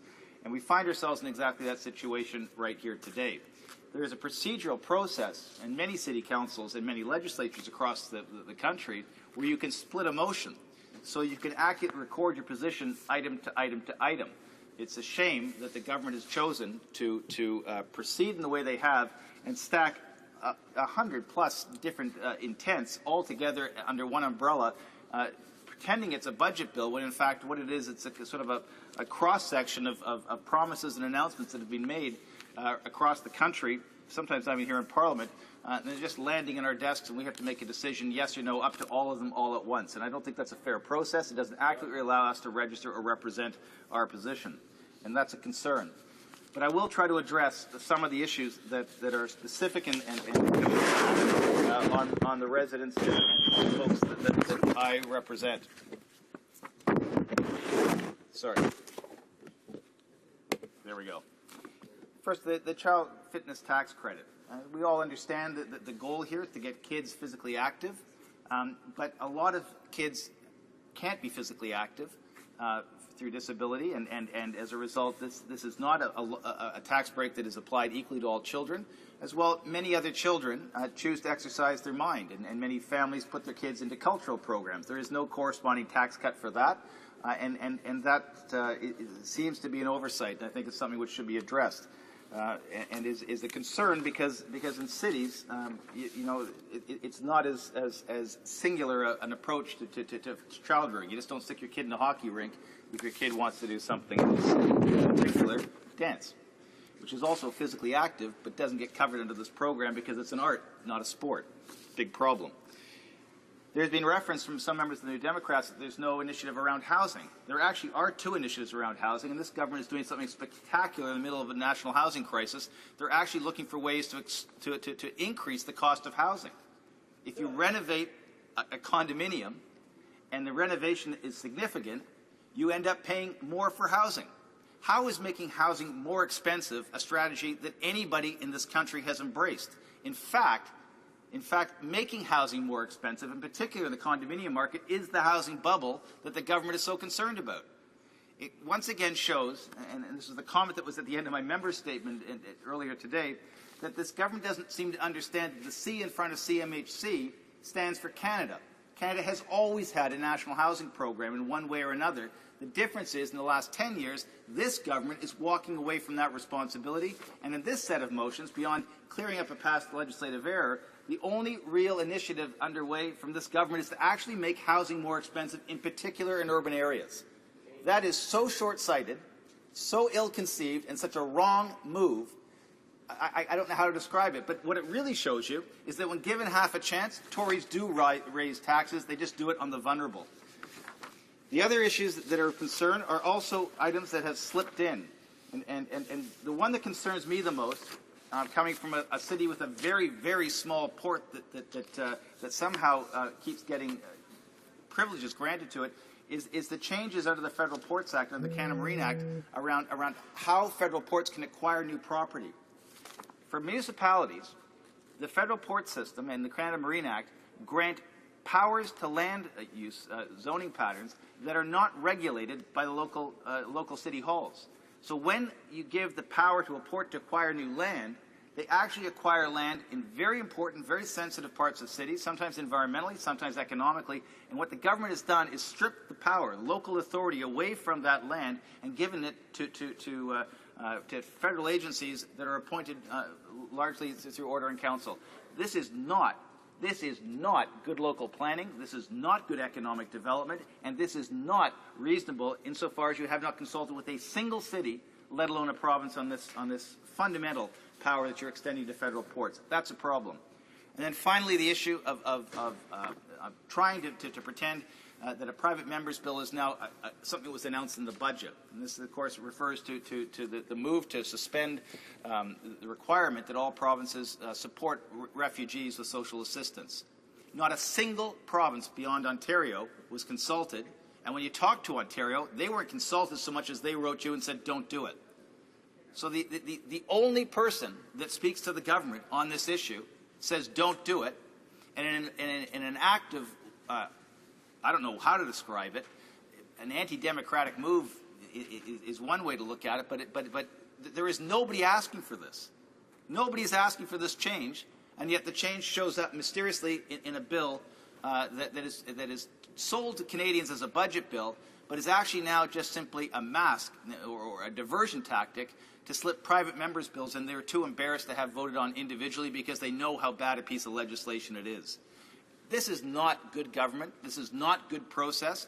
But what it really is a basket of flawed policies. And when you total up the flaws against the correction of 10 mistakes that they made in drafting legislation too swiftly before, and in some initiatives which are worthwhile but don't stand up in contrast to the damages and the problems and the inadequacies of other legislation, parties like ours are left with no choice to cast one vote, because that's all the opportunity we've been given, and the only vote you can cast in good conscience is a no.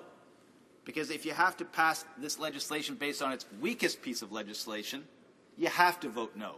And that doesn't mean you simply pass it because you like a couple and you let the other bad stuff slide by. That is not responsible government. That is not responsible legislative law drafting. And what we have in front of us is a collection of initiatives, some of which are not serious in terms of having to worry our time debating them. They're housekeeping bills that simply clarify legislation. The bulk of them, however, is this attempt to slip in poor legislation and trumpet the stuff that the government likes. And that is not a fair way to present legislation. It's not an appropriate way for this body to deal with complex issues in front of it. And I would urge all members on this side of the House certainly to vote against it. But I think that the backbenches of the opposite side ought to think about what they're being told to do and what they're being led into. Because this process, if it becomes common practice in this place, will have you voting against your core principles one day, and you will be just as upset as we are. Thank you.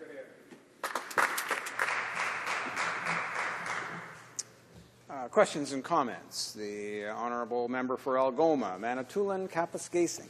Thank you very much, Mr. Speaker. And I can tell you that New Democrats have been consistently opposed to the Conservatives' omnibus budget bills. And just like we were opposed actually to the Paul Martin Liberals' omnibus budget bill in the 1990s.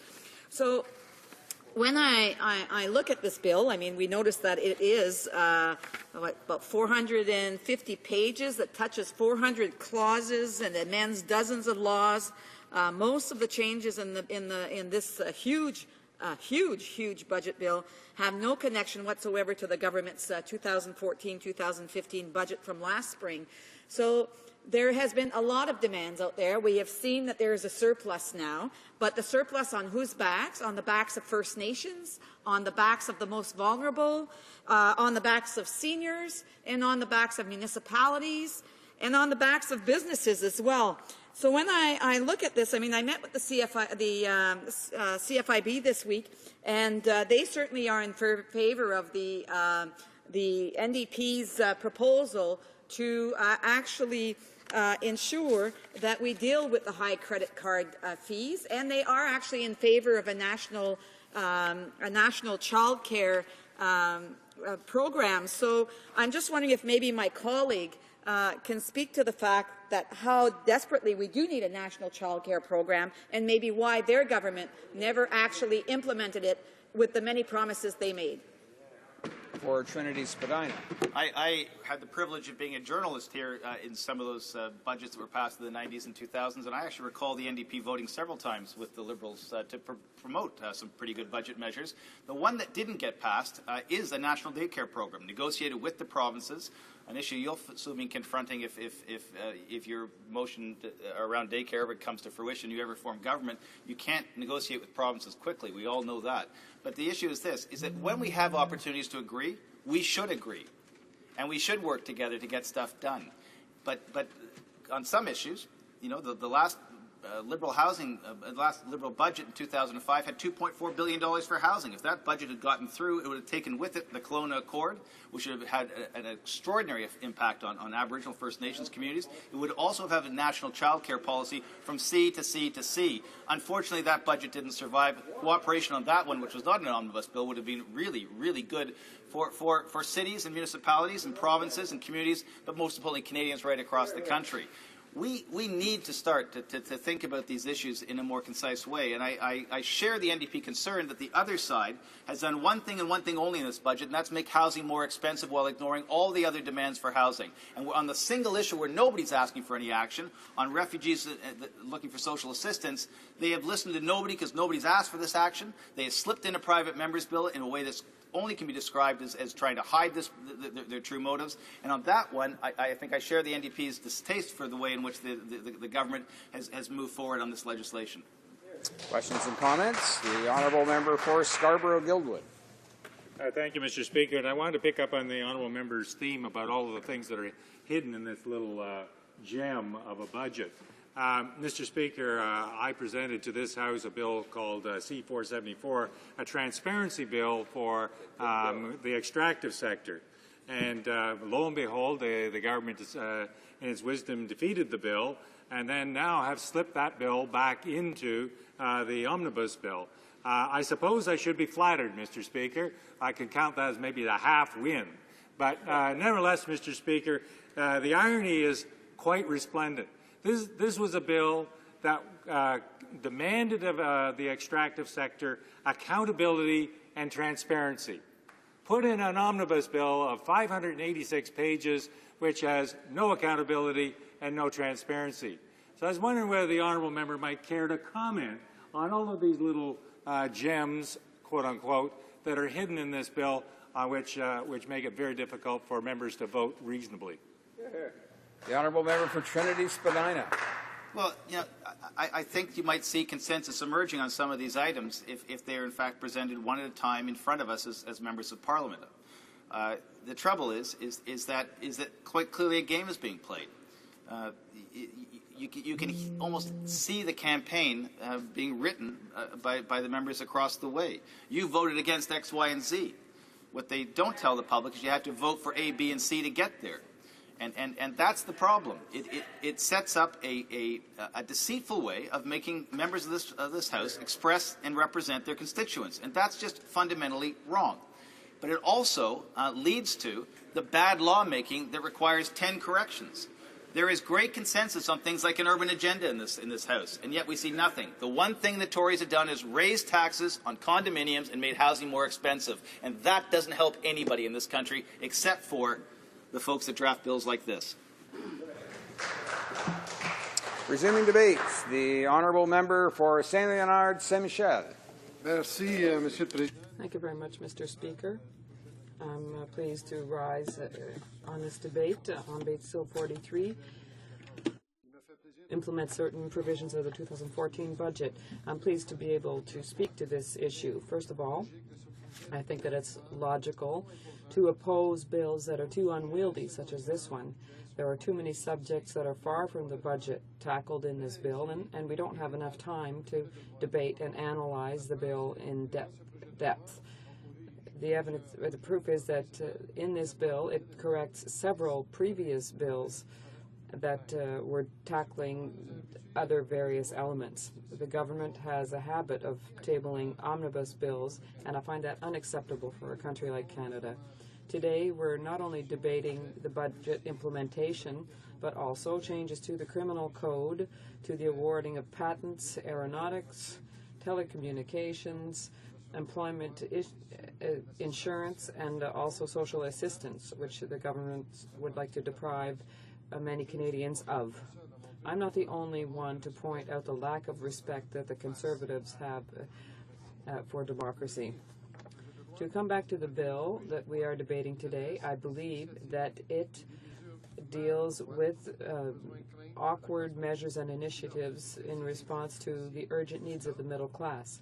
It offers tax credits here and there that we can already say are useless, outdated, and ill-chosen. I find it unfortunate that the government is in a position to neglect the demands of the people when they draft an exercise as important as a budget. We need a much more ambitious plan in order to allow for the best opportunities for people in the middle class.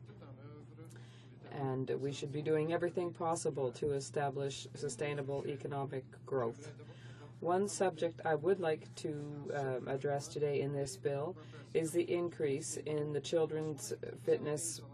It's from $75 to $150 for the children's fitness tax credit, which is part of the new tax measures. As I'm the critic for sport, I'm pleased to be able to speak to this initiative. During the 2011 elections, the Conservative platform proposed the following measure and said that it would cost $130 million per year in the federal budget. Now, the government expects that it will only cost $35 million per year. And even if this is to be refundable this year, and indeed the government is decreasing the amounts for this measure. They know that this will not increase the participation of our young people in sports. Of course, this is going to cost less than the previous predictions, but I do believe firmly that if the measure already in place doesn't achieve its goal, this increase in the tax credit will not really be broadly used by people to improve their children's health. We can see that the rate of participation in organized sports has been going down rather than going up. The only year where there was an increase in the last 15 years was in 2003. And what happened, you know, in 2002 is that we had the Olympic Games, not in Lake Placid, I'm sorry, that was years in '84, but the Winter Olympics, and the men's and women's hockey teams both won gold medals. And of course, we expect that we saw the increase in sports because of those gold medals having been won, and then there was curling as well. But it's the only increase we've seen, and we don't expect that this tax credit will increase the number of young people participating in sports, registering for hockey, for example, in the long term. This demonstrates that the government is not tuned in. This is not the push that we need that will motivate Canadian families to get their children involved in sports. Being well aware of the benefits of physical activities, I believe that we have to assess certain policies and improve them, and perhaps even replace them when they don't work, whether it's in an effort to reduce the long-term illnesses like cancer, high blood pressure, diabetes. We have to move. That is essential. According to a document issued by the Conference Board of Canada, too much sitting results in serious problems. It's called "Sitting is the New Smoking," and this is a problem that affects not only adults but also children, who are more and more directed and influenced influenced by technologies. This is a crisis in our society, and we are all facing it. Computers and television are creating a generation of young people who just don't move around enough. They stay sitting. Also, in this way, to come back to the tax credit for children's sports, it's unfortunately a tax measure that's ineffective and poorly chosen. A true initiative to encourage young Canadians to get involved in sports and to get in shape would require a significant investment on behalf of the government and infrastructure for various sports. And in this way, Mr. Speaker, I'm wondering how much funding has been set aside by the government for the renovation or the construction of sports infrastructure over the next few years. Has the government set aside any funds at all? And while we're at it, would the government be willing to commit to do more and do better for our young people so that they start moving? I think it is their responsibility to assess the programs that they started and to eliminate them if they do not reach their goals. I am involved in sports myself, and this is a topic that affects me, and so I am aware of the pressing needs in sports. And the biggest concern is that of the lack of infrastructure and the lack of resources. There's a lack of resources to better train coaches, to train our elite athletes, and to retain those elite athletes. Direct and extensive investments in sports infrastructure could play a key role in getting Canadians back in shape, and I would call on the government to act now for young Canadians. Another important aspect of this bill that I would like to speak to involves the change to the Employment Insurance Act. The new small business tax credit will affect employers who pay $15,000 or less annually in employment insurance premiums. According to the government's estimates, this credit will cost no less than $550 million over the next 2 years. And again, according to the government's estimates, this initiative could create approximately 800 jobs over the next 2 years. But, Mr. Speaker, once again, this is a rather useless and illogical measure on the part of this government. According to the PBO, the cost of every job created would be approximately $700,000. Some experts even think that the effect of this credit could be to reduce the number of jobs, contrary to its goal. So this is not the kind of assistance that is needed by the Canadian middle class. The Liberal Party proposed an exemption for 2 years for each new hiring by small businesses. We believe that businesses have to be reimbursed for creating new jobs, or have to be rather compensated, rewarded for creating these new jobs. And they should not have to risk losing jobs. We cannot build a strong economy if we do not listen to the needs of the middle class. This government is completely disconnected from the middle class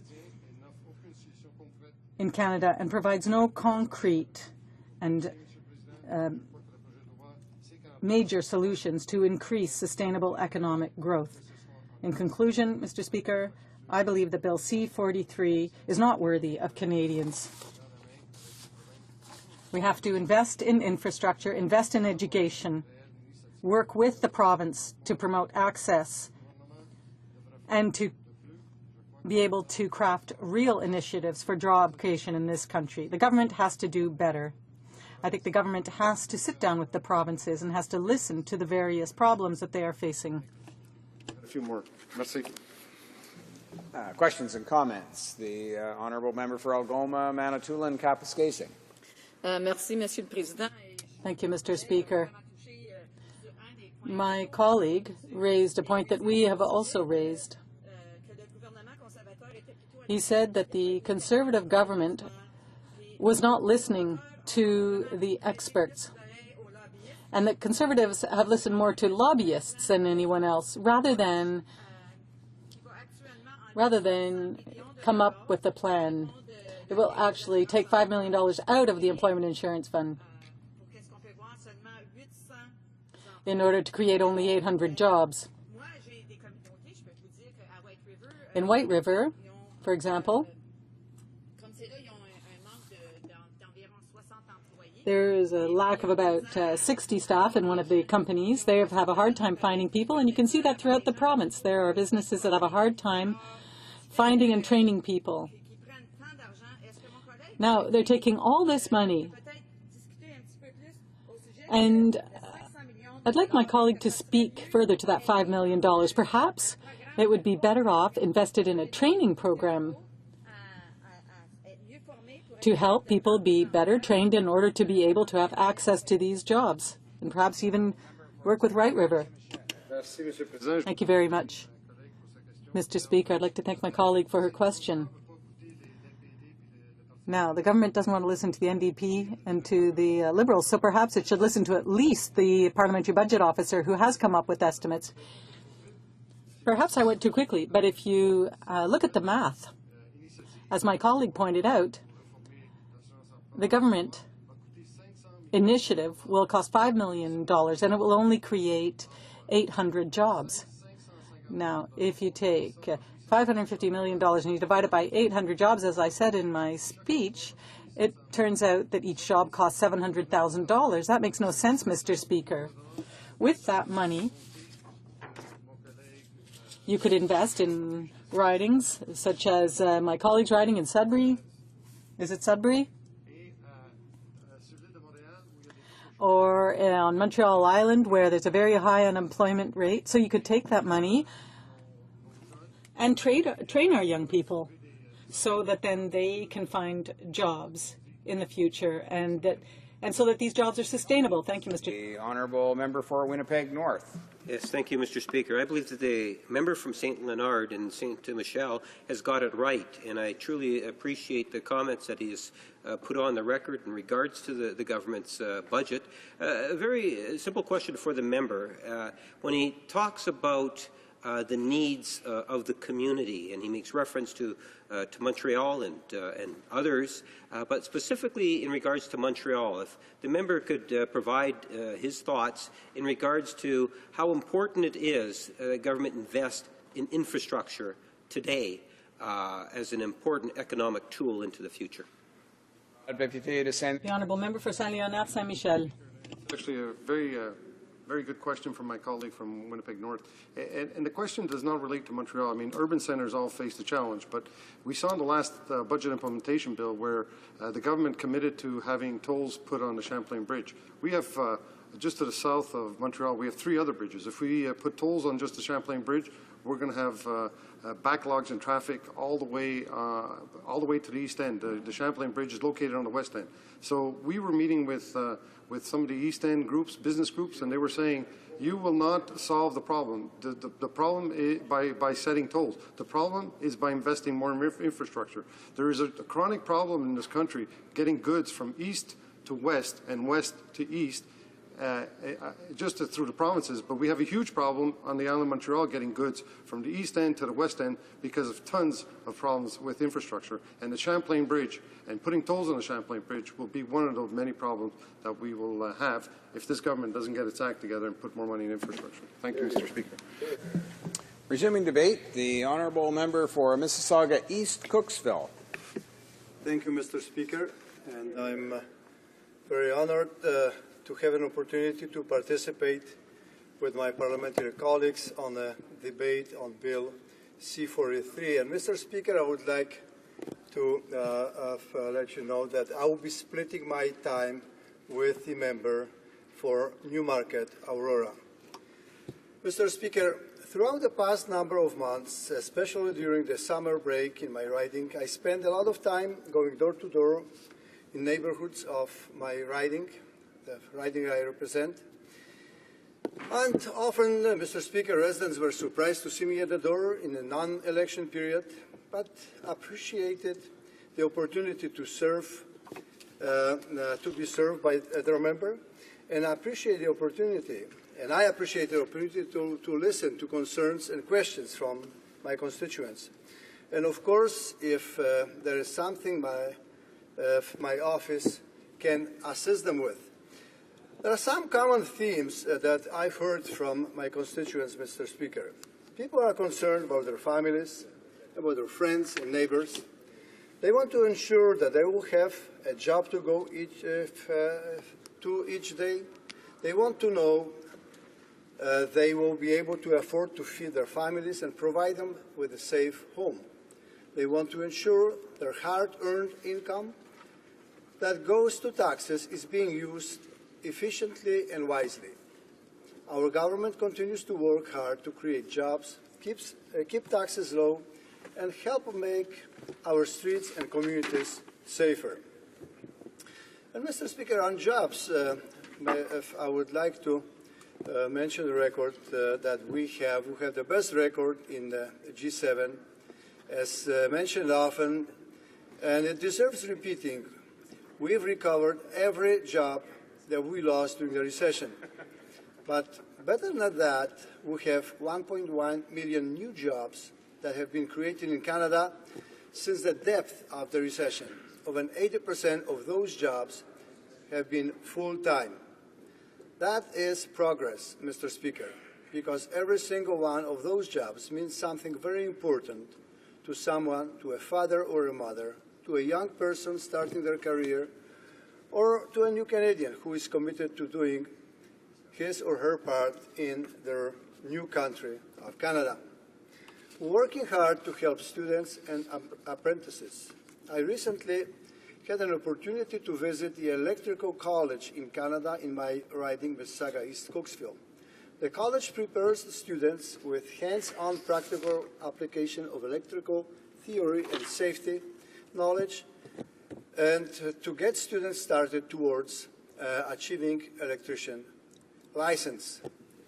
During this meeting, I heard from the instructors and the leaders about the demand and the need for skilled trades and the need for opportunities for young people to apply their practical hands-on skills. There were a number of young men and women learning a trade. They were very excited about it, and they were excited about where it would take them. Economic Action Plan 2014 is helping our skilled trades. Apprentices registered in eligible trades will be eligible for loans that will be interest-free until their training ends. Mr. Speaker, we recently recognized our small business owners and employees during Small Business Week. Those who work hard take risk in order to create jobs and move our economy. I want to thank the hardworking people in our community who run small businesses. Despite the economic challenges, these business owners are committed to providing jobs and spur our economy. With that in mind, our government recently announced the Small Business Job Credit to lower payroll taxes on small business by 15%. The hardworking people of the riding I represent, Mississauga East Cooksville, can be assured we will continue to work with the mission of creating the conditions for new and better jobs across all sectors of our economy. On families and taxes, Mr. Speaker, as I mentioned earlier about the comments I've heard from my constituents who are so concerned about their taxes being used wisely and about the cost of living and raising a family. Mr. Speaker, the cost of raising a family adds up quickly, and our Conservative government understands these challenges. That is why we've worked to lower taxes, cutting the GST to 5%. Personal income taxes have been cut. Thousands and thousands of Canadians are taking advantage of the tax-free savings account our government brought forward. Let's not forget the universal child care benefit, the children's art tax credit, and children's fitness tax credit. Mr. Speaker, there is an old expression that goes something like, active children are healthy children. Canada's Minister of State for Sport recently visited my riding for a tour of the Mississauga Valley Community Centre. We had a very good discussion with some of the sports and recreation representatives in the community about the importance of activity in young people. I certainly believe that to be true, and so does our government. Regular exercise is essential to a child's development and to get them started in a lifetime of healthy and active living. With that in mind, our Conservative government introduced the Children's Fitness Tax Credit, which provides nearly 1.5 million Canadian families with tax relief and incentive to keep their children active. Further to this, I'm very proud that of our government's recent announcement to doubling the children's fitness tax credit amount to $1,000. Mr. Speaker, with all these tax cuts, credits and supports by our Conservative government, the average family of four now saves nearly $3,400 per year.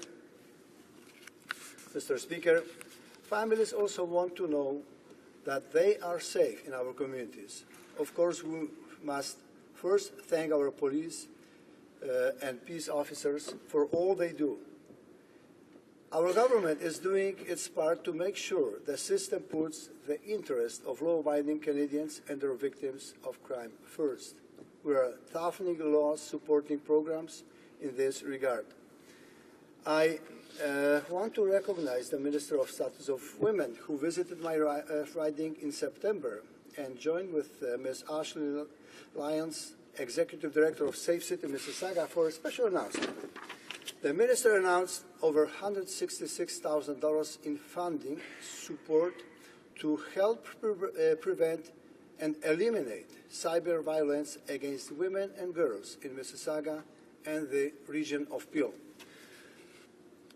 This is an example of many where our government is continuing to take concrete actions to protect Canadians from all forms of violence.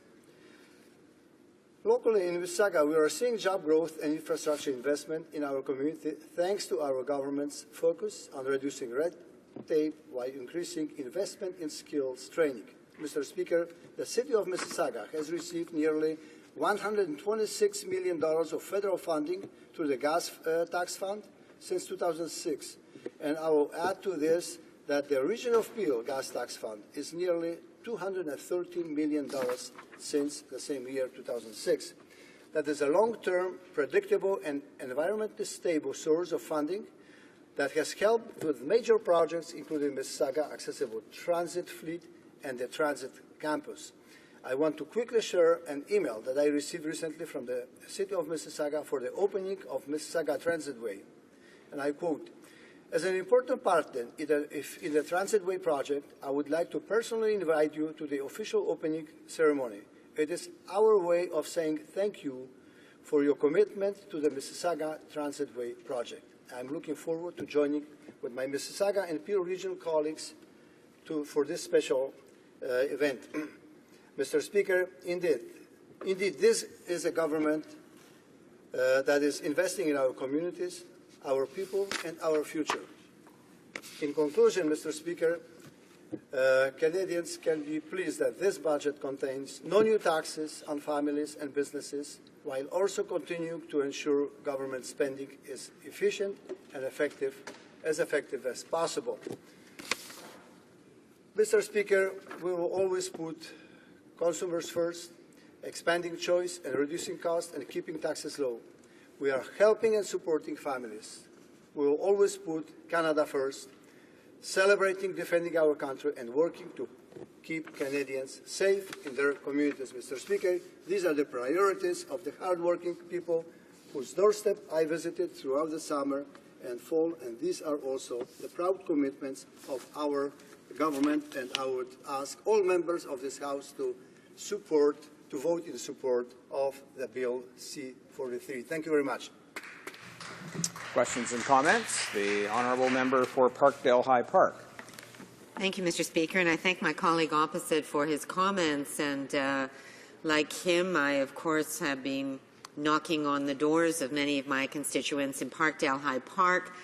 And like the member opposite, many of our constituents are certainly concerned about how the dollars that they send to Ottawa are being spent, and how the money that, for example, goes into the EI fund, the Employment Insurance Fund, is spent. Now, one of the highlights of the Parliamentary Budget Officer's report is looking into the Conservatives' small business hiring credit. And we're big promoters in the NDP of small business, and we certainly want to do whatever we can to encourage them to hire. And we've put forward a number of proposals to assist small businesses, including reducing credit card transaction fees. But what the Parliamentary Budget Officer said was that the credit that the federal government is proposing will cost $500 million and only create 800 jobs. So that means it's going to cost $550,000 for each job created. My question to the member opposite is, does he think that's good value for Canadian tax dollars? The honourable member for Mississauga East Cooksville. Mr. Speaker, I would like to thank the member opposite for her questions. And Mr. Speaker, of course, there is, as I stated in my speech, there is always a concern of constituents, whether they're mine or other members, people across Canada, about how efficiently the tax dollars that they contribute are spent. And, of course, as I mentioned in my speech, we are working very hard that the tax dollars are spent wisely, and also that we give our businesses opportunity to grow, that we don't burden them with different taxes, with rising taxes, that we give them a competitive edge on every front. Now, is there a room for improvement? Of course it is.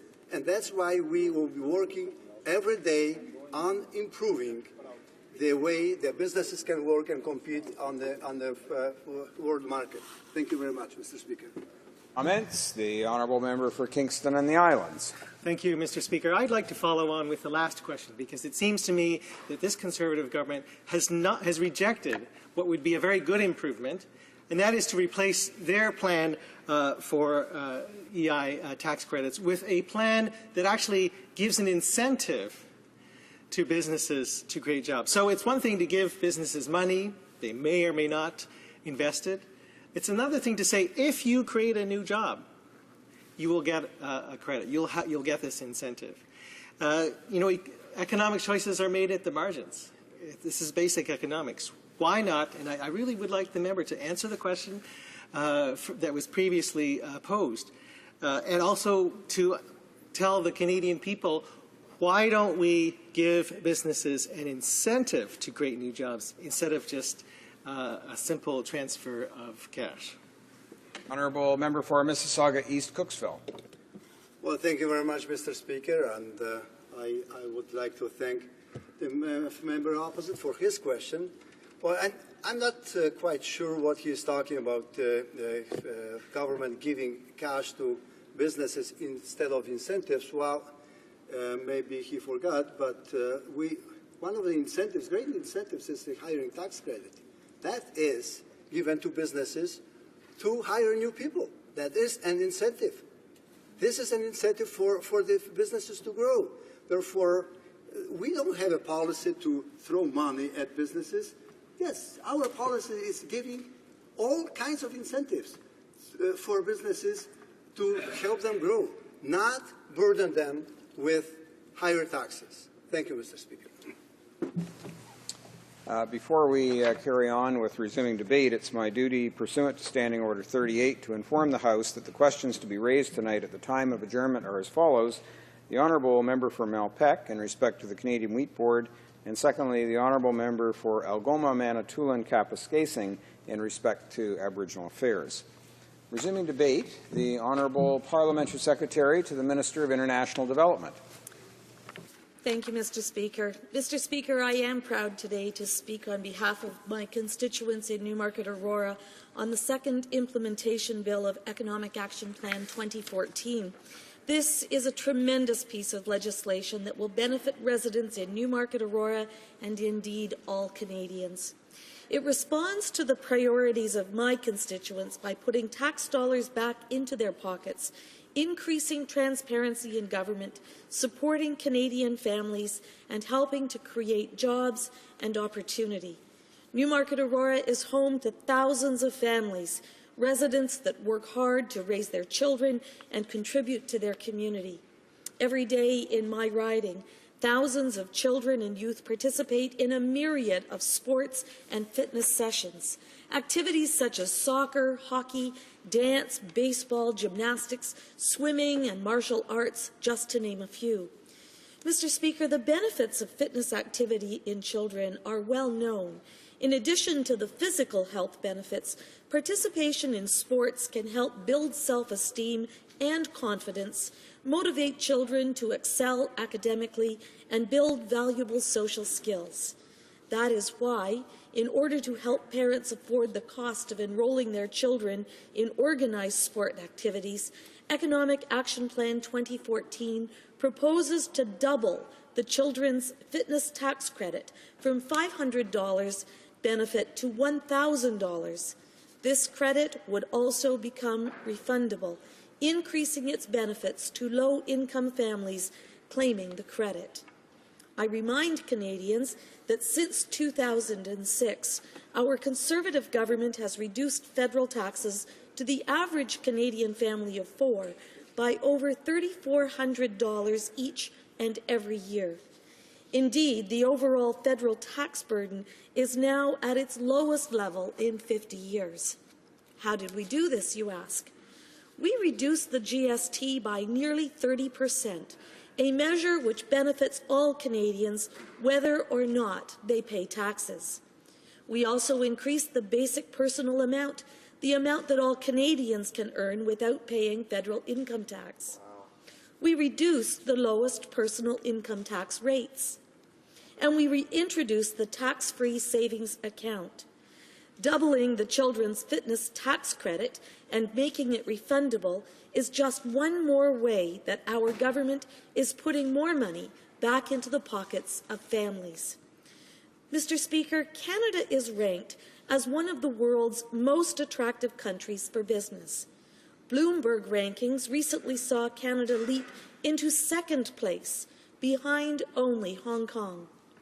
This did not happen by itself, Mr. Speaker. It is a direct result of our government's strong, continued focus on jobs and economic growth. Economic Action Plan 2014 continues this focus through the introduction of the new Small Business Job Credit. The Small Business Job Credit will cut EI payroll taxes by 15%, saving small businesses more than $550 million over the next 2 years. Money, Mr. Speaker, that can be reinvested into hiring or upgrading equipment and increasing productivity. This is yet another action by our government to grow the economy and help create jobs. Indeed, through this government's focus on jobs and economic growth, over 1.1 million net new jobs have been created, 82% of them full-time jobs, with 78% in the private sector and 67% in high-wage industries. Almost 90% of businesses in Canada, about 780,000 in total, will directly benefit from the credit. We know that small businesses like those in my riding of Newmarket Aurora are the backbone of the economy and the economic engines of our communities. In Canada, they employ approximately 70% of the total labour force in the private sector. This credit builds upon our government's strong support of small business since 2006 that includes measures to cut red tape, freezing EI premiums, and reducing the small business tax rate. Mr. Speaker, Economic Action Plan 2014 and more, specifically this second budget implementation bill, continues to empower Canadian consumers. For example, it will improve competition in the telecommunications market, end pay-to-pay billing practices by telecommunications service providers, whereby subscribers are charged to receive bills in paper form, and reduce the administrative burden on charities by allowing them to use modern electronic tools to raise funds. Bill C-43 also proposes to reduce the administrative burden on charities by allowing them to use modern electronic tools. This is great news for the many charities in Newmarket and Aurora. Currently, registered charities must file annual information returns with the Canada Revenue Agency.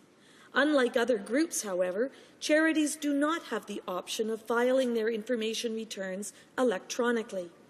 This poses a significant administrative burden for volunteers and staff of some 86,000 registered charities across Canada. To address this concern and to reduce the administrative burden on charities, funding will be provided to Canada Revenue Agency to modernize its information technology, thereby enabling charities to apply for registration and file their annual information returns electronically for the first time.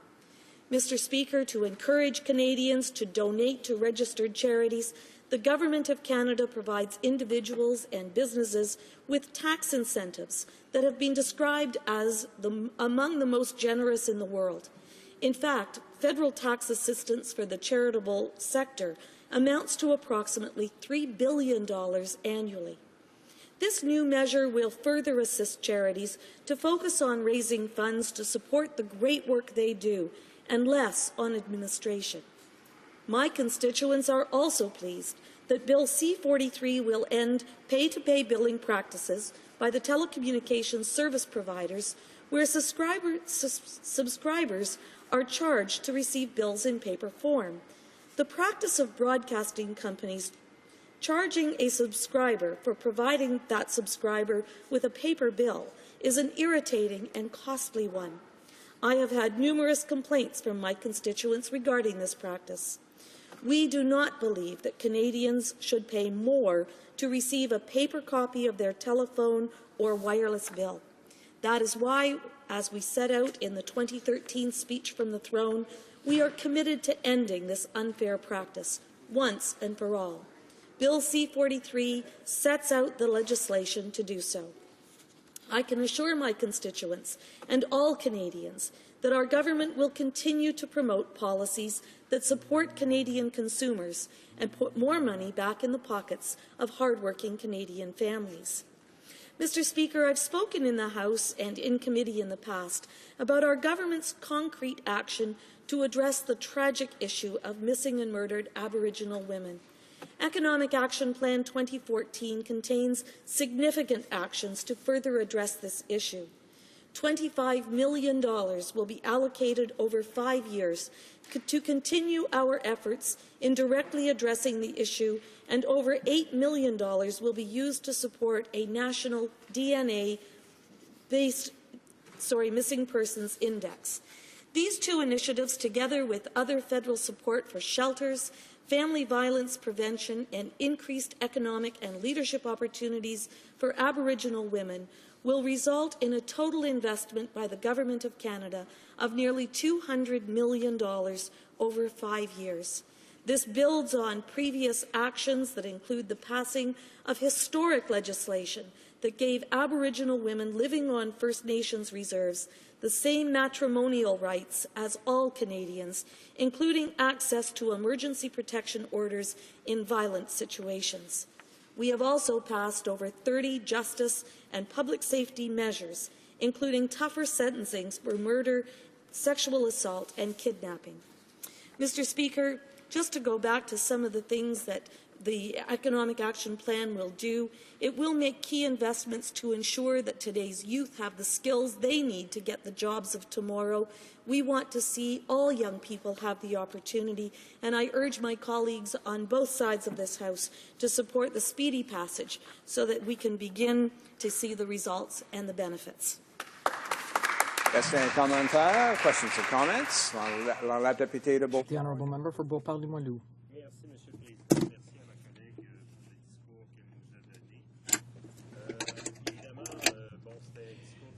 Thank you, Mr. Speaker. This was a speech, obviously, where, the Conservatives really boast about what they do, which is a shame.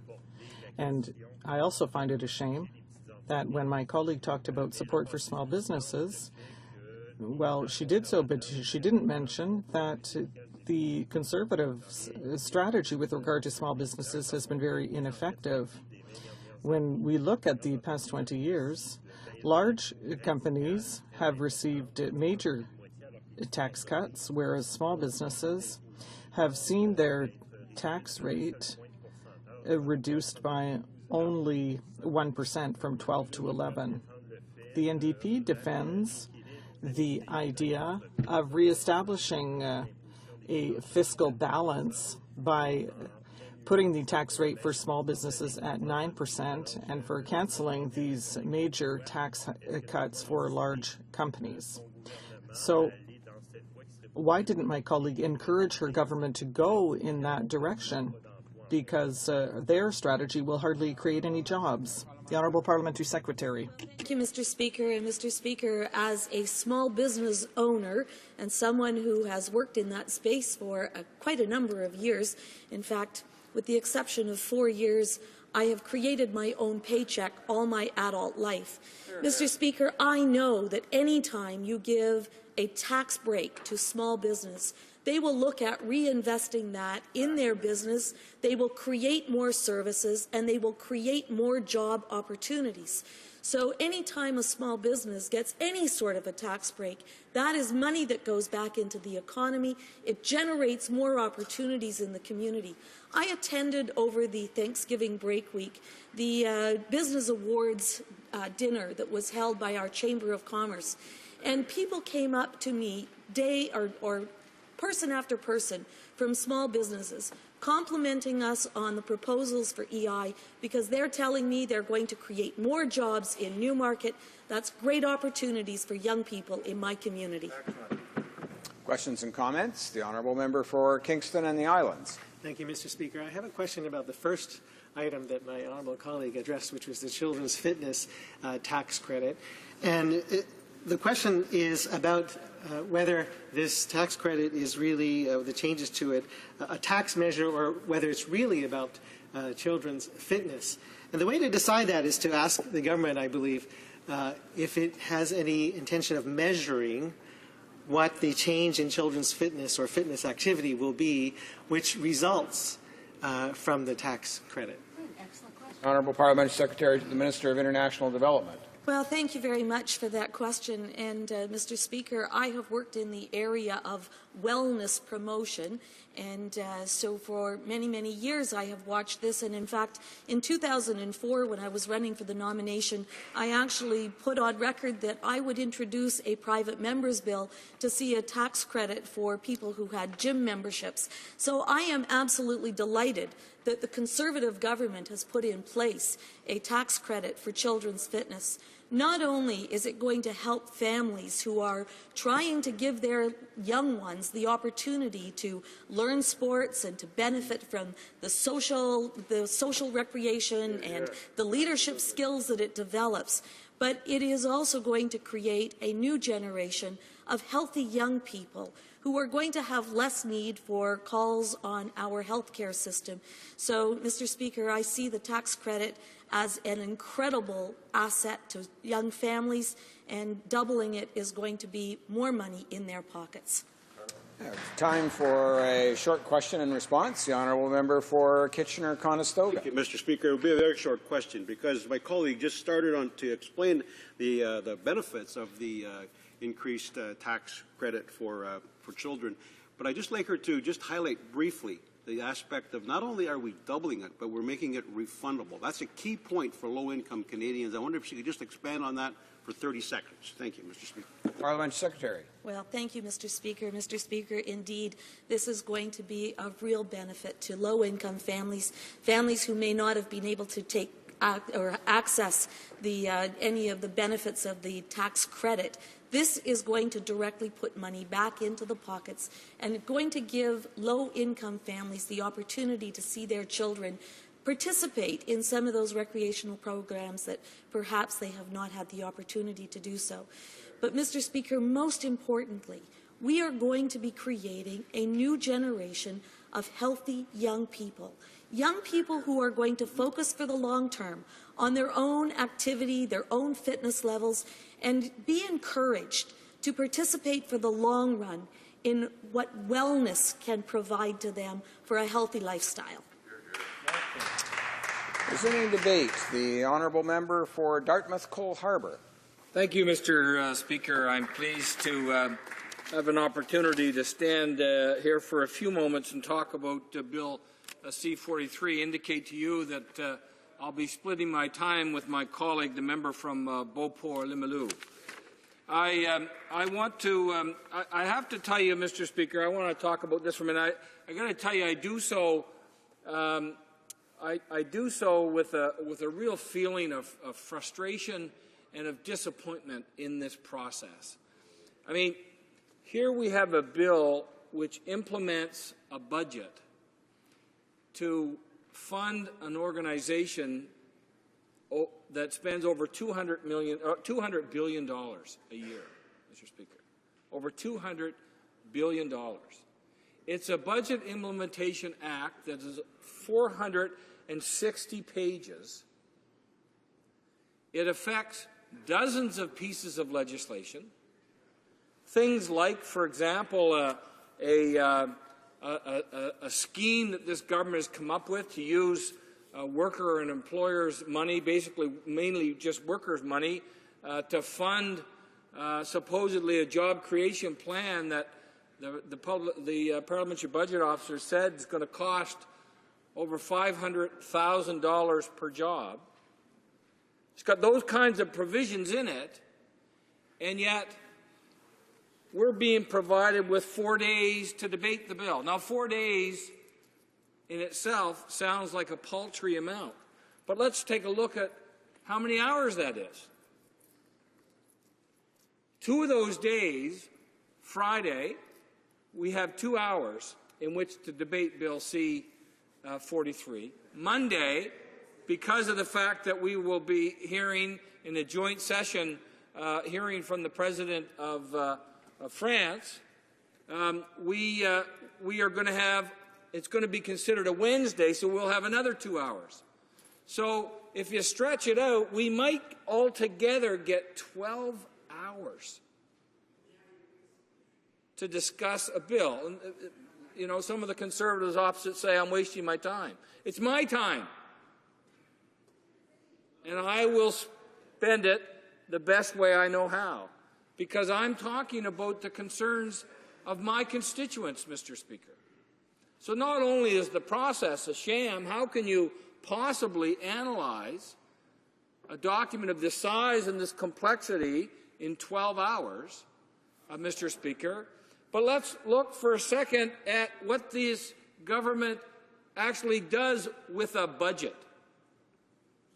I talked about the fact that the budget of this country is over $200 billion, Mr. Speaker, and we found out just yesterday that more than $18 billion in spending that had been budgeted for programs and infrastructure and capital spending lapsed. In other words, it wasn't spent, Mr. Speaker, for what it was intended to.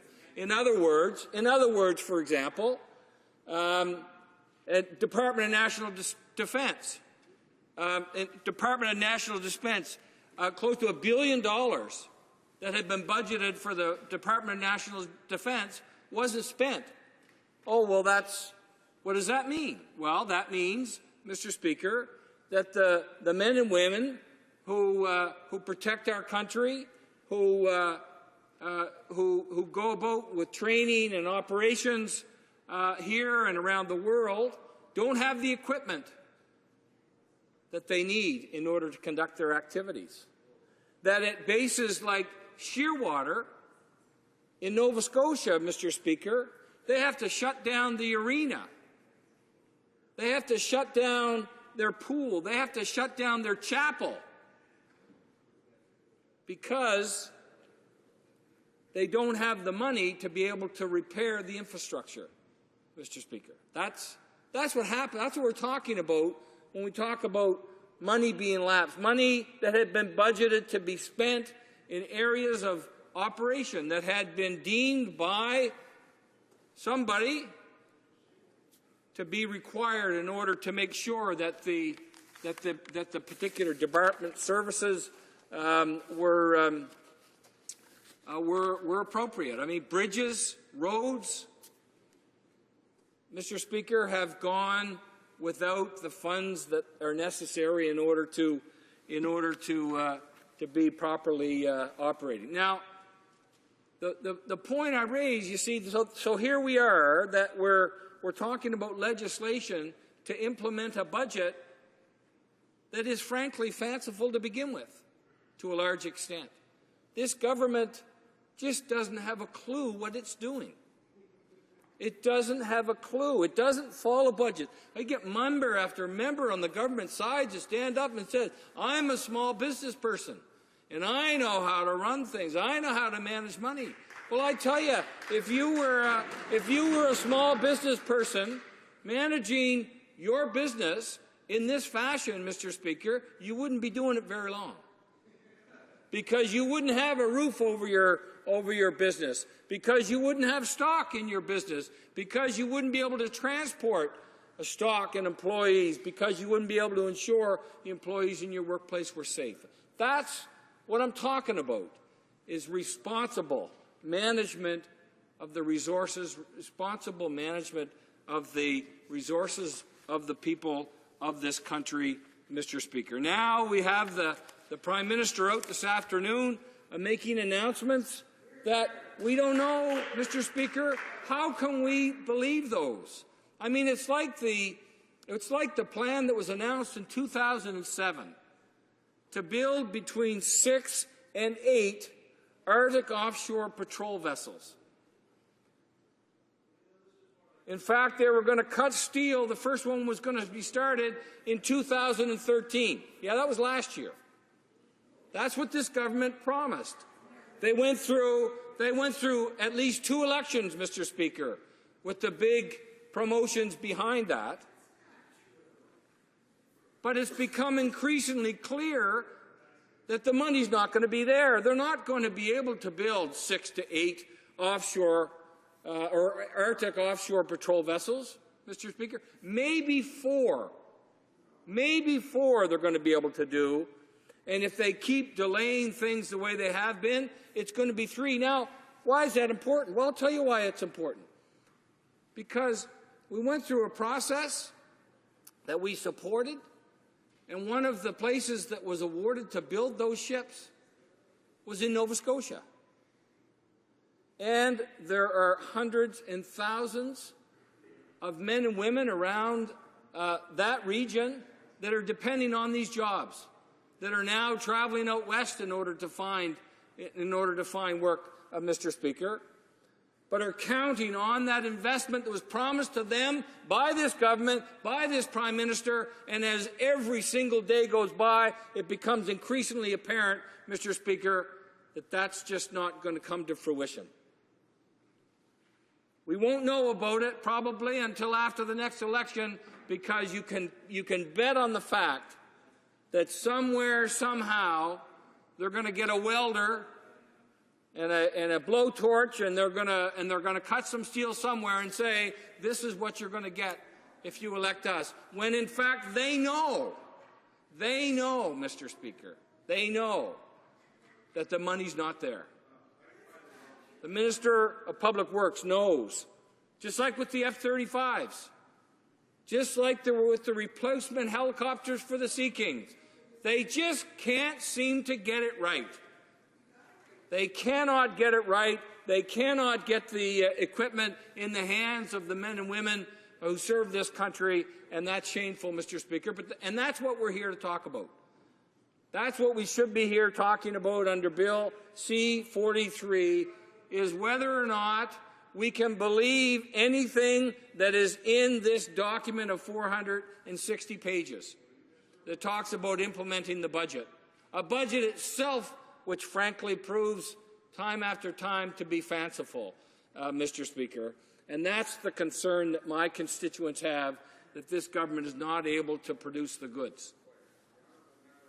Orleans is rising on a point of order. Thank you, Mr. Speaker. Yes, I am.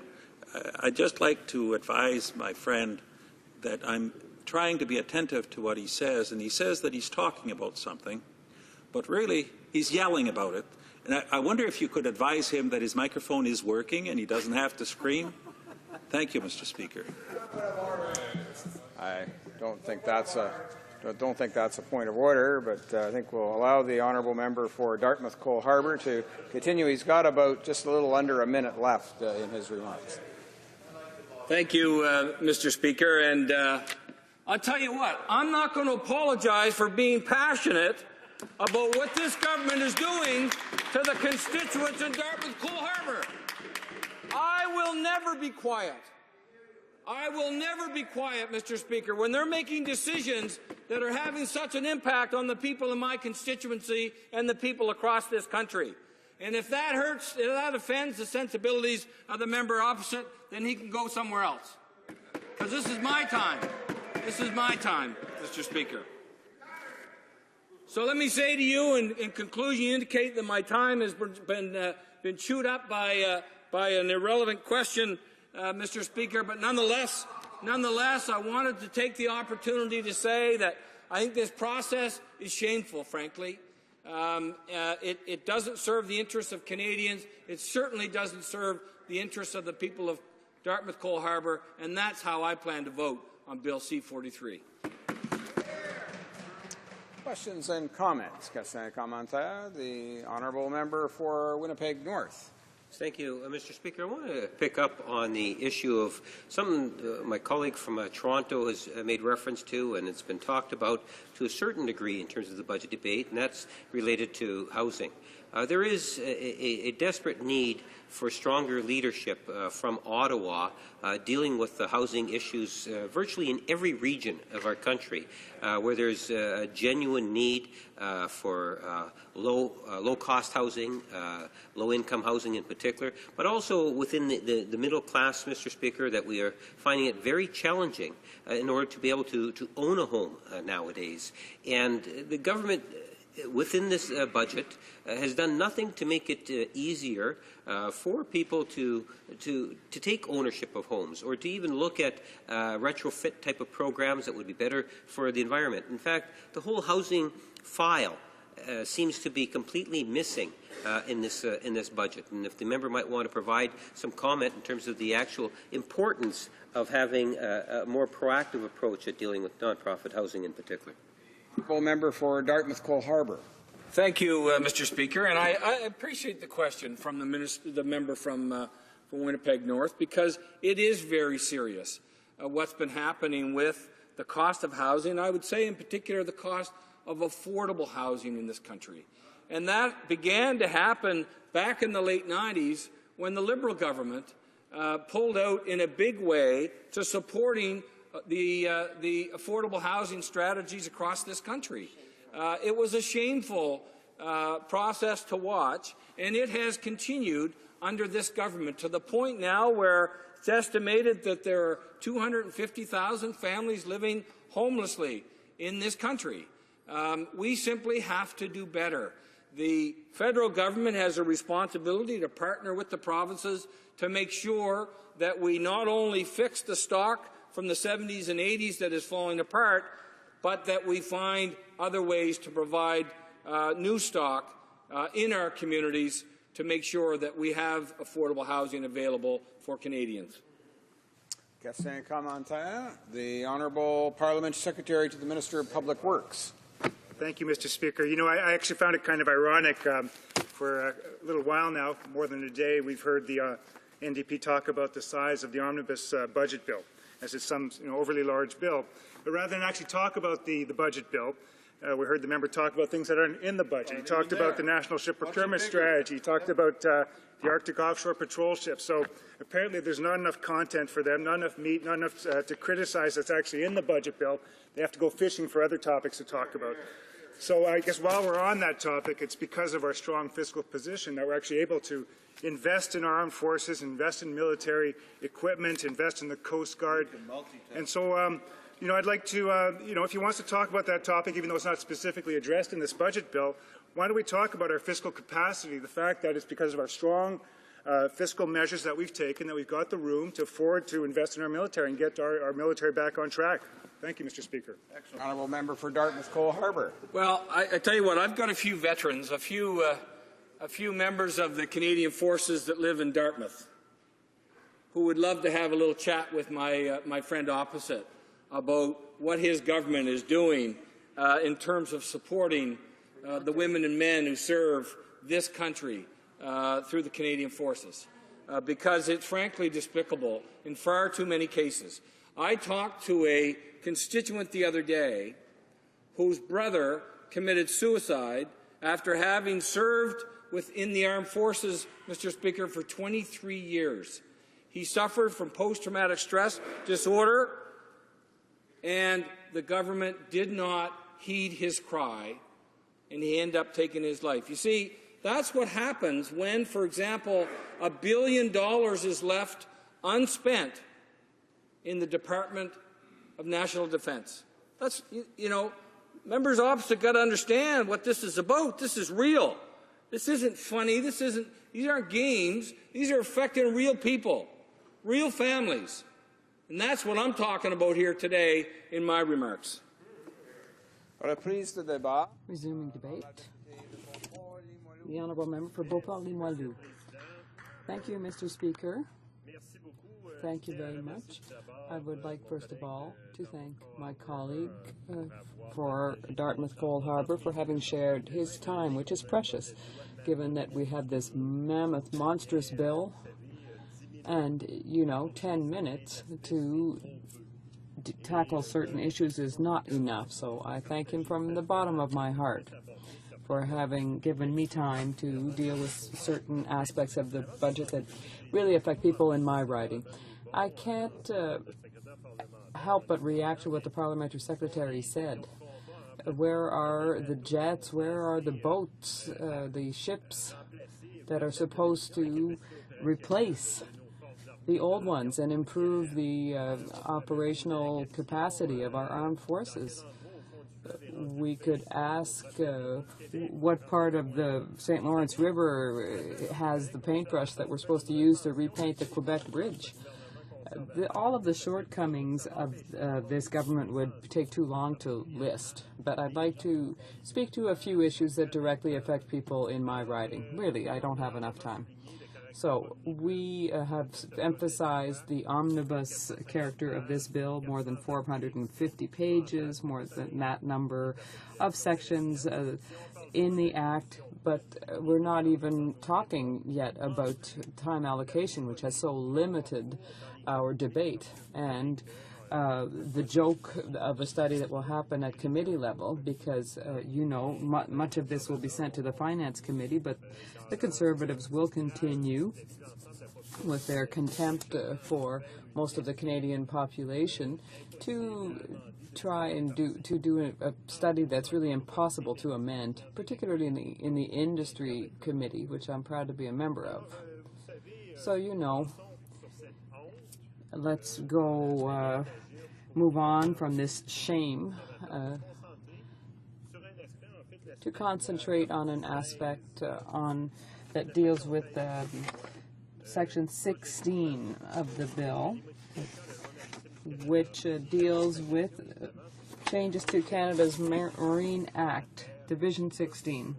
So this really affects people in my riding, and I'm talking about the contamination of this mix of dust, but this nickel dust in particular that really we've been suffering from, that comes from stevedore in Quebec. You know, Mr. Speaker, like many others,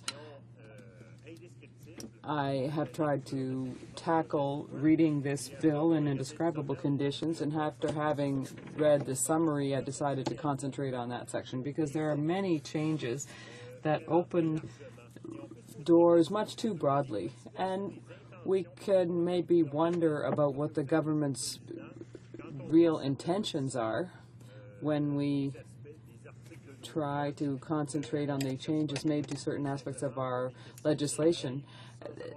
They're not usually just minor changes. You have to think about, once you've opened that door, that it's impossible to reclose it. These changes have broad impacts. So I'm going to raise several questions I'd like to start with the Canada Marine Act. It will be amended to, in Section 211, to provide for undertakings that are situated in a port and that will require additional letters. Mr. Speaker, this involves federal immovables and federal real property. Mr. Speaker, this is important because if you have a port authority, a Canadian port authority, they cannot cede or borrow an immovable or real property. So once you open that door, Mr. Speaker, and it will be on a case-by-case basis, but there will be different letters for different situations. And, Mr. Speaker, these changes, the purpose of these changes were for a specific case in one part of Canada, but what it could do, actually, is have an impact, a dangerous impact, on people who live near a port and near a main port. Now, there are major urban centers in Canada that have their port authorities, and so we're talking about huge numbers of people that may be affected by the changes in this division. We really have no idea how far these changes will make. There will be privatization here and there. Maybe it'll be just privatization overall. Now, Mr. Speaker, I would like to speak to Bill Section 231. And this adds to Section 64. And I'm rather surprised by the way this is being done. What it does is affect undertakings that are situated in a port. So the Governor and Council will have the power to make regulations for these undertakings that are situated in a port. So we'll have to do with the use of the port, the protection of the environment. And, Mr. Speaker, if you look at this in detail, what it means is that the government, once again, is through the back door, bit by bit, passing regulations depending on the various needs of undertakings in our major ports. Mr. Speaker, I would just like to recall that there was the contamination, dust contamination, about 2 years ago, and we've seen that there was an attempt to avoid responsibility and to have impunity in this case. And if I understand what's being added here, a government that has received 220, or rather a company that has been benefited from funds, would be able to shirk its responsibilities. So the door is being opened. The door is being opened to a circle of friends. And it's quite scary. One has to ask some questions about this. But unfortunately, Mr. Speaker, we have this huge omnibus bill, and we won't have any choice but to vote on the whole. And of course, we'll have to vote against, because there are measures in here that are absolutely unacceptable. And the government is going to go on, and they're going to say, well, you voted for this measure because you voted for the bill, but really, this is undignified behavior. I wouldn't say this is childish behavior, but it's that would be disrespectful towards children, Mr. Speaker. You're absolutely right. Now, I'd like to talk about another aspect of this bill.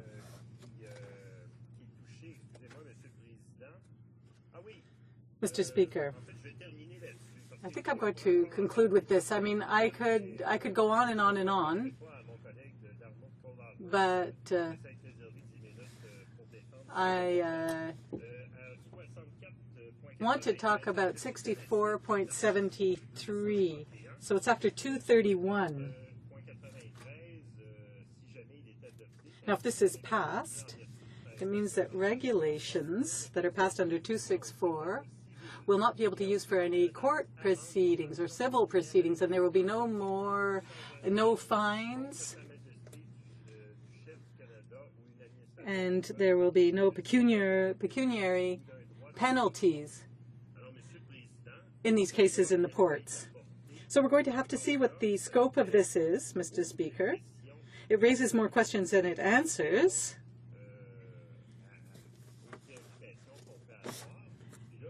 And, Mr. Speaker, in conclusion, what I want to say is what is truly unfortunate and what must be condemned is that this is going to have an impact, and it's going to be sent, it won't be sent to the committee on its own. We won't be able to bring forward amendments on it. And the Conservatives are going to use this opportunity to just help its friends. I'd like to thank you, Mr. Speaker, and listen to the comments of my colleagues. Questions and comments. Question commentaire. La députée de Louis. The Honourable Member for Louis Hébert. Thank you very much, Mr. Speaker, and I'd like to thank my colleague for Beauport-Limoilou for his comments. Now, did he speak about the budget anywhere here? Did anyone notice him speaking about the budget? Was he out of order? No, not at all. And that's what's so absurd about all of this. We have this omnibus bill, and what he said was very relevant to the bill. However, he didn't even speak about the budget. Why, Mr. Speaker? Why this situation? What he spoke about should have been in a separate bill. And there are dozens of other examples of this. So I'd like to ask my colleague this. Here's what I'm concerned about. And that's regulations and the regulations that seem to be emerging from this. It looks like a framework is being set up, but we have no idea how it's going to be established. It's going to be done through a regulation route, but we don't know how. Maybe we'll only discover how this was done once there's an abuse of this, Mr. Speaker. I'd like my colleague to comment on this. The Honourable Member for Beauport-Limoilou. I'd like to thank my colleague from Louis Hébert for his questions and his observations. They are very relevant, and it brings me back to a point that I didn't have time to raise, Mr. Speaker. Mr. Speaker, when you use the regulatory route, unfortunately, it can lead to behavior that will have an enormous impact. For example, Mr. Speaker, in Section 231, there's a 64.4 that's going to be added to the Canada Marine Act, and it speaks to regulations. And these regulations would take precedence over any other procedures or similar instruments in terms of the use of soils in these ports. So, Mr. Speaker, there were already tools that allowed a community to assess the actions of a port authority. But now what could happen is that the government could end up making decisions, and the community actually would be held hostage by decisions made in Ottawa offices, and it will be very difficult, therefore, for the communities to monitor and assess the consequences of these decisions. The Honourable Member for Winnipeg North. Thank you, Mr. Speaker. I'd like to pick up on the comments that one of the former members, or the member, made reference to the fact that he didn't really talk about the budget, but rather a lot of the content of the budget implementation bill itself. And there's another way of looking at it. There's many things that could have or should have been incorporated into the budget implementation bill. Let me take a specific example of what I believe is one of the most important issues, everyday issues that Canadians are genuinely concerned about, and that is, of course, our healthcare system. In 2014, the healthcare accord expired. That's something that was signed up with provinces and the federal government at the time to guarantee funding for 10 consecutive years. That has expired, yet within this budget process, the document that we have today, that there is not a word mentioned about the importance of that ongoing financial support by redoing another healthcare accord. And if you might want to talk and provide comment in terms of just how important it is to work with provinces in achieving a future healthcare accord. The honourable member for Beauport-Limoilou. Thank you very much, Mr. Speaker. I'd like to thank my colleague from Winnipeg North for his question. It gives me an opportunity to point out that the opposition is participating in the debate, but our Conservative colleagues stay sitting down, even though we have this huge monster bill with hundreds of provisions, and it really doesn't make any sense. And as my colleague pointed out, the Conservative government has imposed on the provinces this transfer framework. I mean, it's absolutely shameful, and it's shameful that the federal level should attempt to impose its will on the provinces. But I would just like to say that the initial framework for health transfers about 50 years ago provided for the federal government taking responsibility for 50% of the cost, but unfortunately, subsequent governments succeeded, the governments of Jean Chrétien and Paul Martin, succeeded in making the province's burden higher, and that is truly unfortunate. Before we carry on with resuming debate, just a notice to honourable members that we've crossed that point in the debate where we're 5 hours past the first round of speeches on the question, and so therefore from this point onward all of the interventions are limited to the 10-minute speech and 5-minute for questions and comments. The Honourable Parliamentary Secretary to the Minister of Public Works. And we're resuming debate. Thank you, Mr. Speaker. It's a real pleasure for me to rise to talk about C-43, the Budget Implementation Act number 2. You know, this is a budget that we introduced in February, and we've been talking about this budget now for almost 9 months, and it's time to get the budget passed. You know, I think it's a good idea to get budgets passed in the year that they're introduced, and then we can think about the next budget in 2015.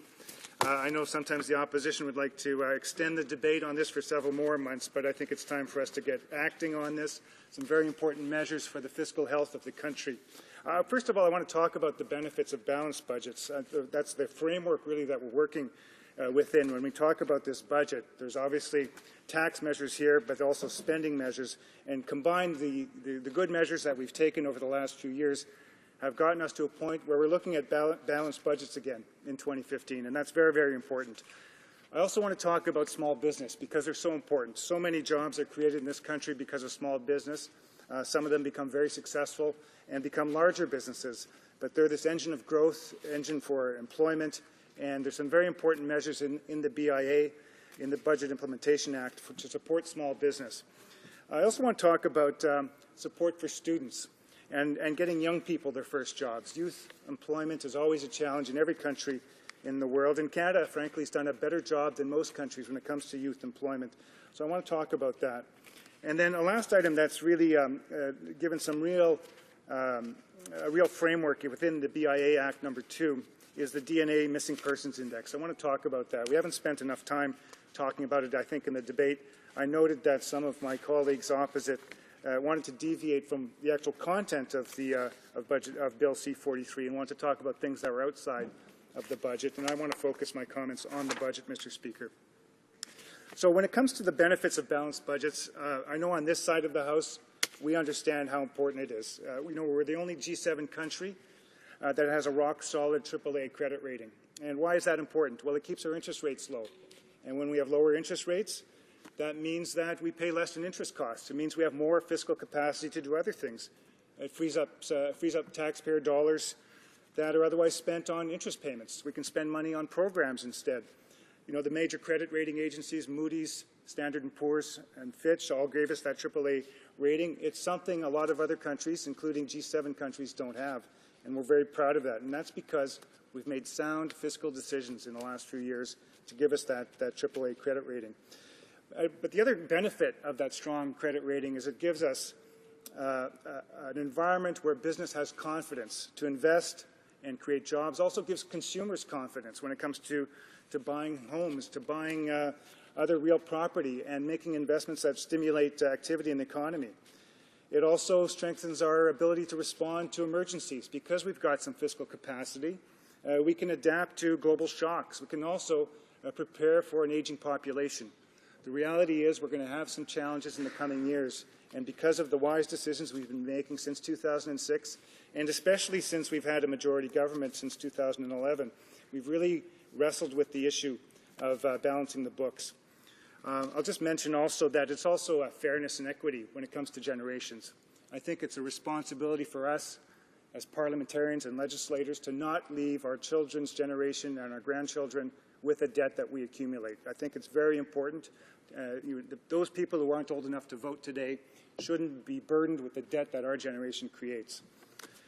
I'll just mention a couple of relevant statistics, Mr. Speaker. In 2014, Canada's net debt to GDP ratio was less than 40%, which is the lowest amongst G7 countries, by quite far, in fact.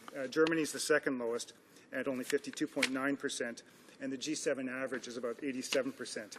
And that's a measure of our fiscal strength, the fact that our debt compared to the economy's ability to sustain that debt is really an important metric. So overall, since 2010, we've taken many actions, I mentioned, on the spending side of things. We've reduced spending since 2010 by over $19 billion a year. So those kinds of things don't happen by accident. Budgets do not balance themselves. These are because of very strong measures we've taken to control spending in the federal government, and that's what's given us this room and has also given us this balanced budget. Unlike the previous Liberal government, they had a majority government for 13 years, and they had all kinds of ability to do things with their budgets, but what they chose to do was they drastically reduced transfers to the provinces. This is the Canada Health Transfer, the Canada Social Transfer, all kinds of transfers to the provinces, and also they reduced transfers to individuals. We're not doing that in our budget.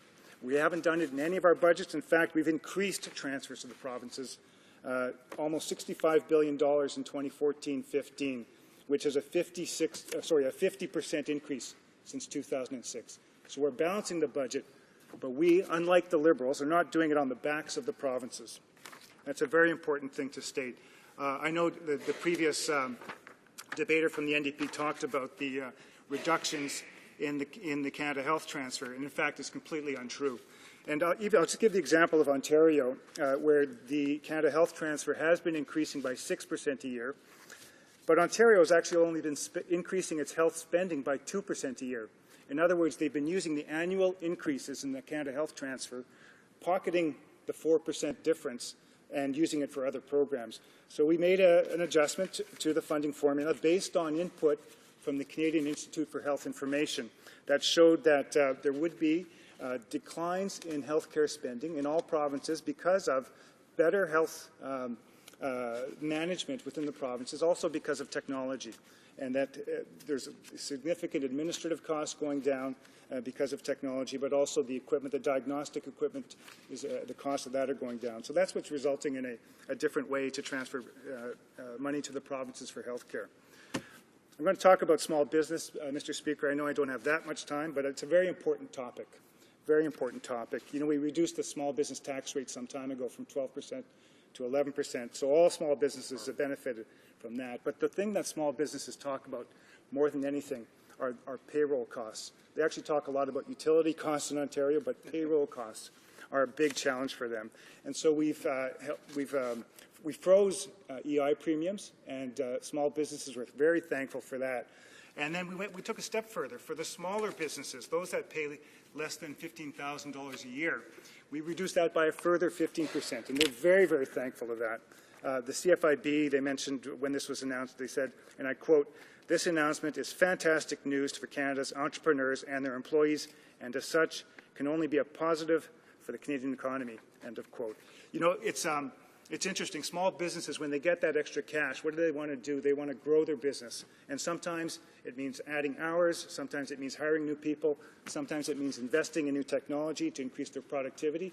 It could also mean training their employees. But it's ultimately up to each small business to decide what it wants to do with those benefits. You know, this is on top of all the other things we've done to help small business. The lifetime capital gains exemption is a big deal, and we raised that significantly in the last few years. And in this budget, we're increasing that to $800,000 a year, $800,000 for a lifetime. Very important for small businesses who want to transfer their business to typically within their own family, but to any other individual. That's the exemption they can have, the reward they have for growing their business. The other things we're doing, and it's detailed in this budget, is that we're cutting red tape for small business. That's one of the things that really is a drag on small business, and the number that was given actually and has been verified is that there's over 800,000 payroll remittances by 50,000 small and medium-sized businesses that are being eliminated now. It's a real step up for small business when you can remove that red tape. So overall, we're significantly reducing their taxes. Now, I want to talk about support for students because there's some significant measures here. You know, we've launched the Canada Job Grant, but also I think the important category of students is apprentices. There's some significant measures there.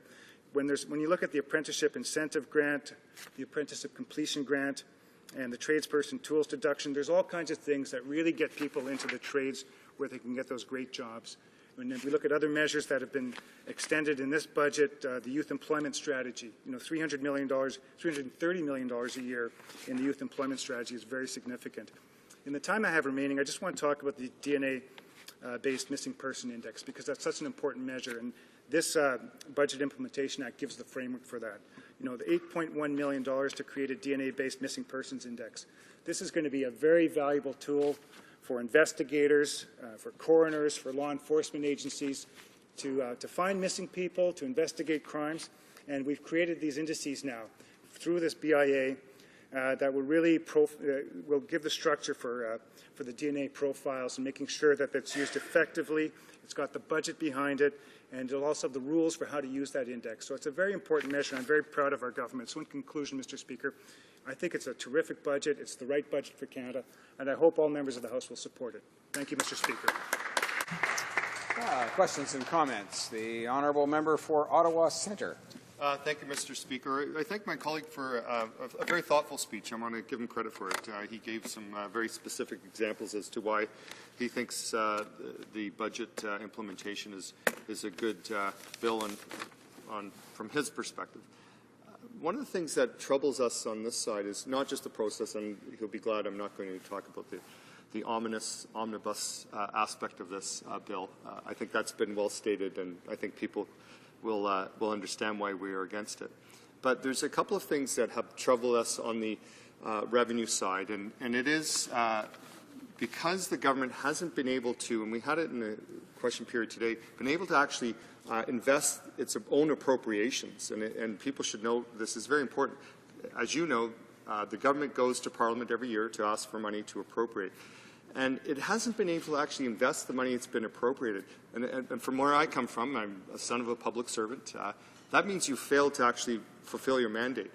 So I'm questioning the validity of this budget based on their performance to actually invest the monies that have been appropriated to government. And does he have a comment about that? Does he actually understand, and is he concerned about the money? And my colleague from Nova Scotia said it well, when we have so many people in desperate need, particularly veterans, and by the way, this word veterans doesn't appear in this document as my read on it, is he not concerned about that? And where is he in terms of what government's role is to actually invest the money it's being appropriated? After all, that's what a budget is about what government wants and needs to do its work. Parliament Secretary to the Minister of Public Works. Well, Mr. Speaker, I'm delighted to talk about the business of supply because that's what really the question was. You know, we get appropriations, and this goes back centuries. That's the way this our system works. We have to ask the Crown to spend money, or sorry, the Crown has to ask Parliament to spend money, and the Crown then gets that appropriation. And there's certain things that happen. The reality is, for example, let's say it's a construction project and there's a delay in the approval, so the money doesn't get spent, and that's what happens. So that means the appropriations get carried over to the next year, but the Crown has to ask once again through the estimates process to appropriate the funds. So that happens in department across department where, for various reasons, the money doesn't get spent. That doesn't mean the government isn't doing its job. There's just certain realities when it comes to project-based spending in particular, where a gate is not achieved, and so the money doesn't get spent. It doesn't mean there's no intention to spend it. It just has to do with the timing of that spending. Thank you, Mr. Speaker. Questions and comments? The honourable member for Scarborough-Guildwood. Thank you, Mr. Speaker, and I too thought that the member made a thoughtful speech. Usually when a government is looking at a surplus, there's an allocation among debt, tax reductions, and program spending. And usually there's set out some sort of percentage for each. We've certainly heard lately how the government intends to reduce taxes through its income splitting concept. However, we haven't heard anything about whether the government intends to pay any of the $160 to $170 billion that it's borrowed over the last 6, 7, 8 years in debt reduction. And we certainly haven't heard about any program spending, particularly to pick up on the honourable member's comments about lapsing. The military has had effectively its budget cut by $3 or $4 billion, much of which has been lapsing year over year over year.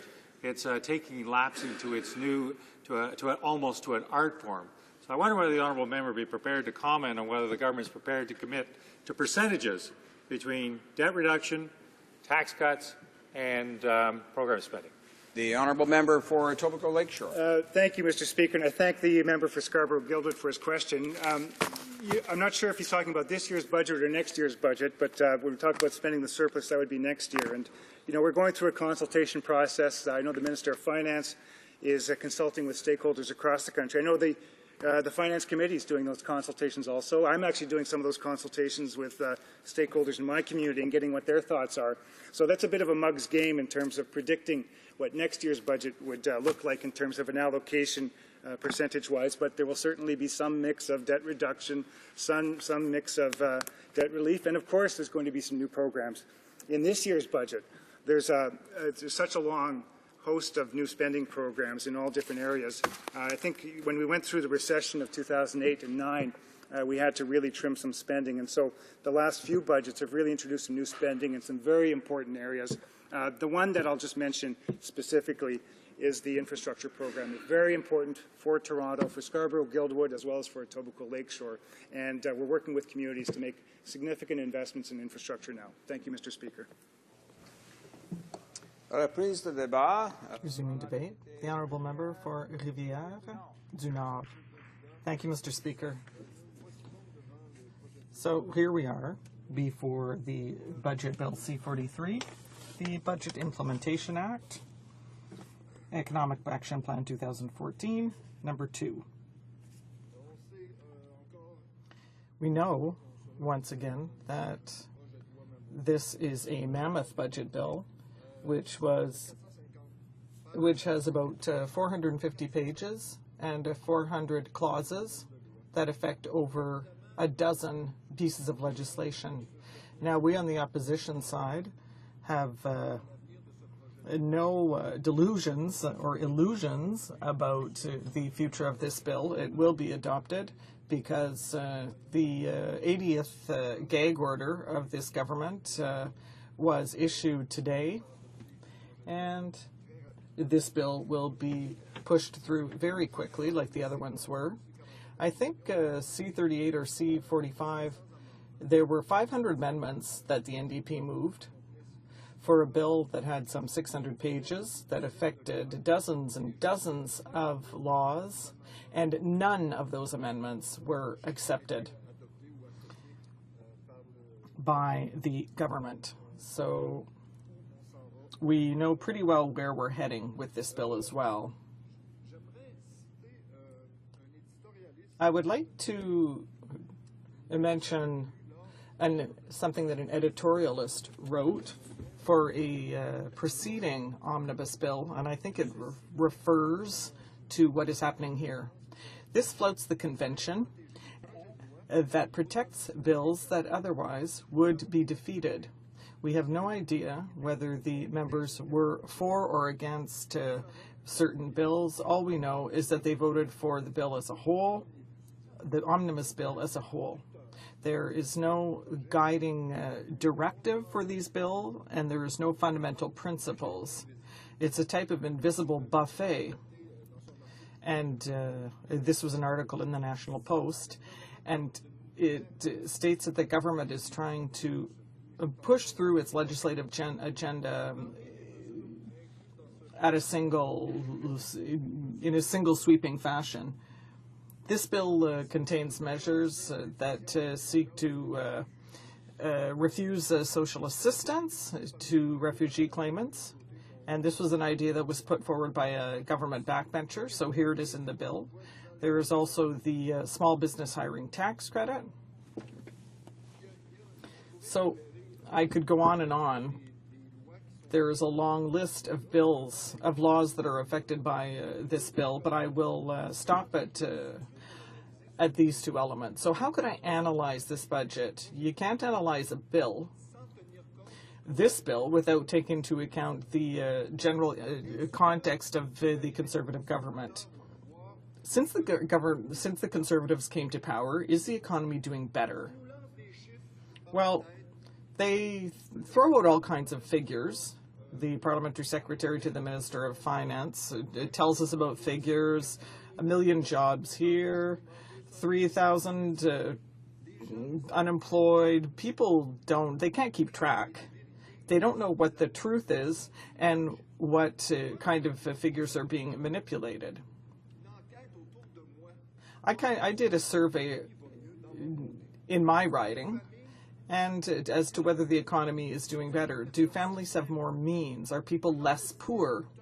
On October 17th, I participated in the Night of the Homeless. I don't know whether my colleagues participate in this event. It means that you go out and sleep in the streets with the homeless people, and you share their experience with them for 24 hours. So I've done that for the past 10 years, and this year I went to share this night with them. And I didn't really notice that there were any fewer homeless people. On the contrary, there were more of them. What I did notice, though, is that the organizations that look after homeless people had their budget slashed this year, including an organization that fostered the integration of young homeless people back into school and the labor market. Their budget had been cut by $400,000. Under the federal government. So I did notice that. Today, Radio-Canada talked about a report that was produced by the Observatory on Homeless People, and it said that the $2 billion that are currently invested in social and affordable housing in Canada, well, this amount does not meet the needs of the 35,000 people who sleep outside on the streets every year, and the over 200,000 people per year who have no home. So according to this observatory, the government would have to invest $1.6 billion more in affordable housing in order to solve the homelessness crisis in Canada. And that would be 88 cents per week per Canadian to ensure that people do not have to sleep on the streets, and that we would be a society that adheres to social justice. Because the money that we invest in social housing, I mean, for $10 invested in social and affordable housing, we save $21 in healthcare, because obviously people who are out on the streets, well, they end up in hospitals, and that entails major costs for society. But when I participated in this event, the Night for the Homeless, I didn't see any fewer homeless people. I still saw people who had no homes, and I saw organizations trying to help these people who had their budgets cut. So I think in terms as an economic indicator, I think that that is a very telling one. Something else that I noticed as well is the number of people who have to turn to food banks, because in my riding there are many food banks. There again, now, is the economy doing better? I look at people who go to food banks, there are more and more of them. But if the economy is doing that well, under the Conservative program and with their mammoth budget bills, if they were really working for ordinary Canadians, then it seems to me that we would see fewer people using food banks. But instead, that number increased by 25% between 2008 and 2013. So 1/4 more of the people in my riding, we're talking about people who work small jobs at minimum wage, and they end up having to turn to food banks in order to feed their families. So that is the economy on the Conservative watch. Right now, every month, there are 80,000 people who come to a food bank for the first time in Canada. Now, in the measures that were set out, I haven't seen anything that means that this economic indicator is going to improve. Let's look at the unemployment situation as well. There are very few good jobs. 2 minutes. Unbelievable, Mr. Speaker. We know that since the economic crisis, a number of jobs in industry were lost, and they were replaced by part-time jobs. And I want to talk about unemployment during the 2 minutes I have left. I read a report from the PBO on unemployment. I don't know if the people across the way have read it, but I don't think so, because it clearly analyzes with what is going on with employment insurance and how this program is going to create the loss of jobs. There was a freeze on EI premiums, and that caused the loss of jobs. And those programs, well, every program created is going to cost us $500,000 under the small business hiring tax credit.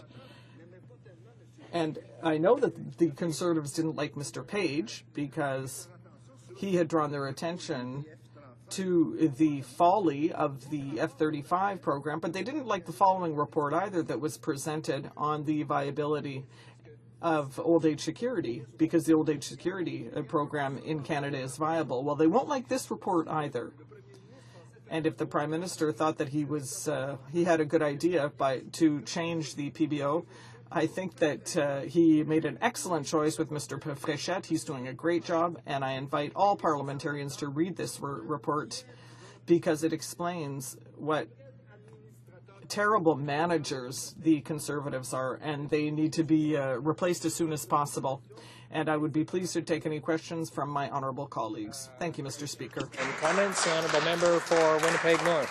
Mr. Speaker, I'm going to pick up on the point in terms of the terrible managers, and I think it's really highlighted in terms of the small business job credit program. This is something in which the Conservative government has come up and flagging as one of those strong, healthy policies for small businesses in Canada.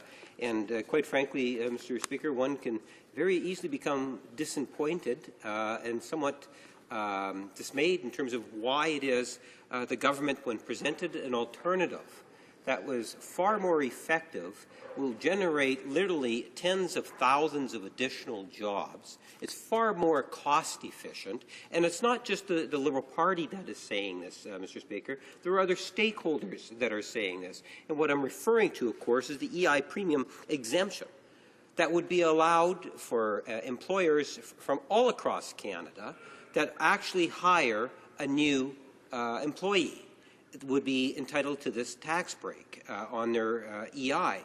And my question to the member is would the member not agree that the government should be more open to other parties' ideas, and where those ideas make sense, they should actually act on them? The honourable member for Rivière-du-Nord.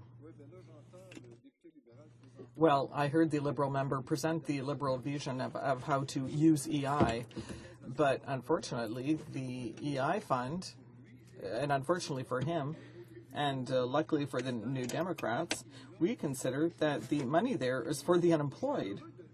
And I would urge my colleague to read the response of the Parliamentary Budget Officer, who even suggests how the EI fund surpluses should be used, but not to do anything else except help the unemployed. And that's what they could have done with a $3 billion surplus. We could have broadened the program to 130,000 more workers. We could have, which would have, in fact, increased the number of people who are eligible for EI from 39% to 50%. And we could have decreased the number of hours of eligibility. That would have been a good idea, too. We could have increased the rate of benefits for the unemployed. It could have been 68%, but no. They want to use the money to pay other bills. But the money from the unemployed, well, it belongs to them. Questions and comments? The honourable member. Thank you very much, Mr. Speaker. I'd like to congratulate my honourable colleague because he mentioned significant points concerning the wealth and economic progress in this country. In Sherbrooke, in my riding, for example, we're one of the municipalities outside of the big cities where the quality of life is the most pleasant in Canada. But in parallel with that, as we said earlier, we have food banks that cannot meet the demand. We have people who are homeless. We have single parents who are looking for housing at an affordable price. And it also means that we have to think of the social needs of a country, a big country like ours. We have to think of economic measures that will result in everyone being able to participate in Canada's economic growth. And the Conservative government with this budget is forgetting a great many Canadians. The honourable member for Rivière-du-Nord. Yes, I'd like to come back to the issue of the surplus. Imagine what the premiums would be at $1.81 rather. It was supposed to be $1.65. That means that it has a negative impact that will cut 2,000 jobs, and at the same time, we're freezing the premiums, but we're putting this other credit that will create other jobs that will cost us $500,000 each. So this just isn't serious. This displays a lack of credibility. Reprise du débat. Resuming debate. Honourable member for Kitchener-Conestoga. Thank you, Mr. Speaker.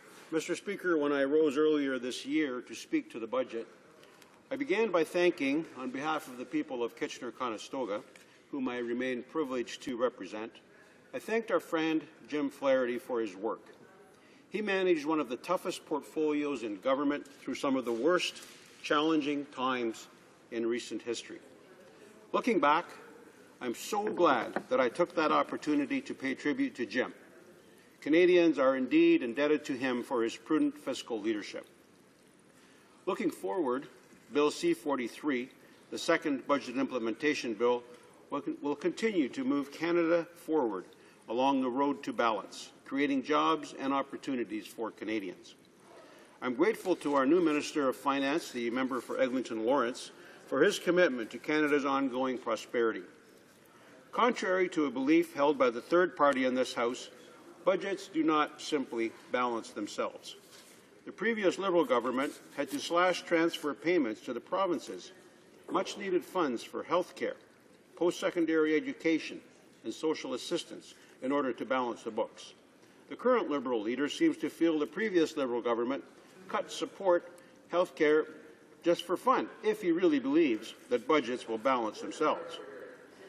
This government will bring the budget back into balance without taking such draconian measures. It's one of, I think, the most Canadians would agree, a commendable objective.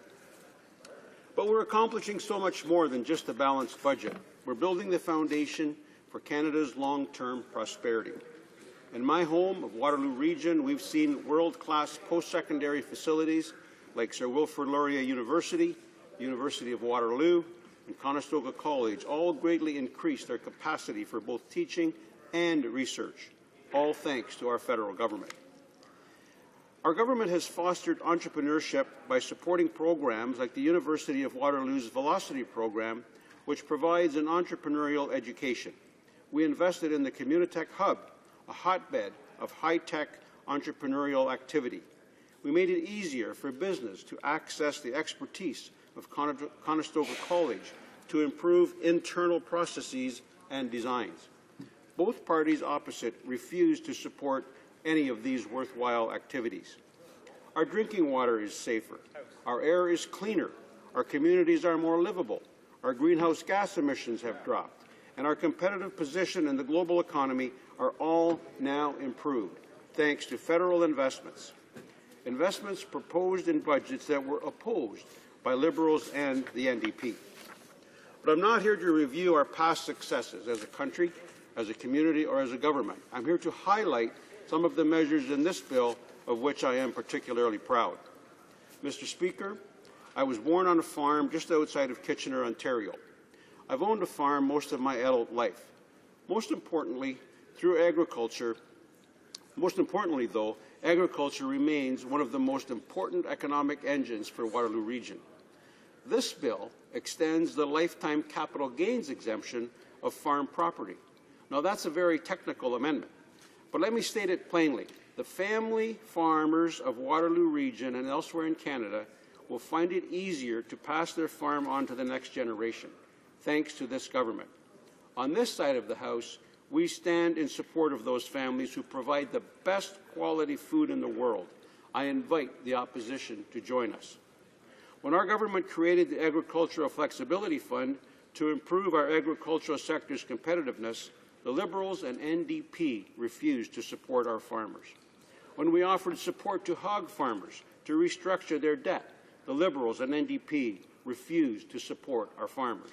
When we allowed grain farmers to enjoy market freedom, the Liberals and NDP refused to support our farmers. With this bill, Mr. Speaker, the opposition finally has the opportunity to turn the page, to look Canada's family farmers in the eye and say, we support you. We want you to be able to keep your farm in your family. Canada's family farmers would welcome their support for once, just once. This bill also protects consumers, Mr. Speaker. On this side of the House, we think it's wrong for big banks and credit card companies to charge pensioners and single parents for the so-called privilege of receiving a bill, and we're taking action to prevent it. Once again, I invite members opposite to take this opportunity to join us in standing with consumers just this once. Please support our measure to ban pay-to-pay policies on credit card statements. Mr. Speaker, too often I've heard the NDP accuse us of favoring the big banks. They like to present banks as the enemy of everyday Canadians. Well, this is their opportunity to match their voice to their rhetoric and demonstrate that their rhetoric is nothing more than empty words without commitment. I believe many of my colleagues in the NDP are very honourable people. I hope they will not let partisanship prevent them from voting on their principles. Moving on, I'm particularly pleased that this bill will enable charitable fundraising to enter the computer age. You see, Mr. Speaker, while we want as few Canadians as possible to depend on charities, we also want charities to thrive. I can't believe we actually need to do this, but this bill will make it legal for charities to use computers to track their sales in certain fundraising activities. Right now, it all needs to be done manually, which just makes no sense. On this side of the House, we want as much as possible of every dollar donated to charity to be used for its intended goal and as little as possible lost to administrivia. I don't see any reason why members opposite could possibly be against this. Once again, I invite them to join us in support of Canada's charitable sector. This is only the latest action our government has taken to support charities in Canada. We've already provided an exemption from capital gains when publicly listed securities or ecologically sensitive lands are donated to charities. And again, the Liberals and NDP opposed this. We reduced the administrative burden on charities, allowing them to focus on charitable activities. It makes sense to the people I speak to across Waterloo Region, but Liberals and NDP, again, are opposed to this as well. And we've encouraged Canadians to begin donating to charities by creating the first-time donors super credit on donations to charity. I must credit my friend, the honourable member from Kitchener-Waterloo, for bringing this common-sense idea to the table, another common-sense idea that the NDP and Liberals opposed. This bill will also double the amount that parents can claim for the Children's Fitness Tax Credit. More importantly, it will make this tax credit refundable, making it much stronger benefit for low-income Canadian families. As a parent of 3 children and grandparent to 9 beautiful grandchildren, I understand how important it is for children to establish healthy lifestyles. Sedentary children grow up to become sedentary adults. Encouraging a healthy lifestyle in today's children will pay dividends in reduced health costs for years to come. I'm especially pleased to see this credit will now be refundable. We're making life more affordable for low-income Canadians.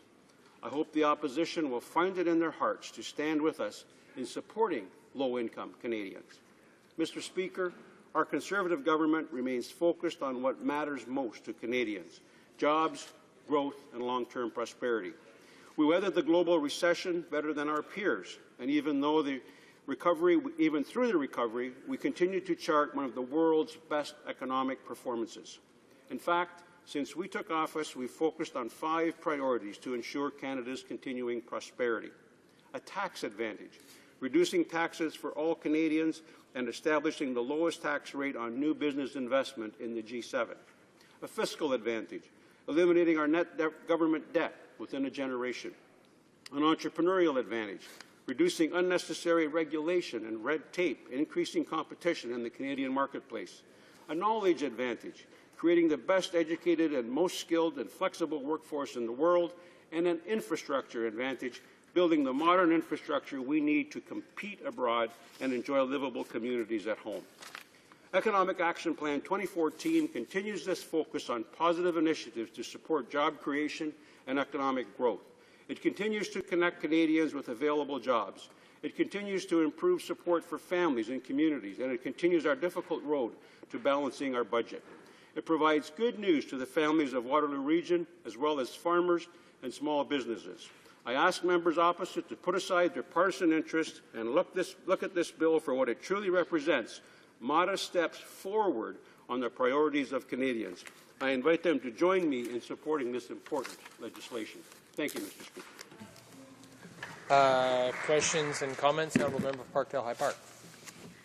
Thank you, Mr. Speaker, and I thank the member from Kitchener-Conestoga for his speech on the Budget Implementation Act. And there are many aspects of his speech that I could engage him with and debate him on, but there was one specific comment that he made that caught my ears, because the New Democrats have been campaigning for some time, especially our member from Sudbury and our member from Davenport, to end the practice of charging people for getting a paper bill. And that extra charge, often it's a couple of dollars, really penalizes people who are lower income, don't have computers, many seniors. It's a practice we've called pay to pay. You have to pay money just to pay your bill. And we've campaigned long and hard on that.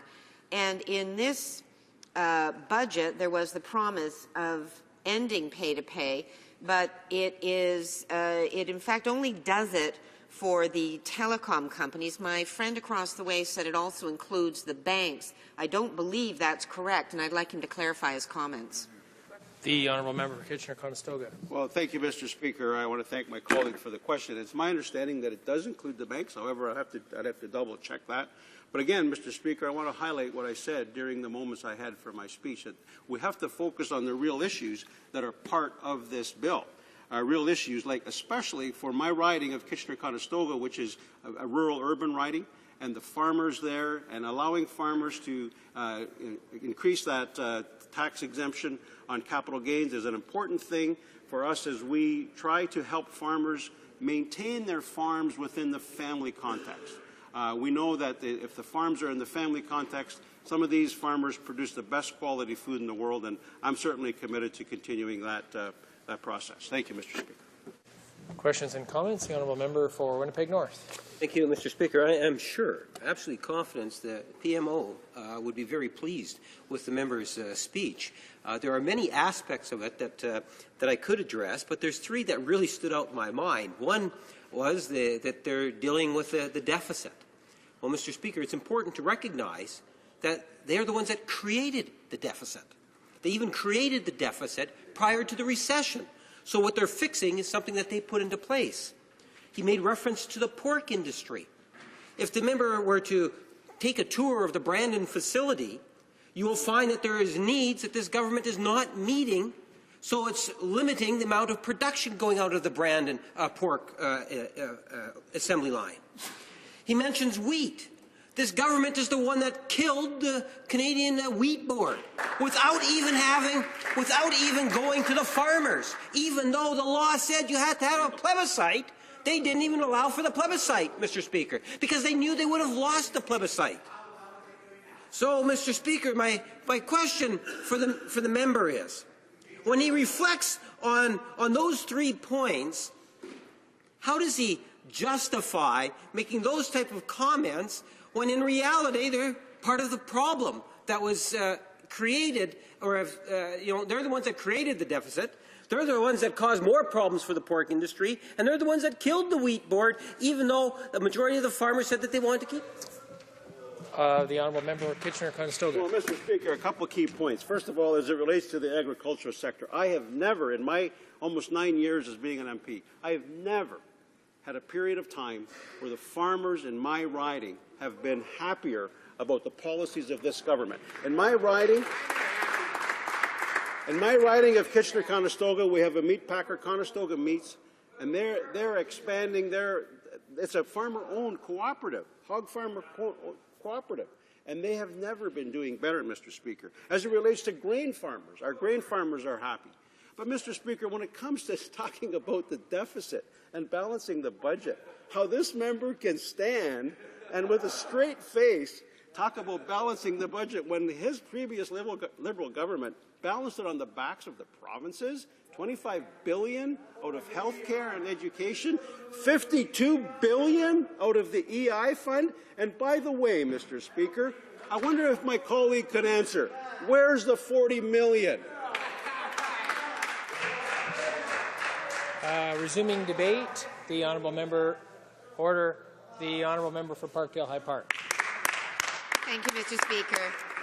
And I understand that I have just a couple of minutes before we end debate on this bill this afternoon, and that we'll be resuming tomorrow morning. But I'm happy to begin my remarks this afternoon on the Budget Implementation Act. You're telling me I have 2 minutes. Okay, I'll get my introduction in. I'm very happy to speak on the Budget Implementation Act, Bill C-43, on behalf of my constituents, my riding of Parkdale High Park, which is an urban riding. It is borders on Lake Ontario in Canada's largest city of Toronto.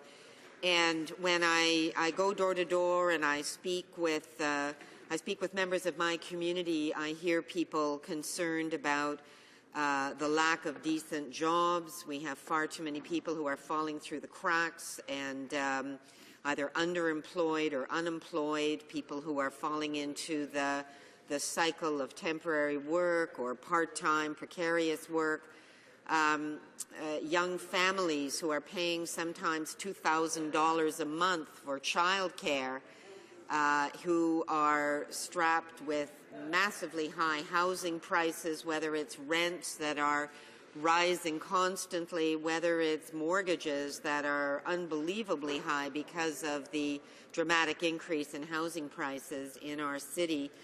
I hear from seniors very concerned about rising costs and fixed incomes. I speak to small businesses where the owners are working long and hard. They're doing their best to provide goods and services in our community, but they are just getting by in many cases. But it is nevertheless a wonderful community, and what we hear from people in Parkdale High Park is that they need to have government on their side. And sadly, this Budget Implementation Act fails the needs of the vast majority of my community members in Parkdale High Park. And I see you're going to call me on time. Yes, I regret to interrupt the member from Parkdale High Park. She will have 8 minutes remaining when this matter returns before the House. It being 6 p.m., the House will now proceed to the consideration of private members' business as listed on today's order paper. Where's the date? Private members' business. 22, the CSEC Accountability and Transparency Act, in the name of Ms. Murray. Ms. Murray, seconded by Mr. Casey, moves that Bill C-622, an act to amend the National Defence Act, Transparency and Accountability, to enact the Intelligence and Security Committee of Parliament Act, and to make consequential amendments to other acts, be now read a second time and referred to the Standing Committee on National Defence. Debate. The honourable member for Vancouver Quadra. Here, here. Thank you, Mr. Speaker. It's indeed a pleasure to rise today and speak on my private member's Bill C-622, the CSEC Accountability and Transparency Act. This legislation takes an important step forward in updating the framework for accountability and transparency for Canada's Signals Intelligence Agency, and it tasks the public's representatives, that is, Canadian parliamentarians, with the responsibility to review and report on the intelligence and security activities of our government. In the wake of the recent deadly attacks on our soldiers and on Parliament itself, all party leaders confirmed their commitment to protect the rights, freedoms, and civil liberties of Canadians, even as security measures are analyzed and strengthened. Indeed, Canadians expect these fundamental aspects of the very democracy being guarded to be respected, and that is the underlying intention of this bill. I invite members of all parties to support sending it to committee for further examination and signal the authenticity of their commitment to these democratic freedoms. Canada does have important guardians of privacy rights, both in law and in our provincial and federal privacy and information officers. And we have, in general, strong privacy protections in Canada, although these must continue to contend with the fast pace of technological change. Where they can be weak, though, is in the scrutiny of the activities of intelligence and security agencies like Communications Security Establishment of Canada, or CSE. And my bill aims to ensure sufficient privacy protections for CSE operations on the multiple fronts of its mandate, both abroad and at home. As the federal and provincial privacy commissioners stated in a recent communique, and I quote, "Canadians both expect and are entitled to equal protection for their privacy and access rights and for their security. We must uphold these fundamental rights that lie at the heart of Canada's democracy." I agree. In fact, the effective protection of individual privacy and the effective delivery of national security measures are not a dichotomy or a trade-off. They are complementary, and both are necessary. The United States Department of Homeland Security is a good example. This department considers safeguarding civil rights and civil liberties to be critical to their work to protect their nation from the many threats they face. This third largest department of the U.S. government now explicitly embeds and enforces privacy protections and transparency in all the department's systems, programs, and activities. Deputy Secretary Mayorkas confirmed in a recent speech that not only is this an integral part of DHS's mission and crucial to maintaining the public's trust, but it has resulted in Homeland Security becoming a stronger and more effective department. Bill C-622 reflects that very philosophy. Now for some information about Communications Security Establishment Canada. CSE is our national cryptology and signals intelligence agency.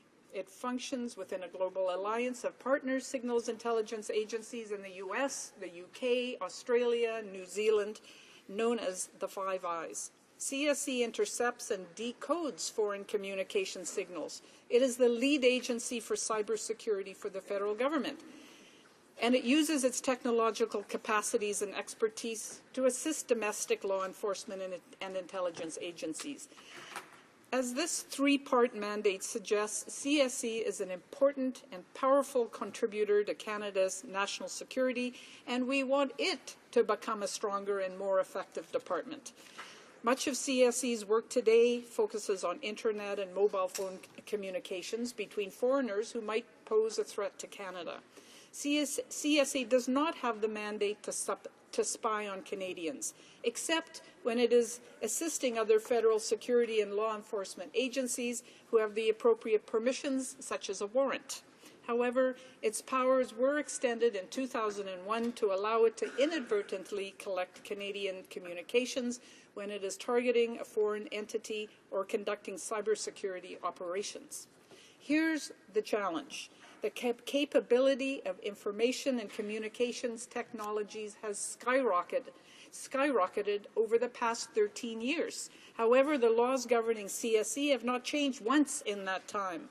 That means whether they are being used or not, CSE now has much greater powers to intrude into the privacy of people's personal lives and communications unimpeded by the law. It's time to update the law in this new environment of cloud computing and the Internet of Everything. This bill maintains all the important tools that our security agencies have at their disposal in order to protect Canadians. The CSE has intrusive powers that are often absolutely necessary. However, Canadians want us to be able to ensure that their privacy, and in particular, the confidentiality of their communications, will not be invaded in a way that would not have been even technologically possible a few years ago. Concern of Canadians is government's access to their metadata. That is, their communication activities. It includes, for example, records of communications between your electronic devices and the devices of others. On the surface, intercepting metadata may not seem terribly intrusive, but metadata is effectively the how, when, where, and with whom you communicate electronically. As Ontario's Information and Privacy Commissioner, Dr. Anne Kavoukian notes, quote, "It has been said that the collection of metadata is far more intrusive than reading someone's diary because not everything gets written down in a diary." End quote. Last January, Canadians learned that CSE collected, tracked, and analyzed the metadata of unsuspecting passengers who logged into the Wi-Fi at a Canadian airport. Because the law is so outdated, this was probably legal, but certainly not respectful of privacy rights. Both CSIS and the RCMP are required to get a court approval to enlist CSE's help in wiretapping a phone, but no such approval is needed to collect metadata. In June of this year, the Supreme Court ruling R versus Spencer was a strong endorsement of Internet privacy, including the privacy of metadata. A second concern is the Defence Minister's quasi-judicial power to issue blanket approvals for CSE operations that will likely capture private communications of Canadians, without needing to explain his or her reasoning to anyone. These ill-defined and overly broad ministerial authorizations have been criticized by CSE commissioners for almost a decade. A further concern is the absence of accountability or reporting regarding information sharing between CSE and other security and intelligence agencies. In a 2014 ruling, Federal Court Justice Richard Mosley found that CSIS and CSE kept the court in the dark about how they were enlisting foreign intelligence agencies to help spy on Canadians. He noted that the information CSE had shared without legal authorization put 2 Canadians at risk while they were traveling abroad. Justice Mosley's findings underscore the need to reinforce CSE's accountability not only to the courts, but also to the Minister, to Parliament, and to Canadians. And finally, the grab bag of various kinds of oversight of various Canadian security and intelligence agencies, including CSE, and the absence of parliamentary oversight or review puts us definitely offside with Canada's main intelligence partners. So, how to support CSE and our other security functions by embedding better democratic accountability, clarity, reporting, and review, and update us to bring us in line with our Five Eyes allies. First, Bill C-622 strengthens judicial oversight by replacing ministerial authorization for the interception of Canadians' protected information with authorization by an independent judge of the federal court. This is consistent with the process used by the NSA, the National Security Agency, CSE's American counterpart. In addition, in this bill, metadata will be included in the new definition of protected information. Secondly, the bill strengthens ministerial oversight. It requires the chief of CSE to inform the minister of sensitive matters likely to have a significant impact on public or international affairs and any national security or policy issues. The chief must also inform the minister and the CSE commissioner of any operational incidents that may have an impact on the privacy of Canadians. Each fiscal year, a detailed report will be provided to the minister and the National Security Advisor to the Prime Minister on the activities carried out by the agency during the fiscal year, including any requests to share information with other Canadian security agencies. Troisièmement. Third, the office of the CSE Commissioner will be strengthened. The Prime Minister will be required to consult with opposition leaders before choosing a commissioner. The appointment process will therefore become more independent. The commissioner will have to ensure that CSE's activities are not only compliant with the legislation, but also reasonable and necessary. And he will be required to table sufficiently detailed public reports in order to ensure that Parliament and the population are adequately informed about public interest issues. The only exception will be confidential information about international affairs, defense, and security. The bill provides for oversight that is accountable to the public for all Canada's security and intelligence agencies. This integrated overview of the functioning of these sometimes siloed agencies will bring new solutions to strengthen security measures and privacy protections alike. The specific mechanism is a multi-party committee of security-cleared parliamentarians, the Intelligence and Security Committee of Parliament. The mandate of this committee is to review the framework for intelligence and national security in Canada, to review the activities of federal departments and agencies in relation to intelligence and national security, and to issue an annual unclassified report which the Prime Minister will submit to Parliament. Former CSE Chief John Adams supports such a review committee, noting that Canadians are more likely to trust an MP saying that Canada's spy agencies aren't violating their privacy than they are to trust the heads of the very spy agencies saying the same thing.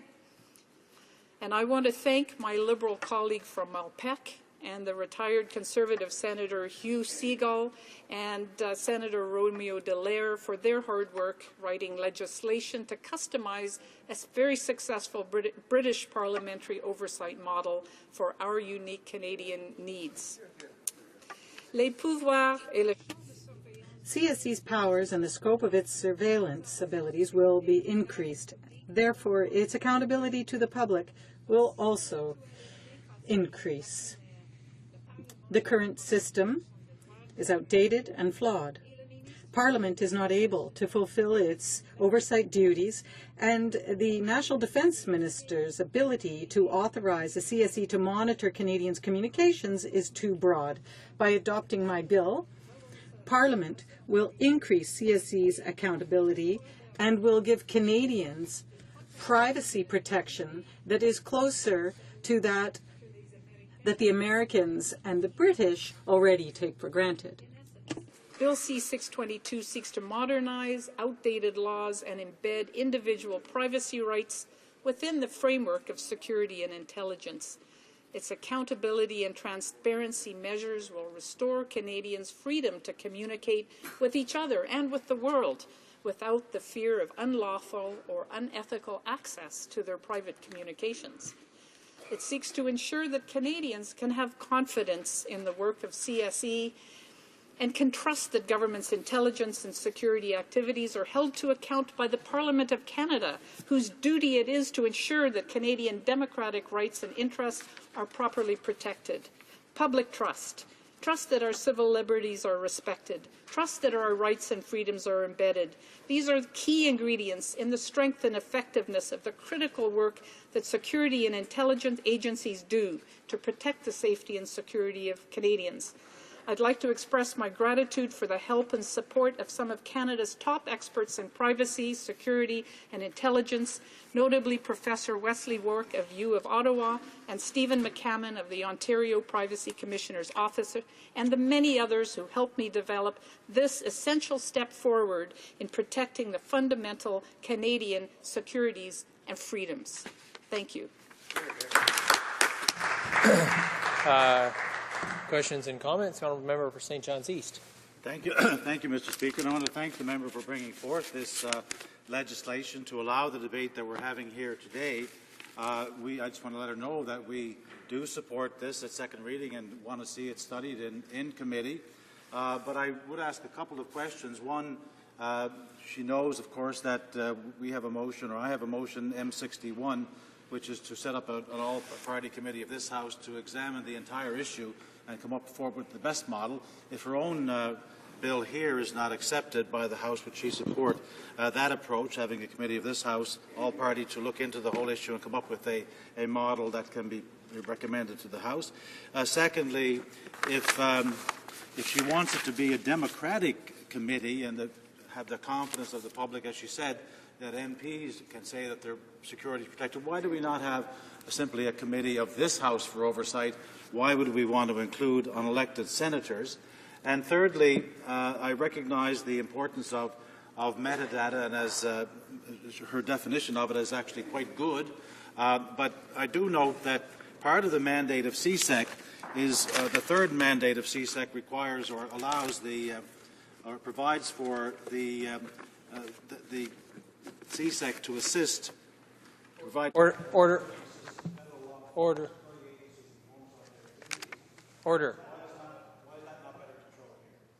The Honourable Member for Vancouver Quadra.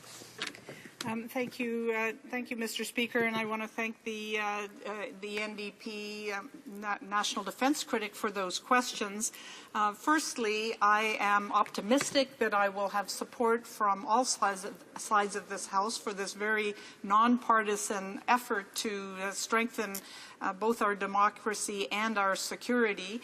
And so I'm going to move forward with this bill. The Parliamentary Committee is a concept that was widely studied by a Parliament back in 2004 and 5 and was embedded in a bill being put forward by the then Minister Anne McClellan with unanimous support from all parties in the committee that studied it widely, traveling around to our intelligence partners to secure the best ideas for how to move forward. So I'm optimistic that that the members on all sides of the House will support this bill to take it forward to committee and then examine it and bring forward their ideas. Questions and comments? The Honourable Member for Scarborough Agincourt. Thank you, Mr. Speaker.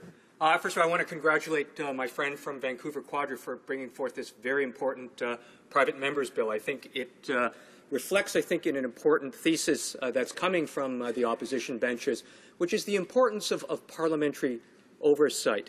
And notwithstanding the fact that we've often seen from the government side, particularly from this particular Prime Minister and his Executive Council, a reluctance to treat parliamentarians as essentially being grown-ups and capable of engaging in this type of oversight. I would like my friend's comments with respect to why she thinks this particular piece of legislation helps reinforce the rule of law. The Honourable Member for Vancouver Quadra. Well, thank you very much for that, for the question from my colleague from Scarborough Agincourt. And before I answer, I do want to say that I very much appreciate the expression of support for the bill from the NDP spokesperson earlier. So the rule of the law has a fundamental underpinning, and that is transparency, accountability, and respect for rights, freedoms, and civil liberties. And that's essentially what this bill is about. The lag between the law that governs CSEC and the capabilities of that agency mean that there is a trust me approach by that agency, because there simply isn't a framework that is adequate for its capabilities today, and this bill aims to change that. Resuming debate, the Honourable Parliamentary Secretary to the Minister of Public Safety. Thank you, Mr. Speaker. I'm pleased to rise in this House to discuss Bill 622, introduced by the Liberal member for Vancouver Quadra.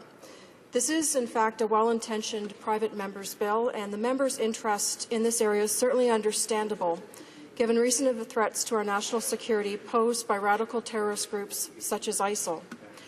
Unfortunately, Mr. Speaker, rather than bringing forward ideas for new tools to keep Canadians safe, such as those brought forward by the Minister of Public Safety in the Protection of Canada from Terrorists Act, this member has brought forward measures that are needless and duplicative in nature. That is why, Mr. Speaker, the government will be opposing this bill. Our government's opposition is based on very practical considerations, Mr. Speaker. I would like to spend some time on the notion to create a parliamentary committee to further scrutinize Canada's national security intelligence activities.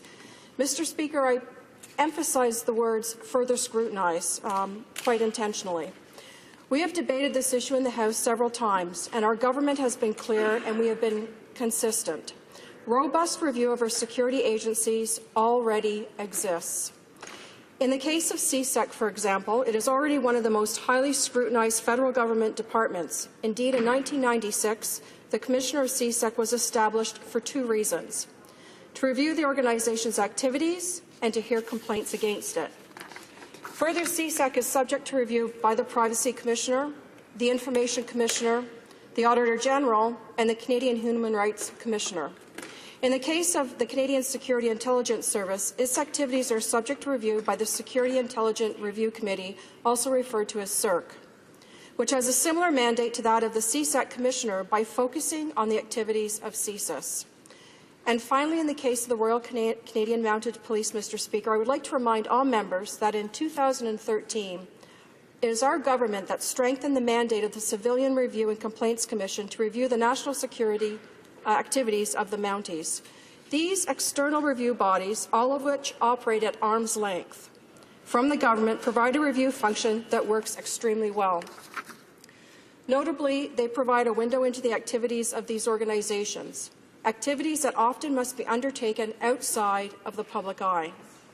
The fact is critical to our discussion today, given the current focus on the threat of terrorism and how national security agencies take action to keep communities safe.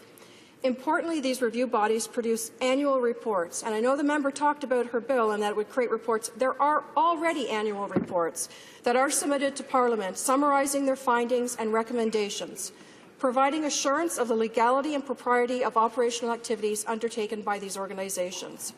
I'd also note that in the 2013-14 annual report of the CSEC Commissioner, Commissioner Plouffe confirmed that all, Mr. Speaker, of CSEC activities reviewed complied within the law.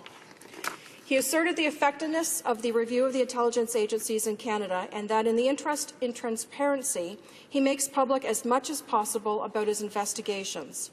What's more, Mr. Speaker, is the fact that CIRC, the Communications Security Establishment Commissioner, and the Civilian Review and Complaints Commissioner are well equipped to carry out their important work.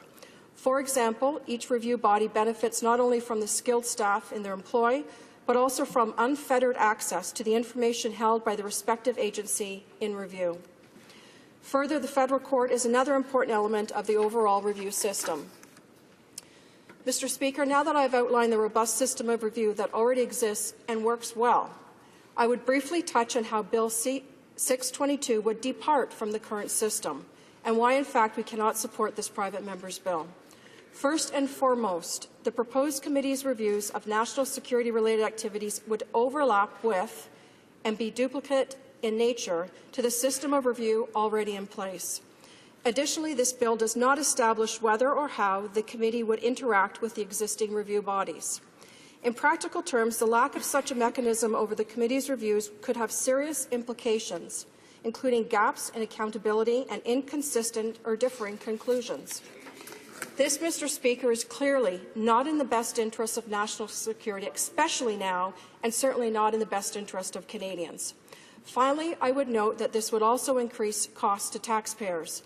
The government already spends approximately $14.8 million per year to review the activities of and hear complaints against CSEC, CSIS, and the RCMP. Let me be clear, Mr. Speaker. We believe this is money that is extremely well spent in support of the robust system of review that we have in place.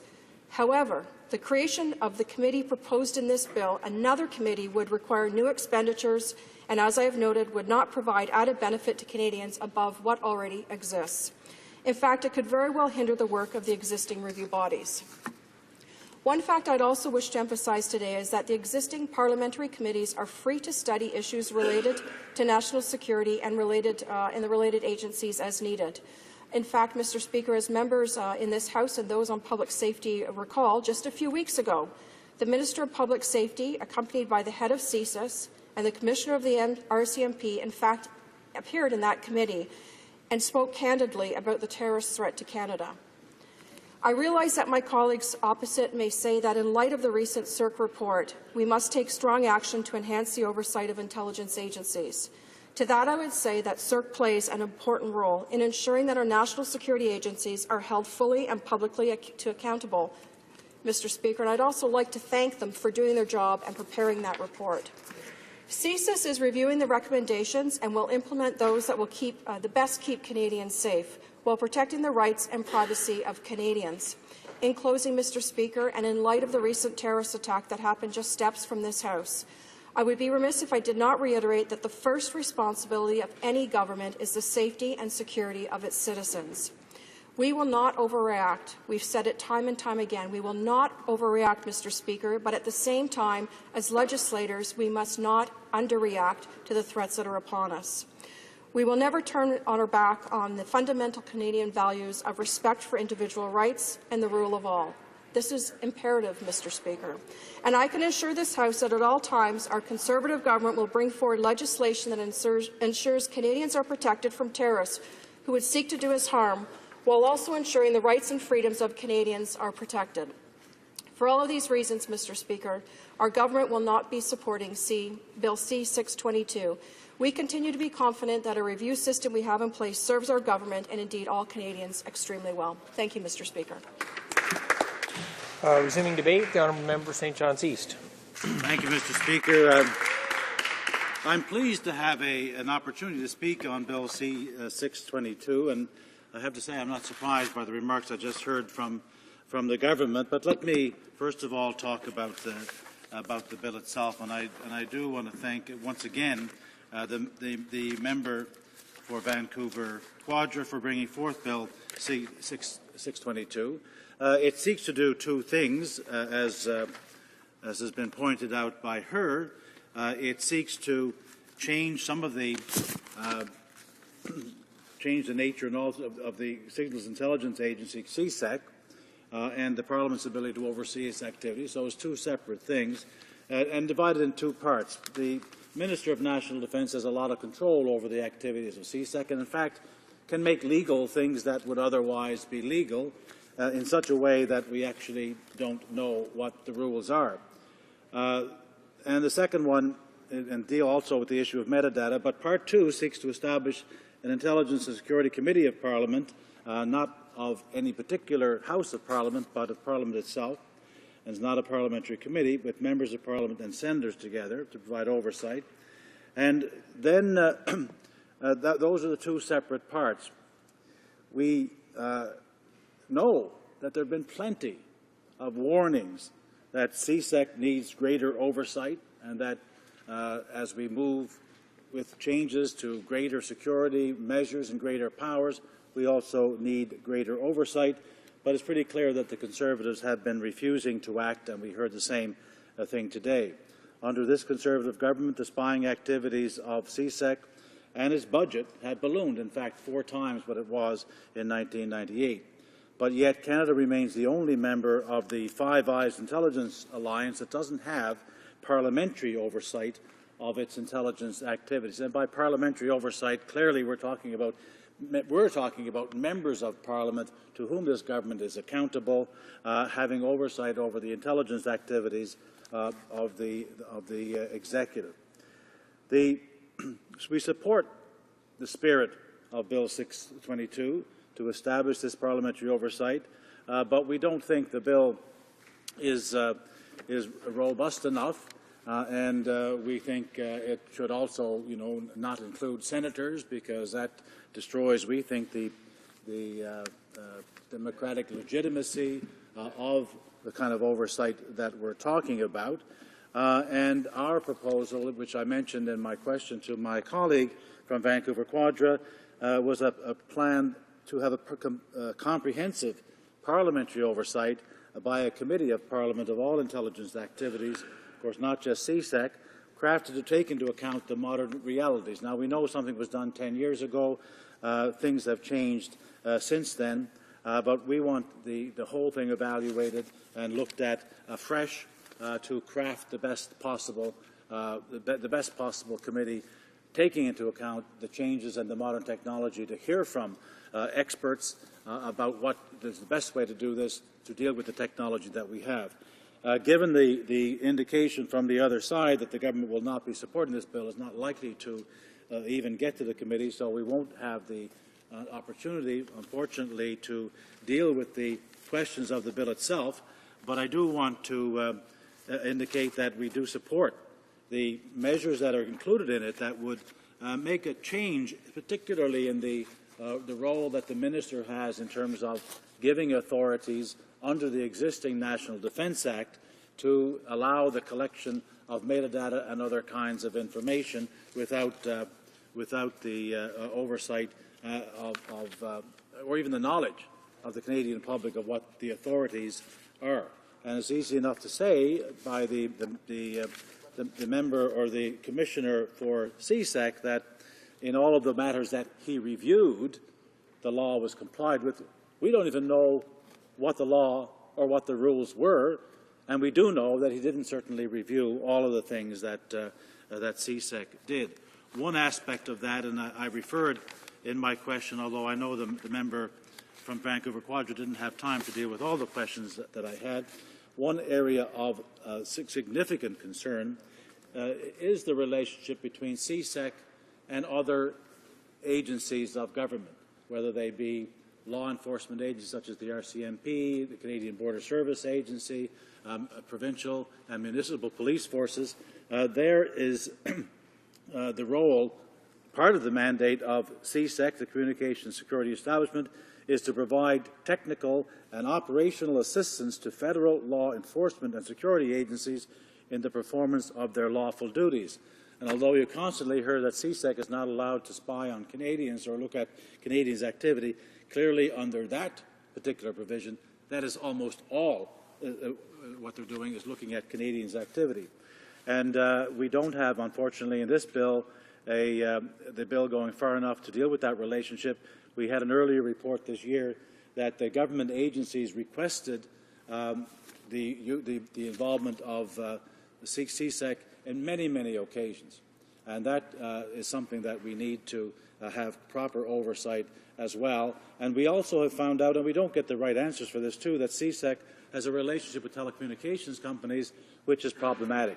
In fact, it was also reported that government agencies in general, including CSEC, requested user data from telecommunications companies 1.2 million times in 2011 alone. When questions are asked to the CSEC officials coming before the parliamentary committee, because this is one of the alternatives that was suggested by the parliamentary secretary to the Minister of Public Safety, and when we're asked questions about their relationship between do they get information from telecommunications agencies, we weren't given an answer at all. They refused to answer those questions. So there isn't oversight from parliamentary committees. There isn't oversight by Parliament as a whole, and the government, who, despite their claims to accountability and transparency, and in fact bringing in legislation when they became government, have refused to cooperate with parliamentary committees and with the requests such as we're bringing forth now to have a more robust system of parliamentary oversight.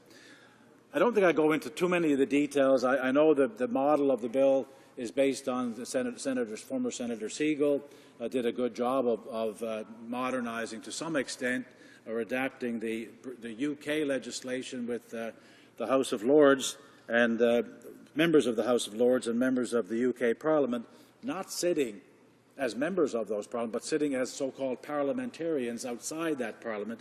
He adapted that model slightly, or incorporated using the terms of the House of Commons and the Senate.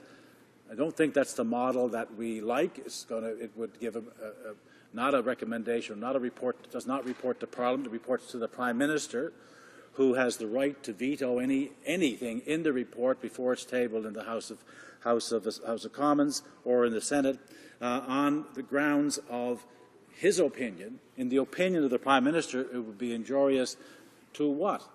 The three things that this is all about. Injurious to international relations, national security, or intelligence. And these are the things that you can expect. Defense, international affairs, and security. These are the things, of course, that these activity is all about. And if the Prime Minister has the ability to prevent a report from getting to Parliament on that basis, you can be sure that report will be significantly truncated and not contain the kind of information that you would want. I think there needs to be some discussion about that, obviously. The parliamentary committee that we're talking about would need to have significant security clearances, perhaps members of the Privy Council. But all of these are matters of discussion that would take place in the kind of robust all-party committee that would have the authority to compare and get advice on that from all parts of, particularly our Five Eyes, the countries that we deal with on these matters. But we need more robust oversight of activity, because the job of our security agencies is to keep Canada safe, but also to protect our rights in the process. That requires good laws for authorities and powers to the intelligence agencies, but also requires robust and comprehensive parliamentary oversight. Resuming debate, the honourable member for Charlottetown. Thank you, Mr. Speaker. I'm pleased to rise today to speak to Bill C-622, proposed by my honourable colleague from Vancouver Quadra. This bill, on a technical level, seeks to amend the National Defence Act to improve the transparency and accountability and provide for an independent review in respect of the operations of the Communications Security Establishment, and to enact an act to establish the Intelligence and Security Committee of Parliament. It seeks to strike an important balance between national security, the privacy of Canadians, and parliamentary scrutiny. And Mr. Speaker, there was justifiable concern earlier this year when Canadians learned that CSEC was monitoring Wi-Fi services at Canadian airports. In fact, there seems to be a bit of a preoccupation with privacy rights under this government. If we go back to the Vic Taves bill, we all remember the e-snooping legislation, which fortunately did not see the light of day, but many of the provisions were then imported into a new piece of legislation and bundled with the rights of victims of cyberbullying in C-13. The most recent example is the Digital Privacy Act, S4, which seeks to open the door a little wider with respect to the entities which can receive private information, walking through that door that had been opened by C-13. So the compromising of privacy rights in Canada has been a recurring theme under this government. Mr. Speaker, before I get too far ahead of myself, please allow me to outline the role of CSEC for those following the debate. and also for members of this place who may not be as familiar as need be in order to adequately engage in the debate this evening. CSEC, or the Communications Security Establishment Canada, has a three-part mandate. First, it's responsible for the collection of foreign intelligence from the global information web. Second, it is the lead agency for cybersecurity for the federal government. And third, it can use its technological capacities and expertise to assist domestic law enforcement and intelligence agencies. Mr. Speaker, there is no argument that CSEC is a vital piece of Canada's national security puzzle. Additionally, CSEC functions within a global alliance known as the Five Eyes, an alliance of partner signals intelligence agencies within the United States, the United Kingdom, Australia, and New Zealand. Following the 9/11 attacks in the United States, the mandate of CSEC was expanded. That was 13 years ago, and we are in a rapidly evolving world in terms of national security. It seems more than reasonable to assess the mandate, effectiveness, and accountability of CSEC and its activities. My colleague, the honourable member from Malpeque, has been quite vocal about the need for parliamentary oversight. In his capacity as public safety critic, he has repeatedly pointed out the important fact that although Canada functions within the Five Eyes alliance I just spoke to, it is the only country that does not have proactive parliamentary oversight. In February of 2014, my honourable colleague from Malpeque asked a question that I think deserves an answer. I'm not sure he has ever received a genuine or relevant answer, so I'll pose the question here again today. And quoting from the member from Malpeque, the key point here is that I cannot really understand the government's unwillingness to look at proper parliamentary oversight when two of its key cabinet ministers were in fact part of a report at one point in favour of such oversight. We know that with this particular government, if an organisation that depends on government funding comes out against the government, its funding will probably be cut. The member went to great lengths explaining the Five Eyes and the other countries that are our allies in these issues. Where does the government get the idea that Canadians are less at risk of invasion of privacy and do not need proper parliamentary oversight when all of our allies do? As I understand it, the original Five Eyes alliance was formed in 1946. Across the aisle, I'm being told that we're different. I think that we can learn a lot from best practices, Mr. Speaker. It is the result of strategic bilateral agreements that allows each country to conduct independent intelligence gathering within their own jurisdictions and ensures that it is shared with the other four members of the alliance by default. This alliance between the United States, the United Kingdom, Australia and New Zealand is long-standing. I'm curious as to why this government is reluctant to join the other four members of the Five Eyes alliance in their efforts to maintain sufficient oversight. I think the explanation that we just heard that we're different doesn't quite cut it. At this time, under this government, Canadians would be well served by additional parliamentary oversight. Mr. Speaker, yesterday in this House, the Leader of the Liberal Party, the honourable member from Papineau, urged this Prime Minister to strike a proper balance between security and civil liberties. The member from Papineau also correctly indicated that Canada is not facing this issue alone. We are certainly not the only Western democracy that struggles to simultaneously protect the security and the rights of its citizens. There is no doubt in my mind that this debate will reference the tragic events that took place here last week. In fact, it already has, and also in Saint-Jean-sur-Richelieu. Those awful events should remain with us as legislators, and we should seek to prevent more tragedies. With that being said, the atrocities committed last week should not be the only guiding thought when we deal with issues of terrorism and national security. We need to remain committed to striking the balance I keep referring to, and to be careful not to rush into knee-jerk reactions, to borrow a phrase from Justice John Major, when it comes to something so important. Mr. Speaker, I was impressed by the measured, respectful joint statement by the Privacy Commissioners of Canada, the Information Commissioners of Canada. I would like to read it into the record before continuing with my own thoughts on this matter. and quoting the Privacy and Information Commissioners, "The following days, weeks and months will be critical in determining the future course of action to ensure not only that Canada remains a safe country, but also that our fundamental rights and freedoms are upheld. Legislative changes being contemplated may alter the powers of intelligence and law enforcement agencies. We acknowledge that security is essential to maintaining our democratic rights. At the same time, the response to such events must be measured and proportionate, and crafted so as to preserve our democratic values.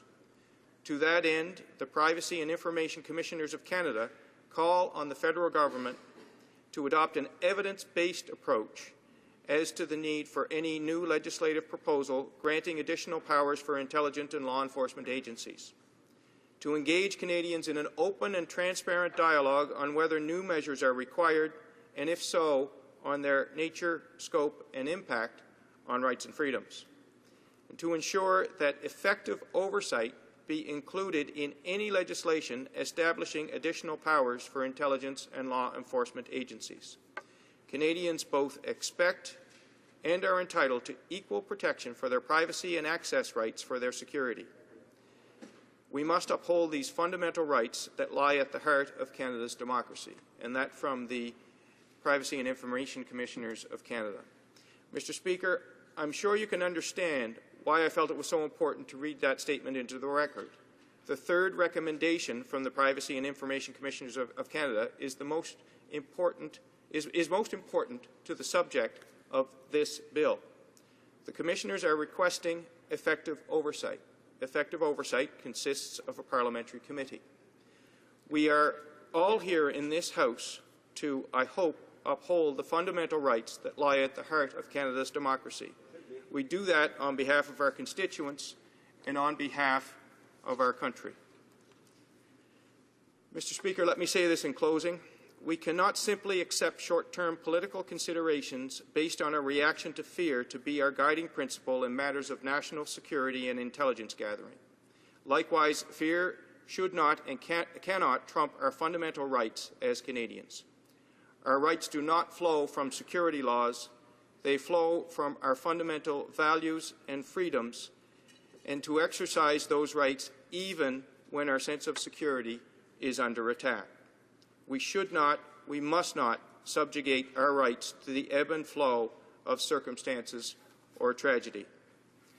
I hope that some of my colleagues on the other side of the House will take note of the support from the National Firearms Association and just break away from their traditional just vote no mentality to this opposition private members bill, and that they demonstrate that they understand the true merit of a bill of this nature. Thank you, Mr. Speaker.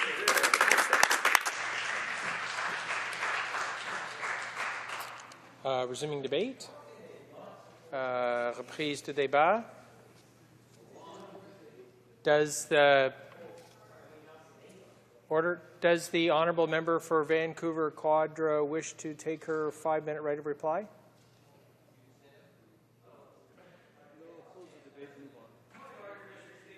The honourable member from Melpeck is rising on a point of order. Are other speakers allowed from the third party? The chair has called resuming debate. No one has stood. If a member who has not yet spoken to the motion wishes to stand, he or she may do so. Call resuming debate. The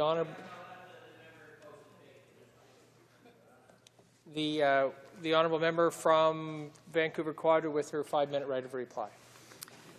Well, thank you very much, Mr. Speaker, for this additional opportunity to speak to this very important matter that is before us, and that is how we can embed civil liberties and rights and freedoms within the frameworks of our security and intelligence agencies, and thus make them stronger and more effective.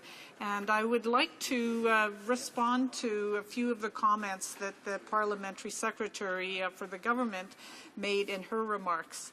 I do want to acknowledge and appreciate the respectful tone of her remarks, and it would be great if this debate were to continue. And so I'm going to again invite the members of the Conservative Party to take a look at the bill for themselves and to consider voting to support it and bring it to committee.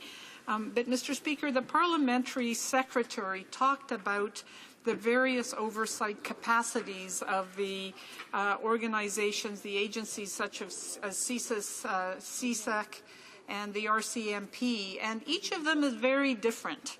So when it comes to the security and intelligence overall set of activities of the Canadian government, it also includes the Canadian Border Services Agency, it includes Department of Immigration, it includes the RCMP, and so she proved my point that there is a grab bag of different oversight, none of it being responsible, having parliamentarians who are responsible to the public playing a primary role.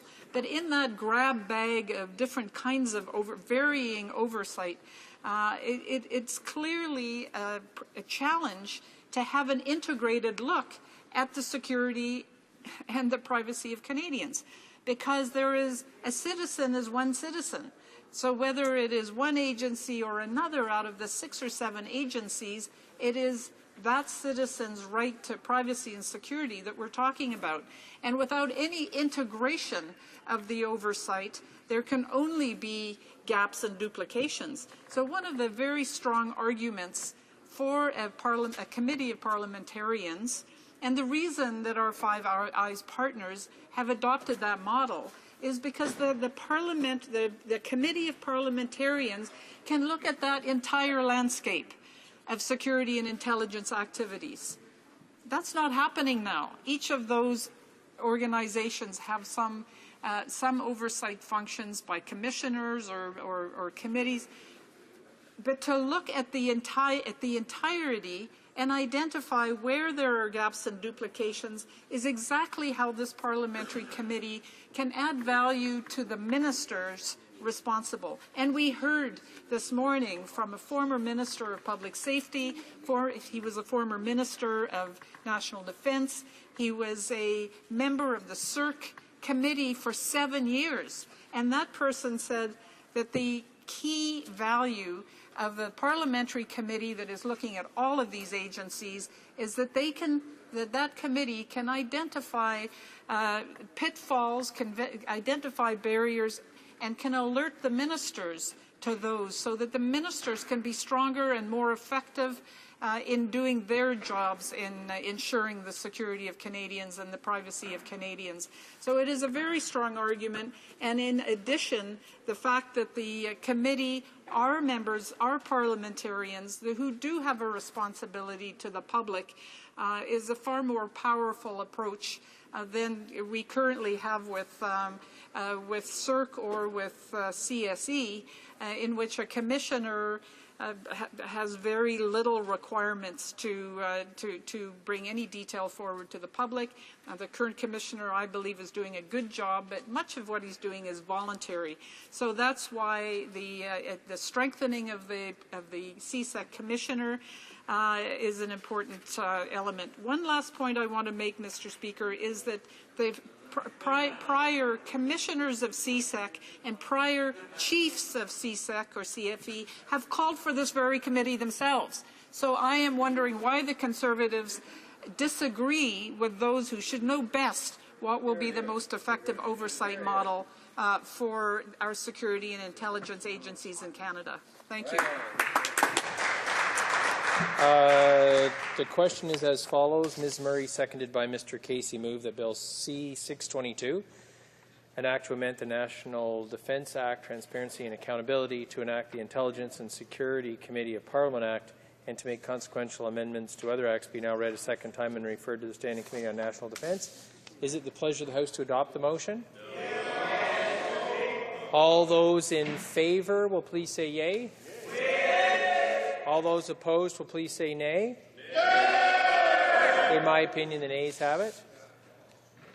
Pursuant to Standing Order 93, the recorded division stands deferred until Wednesday, November 5th, 2014, immediately before the time provided for private members' business. In accordance with Standing Order 38, a motion to adjourn the House is deemed to have been made and seconded at this time. Therefore, the question is that this House do now adjourn. The Honourable Member for Malpeque regarding the Canadian Wheat Board. Thank you, Mr. Speaker. I raised a question on September 26th about the Canadian Wheat Board, and I'll get to the question in a moment. Because of the growing concern among the farm community that not only did the Conservative government destroy one of the best marketing institutions in terms of enhancing farmers' marketing opportunity and maximising the returns in the marketplace back to primary producers, but the Conservative government virtually stole farmers' assets as well. And even though the new board was a government creation, its annual report tells us virtually nothing. In the question I asked, I said, the Canadian Wheat Board has never been as closed, secretive, and non-transparent as it is today. You know, this Canadian Wheat Board now is Canadian Wheat Board in name only. It used to be a board with a farmer-elected board of directors representing their industry, with an annual report full of information. And I'll speak about that in a moment as well. But with today's so-called Canadian Wheat Board, there is no data in the annual report, no financial statements, and no examination by the Auditor General. This agency, concocted and directed by the government, is playing with hundreds of millions of dollars of taxpayers' money, and worse still, hundreds of millions of dollars in assets originally taken from Western Canadian farmers. Mr. Speaker, if you think back to the board that was there before. Just think back a moment in time. When members opposite, when the Conservative government, Conservative members, were attacking the Wheat Board because it, they claimed, didn't provide the information. Oh, yes, it did. It listed in an annual report all the pools for every variety and grade of grain. It said the export price that they received. It showed where the deductions were in terms of elevation, transportation, dockage, demurrage for boats waiting in the harbour.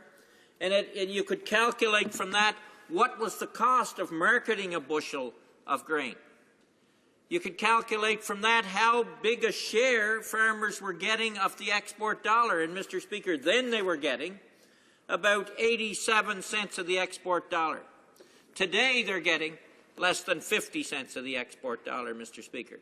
So virtually the government has destroyed that marketing institution. But the key point here is, why is government allowing these assets that farmers built over decades of marketing grain through the Canadian Wheat Board, why is the government not selling those assets, if that's what they intend to do, in an accountable and a transparent process? Nobody, especially the farmers who put the assets in, they do not have a clue what's happening with their assets that this government has taken away from them. The Honourable Parliamentary Secretary to the Minister of Agriculture. Well, I thank you very much, Mr. Speaker. Let me start by saying the commercialization of the Canadian Wheat Board represents a new era of opportunity for Western Canadian grain farmers. Our government has delivered on our commitment to give Western Canadian grain farmers the marketing freedom they want and deserve. We promised marketing freedom to farmers, and we followed through on that commitment.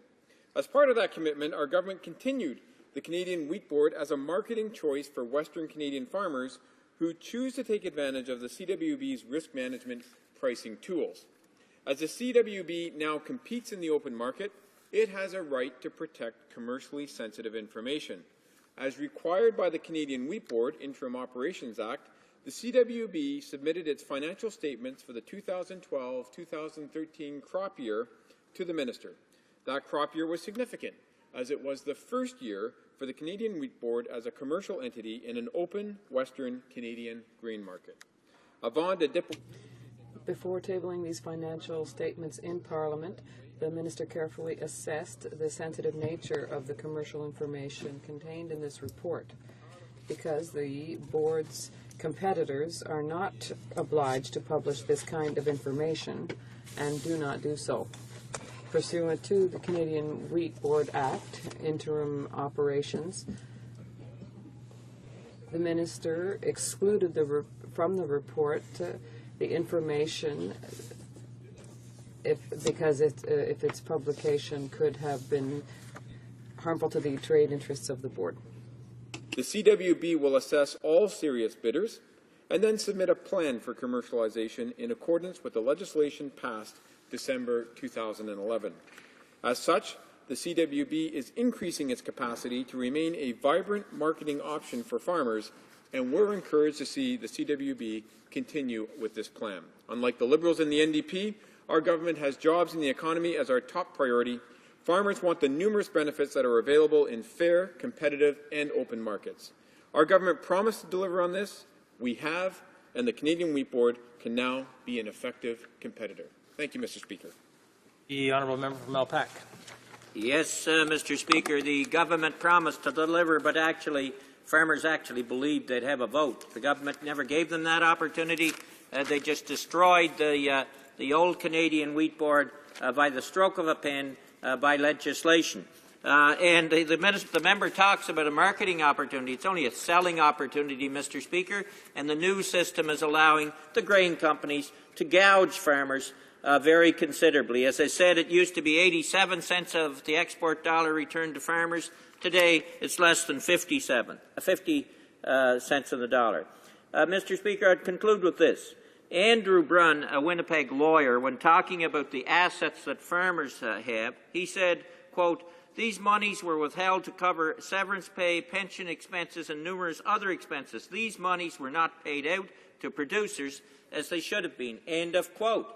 Why is the government keeping farmers' assets and their money? The honourable parliamentary secretary. Thank you very much, Mr. Speaker. The member implies that the CWB is playing with government and farmers' money, and this could not be further from the truth. Mr. Speaker, let me read you a quote from the Western Producer, September 23, 2009. Quote, "So here's the deal. We would have to revisit if there was a role for government, since there would no longer be that financial stake." End quote. Mr. Speaker, who said that? Why, the member from Malpeque. And do you know what he was referring to? The way the CWB would operate in an open market. He argued that government should maintain an arm's-length relationship with a privatized CWB, and that is exactly what we are doing. We are allowing the CWB to privatize and keeping an arm's-length relationship. Mr. Speaker, the courts have been clear.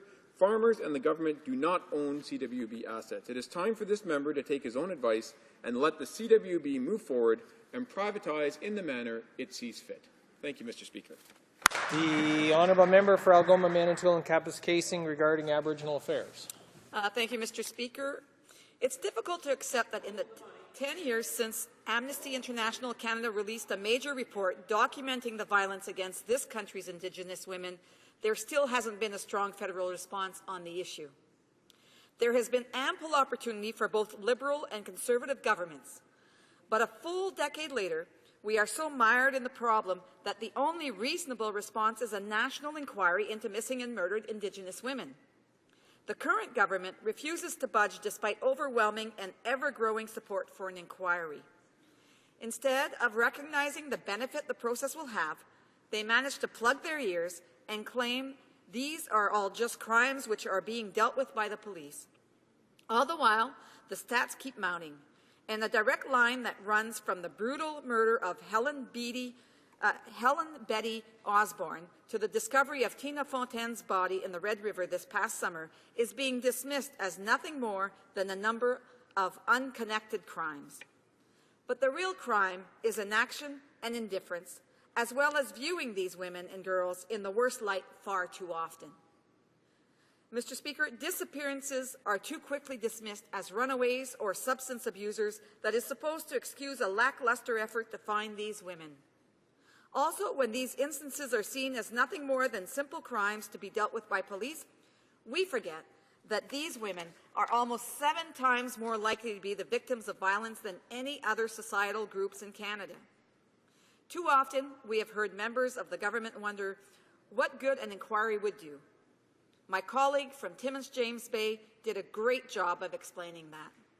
He said that among many other things, an inquiry will allow us to see what makes these women so vulnerable and how they can be taken without police investigations.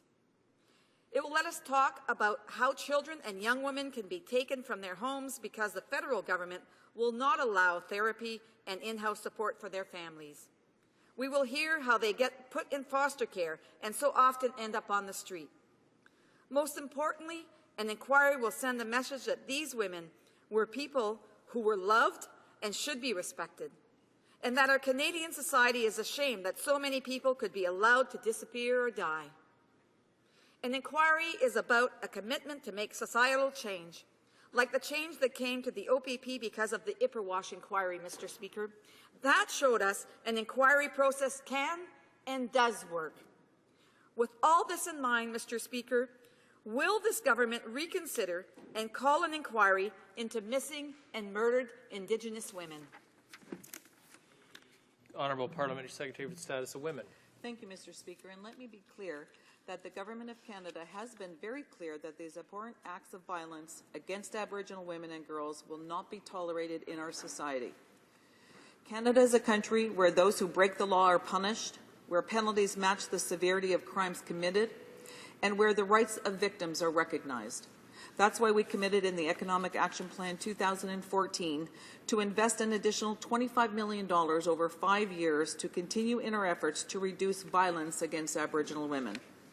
On September 15th of this year, the Minister of Labour and Minister of Status of Women launched the Government of Canada Action Plan to address family violence and violent crimes against Aboriginal women and girls. The action plan is designed to set out concrete actions to prevent violence, support Aboriginal victims, and protect Aboriginal women and girls from violence. It includes new funding of $25 million over 5 years, beginning in 2015 and 16, as well as renewed and ongoing support for shelters on reserve and family violence prevention activities. The action plan's new funding of $25 million over 5 years has been allocated as follows. $8.6 million over 5 years for the development of more community safety plans across Canada, including in vulnerable communities with the high incidence of violent crimes perpetrated against women as identified by the RCMP's National Operational Overview. $2.5 million over 5 years for projects to break intergenerational cycles of violence and abuse by raising awareness and building healthy relationships. $5 million over 5 years for projects to engage men and boys and empower women and girls in efforts to denounce and prevent violence. $7.5 million over 5 years to support Aboriginal victims and families. $1.4 million over 5 years to share information and resources with communities and organizations and report regularly on progress made and results achieved under the action plan. It also reflects, Mr. Speaker, the 2014 Economic Action Plan's commitment of $8.1 million over 5 years, starting in 2016-17, with $1.3 million per year, ongoing to create a DNA-based Missing Persons Index. I should add that the Government of Canada's efforts complement the important work done by the provinces and territories, police and the justice system, and Aboriginal families, communities, and organizations to address violence against Aboriginal women and girls. Thank you, Mr. Speaker. The Honourable Member for Algoma, Manitoulin, Kapuskasing. Thank you very much, Mr. Speaker. And we're looking at the same plan and no concrete results for prevention. Mr. Speaker, repeating announcements of old money is not getting the job done. Year after year, it is Indigenous women who face more violence than other groups in Canadian society. They actually make up 4.3% of the general population in Canada, but account for 11.3% of missing females and 16% of murders. The debate here is not about solving crimes. It is about showing respect, changing a cultural view of what is acceptable, and doing what is right. Part of the showing of respect is to allow the families of the victims to be heard, which is what an inquiry will do. Again, if we look at what we learned from Ipperwash, it was that it is possible to make big changes when we have big societal conversations. So, Mr. Speaker, will the government listen to the growing chorus of calls from groups like the Canadian Public Health Association for a national inquiry into missing and murdered Indigenous women? The Honourable Parliamentary Secretary. Thank you, Mr. Speaker. And in addition to the action plan's new funding, there is further funding of $158.7 million over 5 years beginning in 2015 for shelters and family violence prevention activities through Aboriginal Affairs in Northern Development Canada. There will also be an internal dedication of funds, $5 million over 5 years beginning in 2015 to improve economic security of Aboriginal women and promote their participation in leadership and decision-making roles through Status of Women Canada. Taken all together, these measures outlined by the Minister in the Action Plan represent a total investment of $196.8 million over 5 years, with some of these investments starting in 2015-16 and others in 16-17.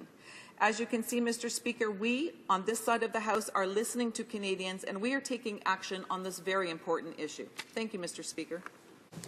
La motion portant que la Chambre s'ajourne. The motion to adjourn the House is now deemed to have been adopted. Accordingly, this House stands adjourned until tomorrow at 10 a.m. pursuant to Standing Order 24-1.